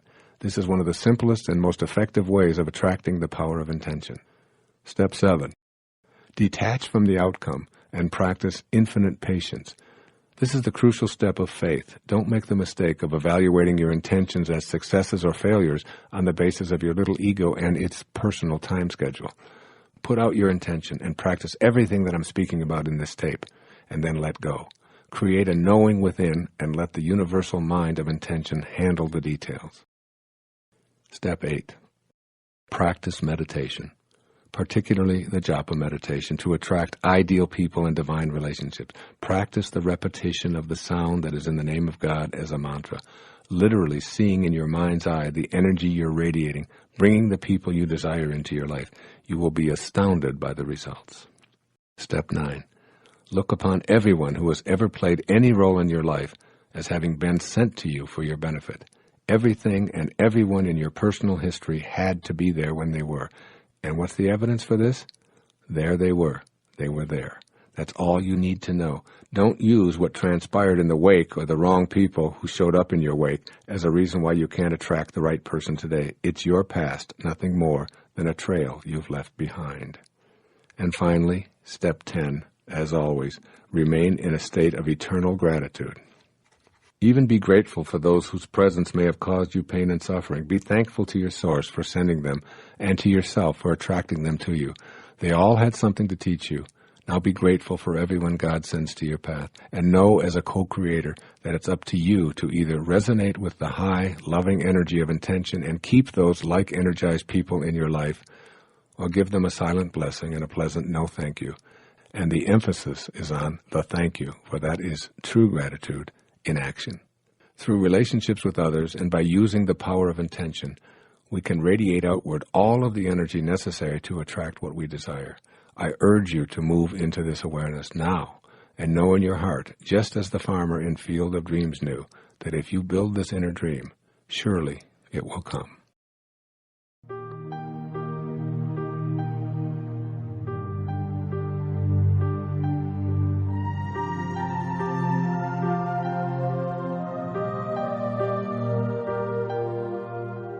Chapter 13. It is my intention to optimize my capacity to heal and to be healed. Every single person on the planet has within them the potential to be a healer. In order to make conscious contact with your inherent healing powers, you must first make the decision to be healed yourself. Reconnect to the disease-free, loving perfection from which you came is a succinct statement of what the self-healing process requires.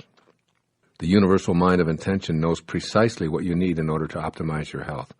What you must do is notice your thoughts and your behaviors, which are creating resistance and interfering with healing, which is the flow of intentional energy. Recognizing your resistance is something that's entirely up to you. Your intention in this chapter is facilitated by looking at the larger objective of returning to your source and vibrating more in harmony with the energy of the power of intention. That source is never focused on what's wrong, what's missing, or even what's sickly. True healing takes you back to the source. Anything short of this connection is just a temporary fix. When you clean up the connecting link to your source, attractor patterns of energy are drawn to you. If you don't believe that this is possible, then you've created resistance to your intention to heal and to be healed. If you believe that it is possible, but not for you, then you have more resistance. If you believe that you're being punished by the absence of health, that's also resistance. These inner thoughts about your ability to be healed play a dominant role in your physical experience. Becoming a healer by healing oneself involves another one of those imaginary somersaults into the inconceivable, where you land upright and balanced in your thoughts, face to face with your source. You realize, perhaps for the first time, that you and your source are one when you let go of the ego mind, which has convinced you that you're separate from the power of intention. From thoughts of sickness to intentions of wellness. The decision to create is the decision to intend. To create healing, you can't have thoughts of illness and anticipate your body falling victim to disease. Become aware of the thoughts you have that support the idea of sickness as something to be expected. Begin noticing the frequency of those thoughts. The more they occupy your mental landscape, the more resistance you're creating to realizing your intention. You know what those thoughts of resistance sound like. I can't do anything about this arthritis. It's the flu season. I feel okay now, but by the weekend it'll be in my chest and I'll have a fever. We live in a carcinogenic world. Everything is either fattening or filled with chemicals. I feel so tired all of the time. On and on and on these thoughts of resistance go. They're like huge barricades blocking the realization of your intentions. Notice the thoughts that represent a decision on your part to buy into the illness mentality of the huge profit-making drug companies and a healthcare industry that thrives on your fears. But you're the divine, remember? You're a piece of the universal mind of intention, and you don't have to think in these ways. You can opt to think that you have the ability to raise your energy level, even if all of the advertising around you points to a different conclusion. You can go within and hold an intention that says, I want to feel good. I intend to feel good. I intend to return to my source, and I refuse to allow any other thoughts of disorder or disease in. This is the beginning. You'll feel empowered by this unique experience. Then at any given moment of not feeling well, choose thoughts of healing and feeling good. In that instant, feeling good takes over, if only for a few seconds. Illness is not a punishment. You don't have a need for healing because you were bad or ignorant or as retribution for past life offenses. You've taken on whatever you're experiencing for whatever lessons you need to learn on this journey, which is being orchestrated by the all-providing intelligence that we're calling intention. In an eternal universe, you must view yourself and all others in infinite terms. Infinite terms means that you have an infinite number of opportunities to show up in a material body to co-create anything. As you view the sickness of the mind and body that permeates your own life as well as the rest of humanity, try viewing it as part of the infinite nature of our world.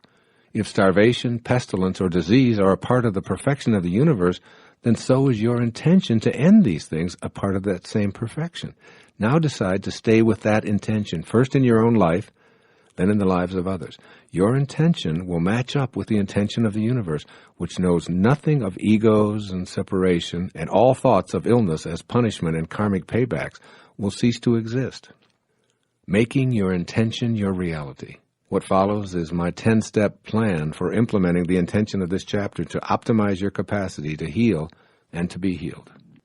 Step 1. You can't heal anyone until you allow yourself to be healed. Connect to a loving, kind, receptive to healing energy, which is the field that intended you here. Be willing to accept the fact that you're a part of the healing energy of all of life. The same force that heals a cut on your hand and grows the new skin to repair it permanently is both in your hand and in the universe as well. You are it. It is you. There's no separation. Be conscious of staying in contact with this healing energy because it's impossible to separate from it except in your ego-diminished thoughts. Step 2. The healing energy that you've connected to at all times is what you have to give away to others. Offer this energy freely and keep your ego entirely out of the healing process. Remember how St. Francis responded when asked why he didn't heal himself of his diseases, which would cause his death at the age of 45. He said, quote, "I want everyone to know that it is God who does this healing," unquote. St. Francis was healed of ego domination, and he deliberately held on to his infirmities to teach others that it was God's energy working through him that provided the energy for all of his miraculous healings. Step 3. By raising your energy to a vibrational match with the field of intention, you're strengthening your immune system and increasing the production of well-being enzymes in the brain. A change in personality from being spiteful, pessimistic, angry, sullen, and disagreeable to one of passion, optimism, kindness, joy, and understanding is often the key when witnessing miraculous acts of spontaneous recovery from what were called fatalistic prognostications. Step 4. Practice surrender. Let go and let God is a great theme in the recovery movement. It's also a wonderful reminder in the world of healing. By surrendering, you're able to have reverence for and commune with this source of all healing. Remember that the field of intention doesn't know anything about healing per se because it's spiritual perfection already, and it creates from that perspective. It's ego consciousness that creates the disorder, disharmony, and even the diseases of our world. And it is in returning to that spiritual perfection that harmony of body, mind, and spirit are realized. Step 5. Don't ask to be healed. Ask to be restored to that perfection from which you emanated. Let nothing interfere with the intention that you have to heal and be healed. Discard all negativity that you encounter. Refuse to let in any energy that will weaken your body or your resolve. Convey this to others as well. Remember, you're not asking your source to heal you, because this assumes health is missing from your life. Come to the source as whole and complete. Banish all thoughts of illness, and know that by connecting back to this source, filling yourself with it, and offering it to others, you become healing itself. Step 6. Know that you're adored. In the moment in which you're experiencing thoughts that make you feel sick or bad, do your best to change them to thoughts that support your feeling good. And if that seems impossible, then do your very best to say nothing at all. Be on the lookout for the opportunity to literally say to yourself, I feel good. I intend to attract more of this good feeling, and I intend to give it away to any and all in need of it. Step 7. Seek out and cherish the silence.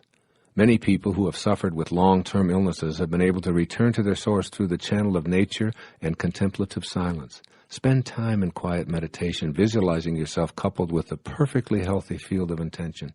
Commune with this source of all that is good, all that is well, and practice accessing this high spiritual energy, bathing your entire being in this light.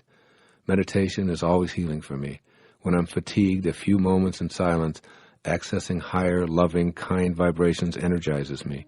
When I feel out of sorts, a few moments in quietude, making conscious contact with God, provides me with all that I need to not only feel good, but to help others to do the same. I always remember Herman Melville's timely words, silence is the only voice of God. Step 8. To be health, you must totally identify with the wholeness that you are. You can stop seeing yourself as a physical body and immerse yourself in the idea of absolute well-being. This is your ultimate truth, and you can allow this dynamic aura of wholeness to saturate and animate your every thought until it is all that you have to give away. This is how you heal, from the inner knowing and trust of your wholeness. Step 9. Allow health to stream into your life. Become conscious of resistance which interferes with the natural flow of healthy energy to you. This resistance is in the form of your thoughts. Any thought that's out of sync with the 7 phases of intention is a resistant thought. Any thought that says it's impossible to heal is a resistant thought. Any thought of doubt or fear is a resistant thought. When you observe these thoughts, note them carefully, and then deliberately activate thoughts that are in energetic, vibrational balance with the all-providing source of intention. And finally, step 10. Stay immersed in a state of gratitude. Be grateful for every breath you take, for all of your internal organs that work together in harmony, for the wholeness that is your body, for the blood streaming through your veins, for your brain that allows you to process these words and the ears that allow you to hear them. This is the surest way to keep the connecting link to perfect health, clean and pure. One of the messages of Jesus of Nazareth is apropos of all that I've presented in this chapter on having a healing intention. He said, quote, "If you bring forth what is inside you, what you bring forth will save you. If you don't bring forth what is inside you, what you don't bring forth will destroy you." Unquote. What is inside you is the power of intention. No microscope will reveal it. You can find the command center with X-ray technology, but the commander in the command center remains impervious to our sophisticated probing instruments. You are that commander. You must allow yourself to be in vibrational harmony with the greatest commander of all and bring it forth to serve you, rather than allowing yourself to be in a state of disrepair.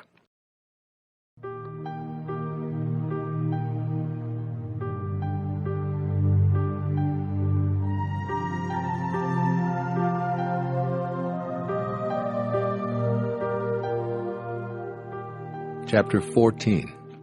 It is my intention to appreciate and express the genius that I am. You may never have thought of yourself as a person who has genius residing within you. You may have thought that genius is a word reserved for the Mozarts, Michelangelos, Einsteins, Madame Curies, Virginia Woolf, Stephen Hawking, and others whose lives and accomplishments have been publicized. But keep in mind that they share the same essence of consciousness that you do. They emanated from the same power of intention as you did. They have all shared the same life force animating them as you do. Your genius is in your very existence, awaiting the right circumstances to express itself. There is no such thing as luck or accidents in this purposeful universe.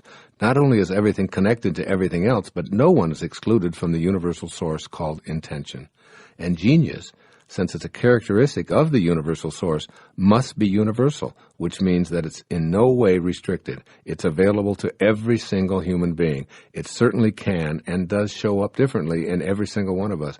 The qualities of creativity and genius are within you, waiting your decision to match up with that power of intention. Changing your energy level to access the genius within you. Higher energy is the energy of light, which is a way of describing spiritual energy. The 7 phases of intention are the ingredients of this spiritual energy.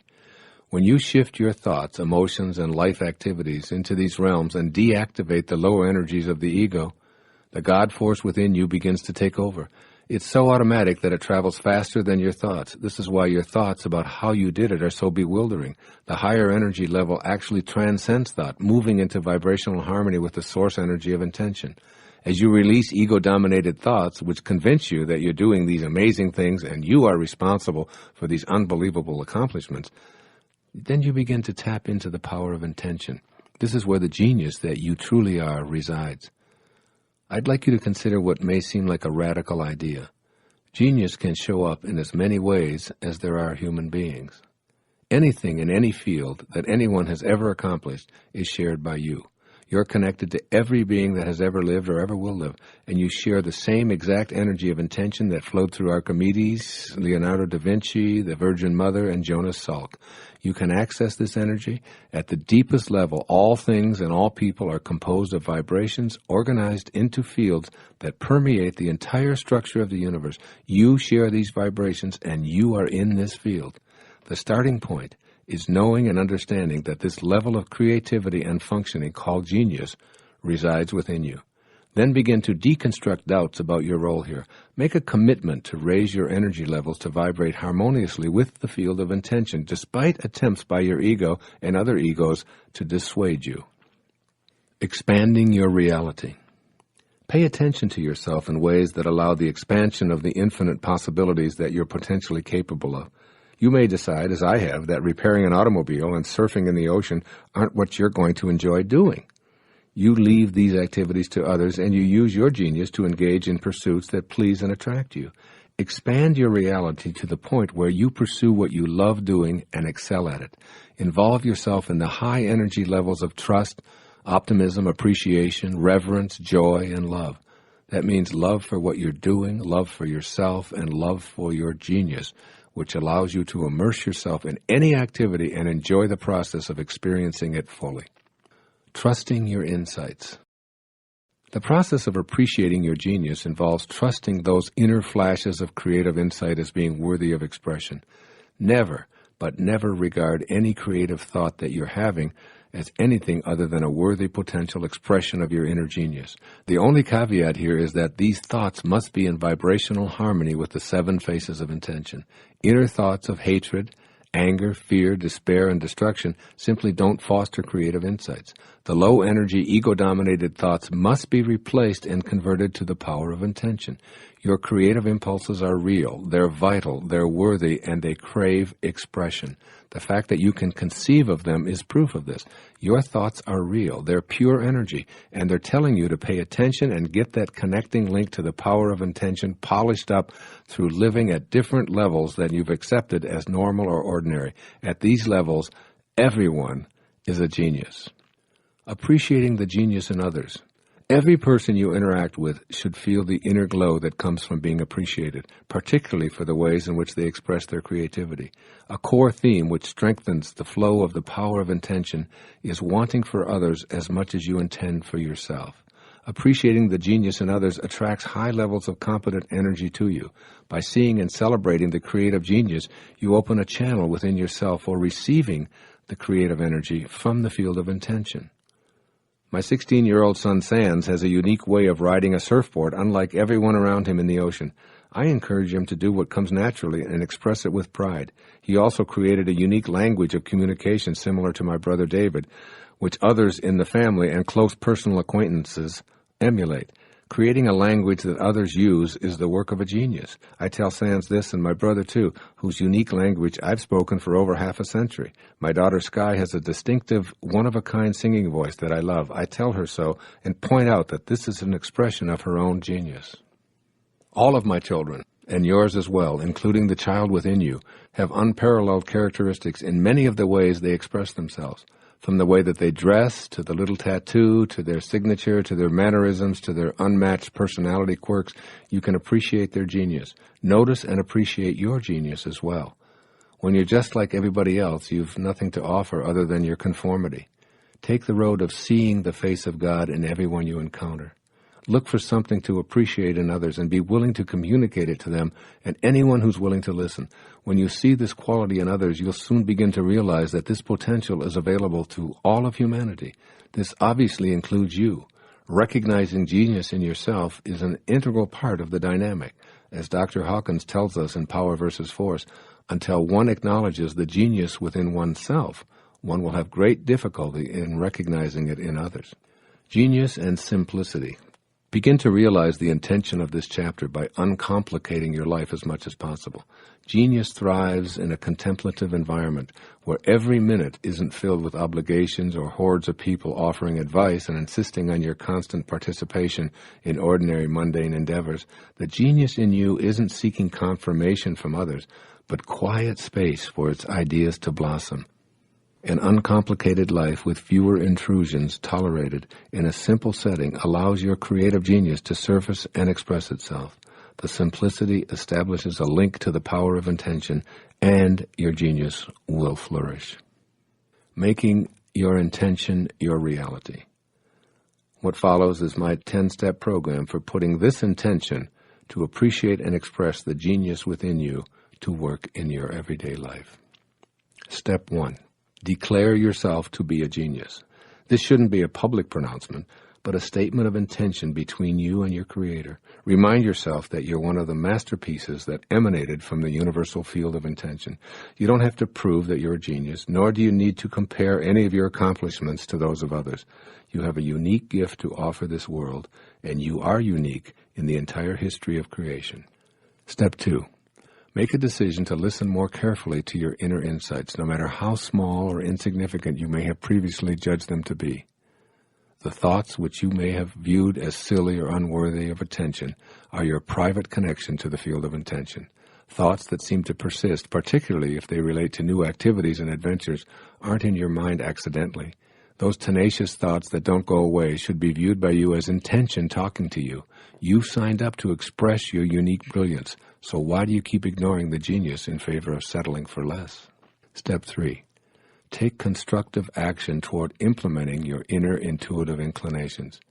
Any step in the direction of expressing your creative impulses is a step in the direction of actualizing the genius that resides within you.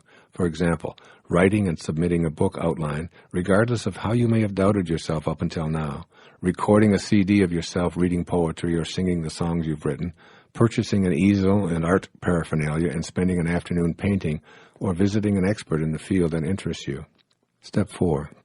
Know that any and all thoughts that you have regarding your own skills, interests, and inclinations are valid. To reinforce the validity of your thoughts, keep them private. Tell yourself that they're between you and God. If you keep them in the spiritual domain, you don't have to introduce them to your ego or expose them to the egos of those around you. This means that you'll never have to compromise them by explaining and defending them to others. Step 5. Remind yourself that aligning with spiritual energy is how you will find and convey the genius within you. Shift your energy to harmonize vibrationally with the energy of Source. Be an appreciator of life and refuse to have thoughts of hatred, anxiety, anger, and judgment. Trust yourself as a piece of God, and your genius will flourish. Step 6. Practice radical humility. Take no credit for your talents, intellectual abilities, aptitudes, or proficiencies. Be in a state of awe and bewilderment. Even as I sit with my pen in my hand, observing how words appear before me, I'm in a state of bewilderment. Where do these words come from? Is this really Wayne Dyer writing, or am I watching Wayne Dyer put these words on the paper? Is God writing this book through me? Was I intended to be this messenger before I showed up here as a baby on the 10th of May in 1940? Will these words live beyond my lifetime? I'm bewildered by it all. I'm humble in my inability to know where any of my accomplishments come from. Practice radical humility and give credit everywhere except to your ego. Step 7. Remove resistance to actualizing your genius. Resistance always shows up in the form of your thoughts. Watch for thoughts that convey your inability to think of yourself in genius terms, thoughts of doubt about your abilities, or thoughts that reinforce what you've been taught about a lack of talent or lack of aptitude. All of these kinds of thoughts are a misalignment and don't allow you to be in vibrational harmony with the universal, all-creating field of intention. Your Source knows that you're a genius. Any thought you have that challenges this notion is resistance, which will inhibit you from realizing this intention. Step 8. Look for the genius in others. Pay attention to the greatness you observe in as many people as possible, and if you don't see it at first, then spend some mental energy looking for it. The more you're inclined to think in genius terms, the more natural it becomes for you to apply the same standards to yourself. Step 9. Simplify your life. Take the complications, rules, shoulds, musts, have-tos, and so on out of your life. By uncomplicating your life and removing the trivial pursuits that occupy so much of it, you open a channel for the genius within you to emerge. One of the most effective techniques for simplifying life is to take time each day to spend 20 or so minutes in silence and meditation. The more conscious contact you make with your Source, the more you come to appreciate your own highest self. And it's from this highest self that your own genius will be manifested. Step 10. Remain humble while staying in a state of gratitude. Remain humble and grateful, and more of your genius will surface as you remain in a constant state of expansion. Gratitude is a sacred space where you allow and know that a force greater than your ego is always at work and always available. The man who inspires me every day, Ralph Waldo Emerson, whose photograph looks back at me as I write, put it this way: to believe your own thoughts, to believe that what is true for you in your private heart is true for all men, that is genius, unquote. Take this awareness and apply it in your life. Another genius tells us how to do this. Thomas Edison once said, genius is 1% inspiration and 99% perspiration. Are you sweating yet?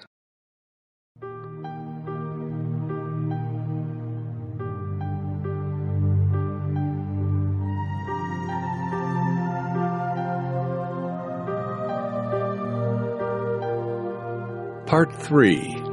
The Connection. Chapter 15. A Portrait of a Person Connected to the Field of Intention. A person who lives in a state of unity with the source of all life doesn't look any different from ordinary folks. These people don't wear a halo or dress in special garments that announce their godlike qualities. But when you notice that they go through life as the lucky ones who seem to get all the breaks, and when you begin to talk to them, you realize how distinctive they are compared to people living at ordinary levels of awareness. Spend a few moments in conversation with these people who are connected to the power of intention, and you see how truly unique they are. These people, whom I call connectors, to signify their harmonious connection with the field of intention, are individuals who have made themselves available for success. It's impossible to get them to be pessimistic about achieving what they desire in their lives. Rather than using language that indicates that their desires may not materialize, they speak from an inner conviction that communicates their profound and simple knowing that the universal source supplies everything. Connectors don't place their thoughts on what they don't want because, as they'll tell you, the source of all can only respond with what it is, and what it is infinite supply. It can't relate to scarcity or things not working out because it's none of these things. If I say to the source of all things, it probably won't work out, I'll receive back from it precisely what I sent to it. So I know better than to think anything other than what my source is. To connectors, it all seems so simple. Keep your thoughts on what you intend to create. Stay consistently matched up with the field of intention, and then watch for the clues that what you're summoning from the all-creative source is arriving in your life. To a connector, there are simply no accidents. They perceive seemingly insignificant events as being orchestrated in perfect harmony. They believe in synchronicity and aren't surprised when the perfect person for a situation appears, or when somebody they've been thinking about calls out of the blue, or when a book arrives unexpectedly in the mail, giving them the information they needed, or when the money to finance a project they've been intending mysteriously shows up. To connectors, everything that shows up in their life is there because the power of intention intended it there. So they're always in a state of gratitude. They feel thankful for everything, even things that might seem to be obstacles. They have the ability and desire to see a temporary illness as a blessing, and they know in their heart that somewhere an opportunity exists in the setback, and that is what they look for in everything that shows up in their life. Through their thanks, they honor all possibilities, rather than asking their source for something, because that seems to give power to what's missing. They commune with the source in a state of reverent gratitude for all that's present in their lives, knowing that this empowers their intention to manifest precisely what they need. Connectors aren't surprised when synchronicity or coincidences bring them the fruits of their intentions. They know in their hearts that those seemingly miraculous happenings were brought about into their immediate life space because they were already connected to them. Ask connectors about it and they'll tell you, of course, it's the law of attraction at work. Stay tuned vibrationally to the source of all life that intended you, and everyone else here and all of the powers of that field of intention will cooperate with you to bring into your life what you desire. They know that this is how the universe works. Others may insist that connectors are just plain lucky, but the people who enjoy the power of intention know otherwise. They know that they can negotiate the presence of anything they place their attention on, as long as they stay consistent with those 7 faces of intention. Connectors have an uplifting effect when they come into contact with people who are living in lower energy levels. Their peacefulness causes others to feel calm and assured, and they radiate an energy of serenity and peace. They're not interested in winning arguments or accumulating allies. Rather than trying to persuade you to think like they do, they're convincing through the energy they exude. People feel loved by connectors because they're merged with the source of all life, which is love. Connectors tell you without hesitation that they choose to feel good regardless of what's going on around them or how others might judge them. They know that feeling bad is a choice and that it isn't useful for correcting unpleasant situations in the world. So they use their emotions as a guidance system to determine how attuned they are to the power of intention. If they feel bad in any way, they use this as an indicator that it's time to change their energy level so that it matches up with the peaceful, loving energy of the source. They'll repeat to themselves, "I want to feel good," and they'll bring their thoughts into harmony with the desire. Connectors are always in touch with their infinite nature. Death is not something that they fear, and they'll tell you this, if you ask, that they were never truly born, nor will they ever die. They see death as like taking off a garment or moving from one room to another, merely a transition. They point to the invisible energy that intends everything into existence and see this as their true self, because connectors always feel aligned to everyone and everything in the universe. They don't experience the feeling of being separate from anyone else or from what they'd like to attract into their lives. Their connection is invisible and non-material, but it's never doubted. Consequently, they rely on this inner, invisible spiritual energy that permeates all things. They live in harmony with spirit, never seeing themselves as separate. This awareness is key to their seeing the power of intention at work on a daily basis. Connector people are exceptionally generous. It's as if what they want for themselves is dwarfed only by wanting it even more for other people. They take great pleasure in giving. Others may wonder how they ever accumulate anything for themselves, yet their lives are filled with abundance, and they seem to lack nothing that they desire. The secret to the power of intention, they'll tell you, is in thinking and acting the same as the all-providing source from which all originates. It's always providing, and I choose to be a provider too. The more I give of myself and all that flows to me, the more I see flowing back to me. Connectors are highly inspired people. They live more in spirit than in form. Consequently, they're inspired and inspiring, as opposed to informed and filled with information. These are people who have a strong sense of their own destiny. They know why they're here, and they know that they're more than an encapsulated collection of bones, blood, and organs in a skin and hair-covered body. They're all about living this purpose and choosing to avoid being distracted by the demands of the ego. They have great reverence for the world of spirit, and by communing with this source, they stay inspired. Connectors will encourage you to stay in vibrational harmony with Source out of a sense of responsibility to the entire planet, and they regard this as a vital function to emulate.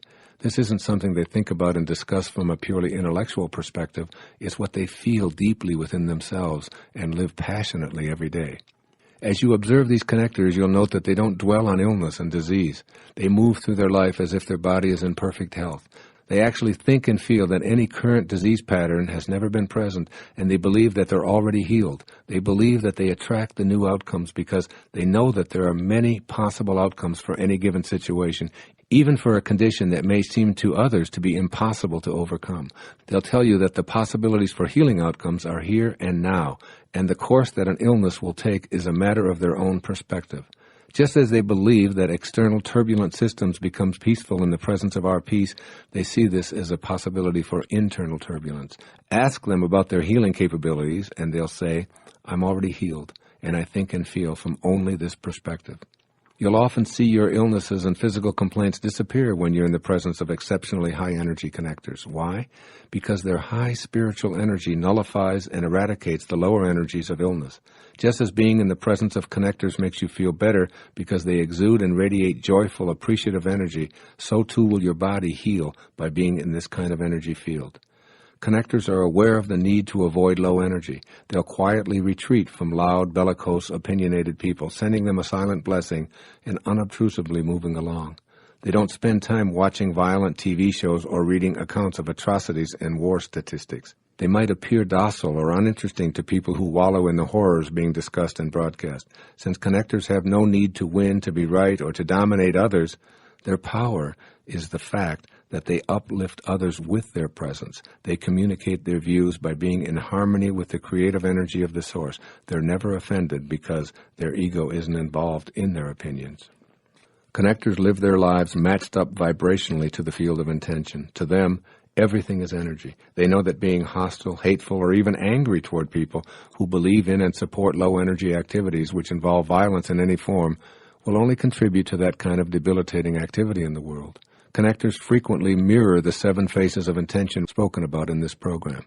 You'll see people who are extraordinarily creative, who have no need to fit in or to do things the way others expect them to. They apply their unique individuality to tasks, and they'll tell you that they can create anything that they place their attention and imagination upon. Connectors are exceptionally kind and loving people. They know that harmonizing with source energy is replicating the kindness from which they originated.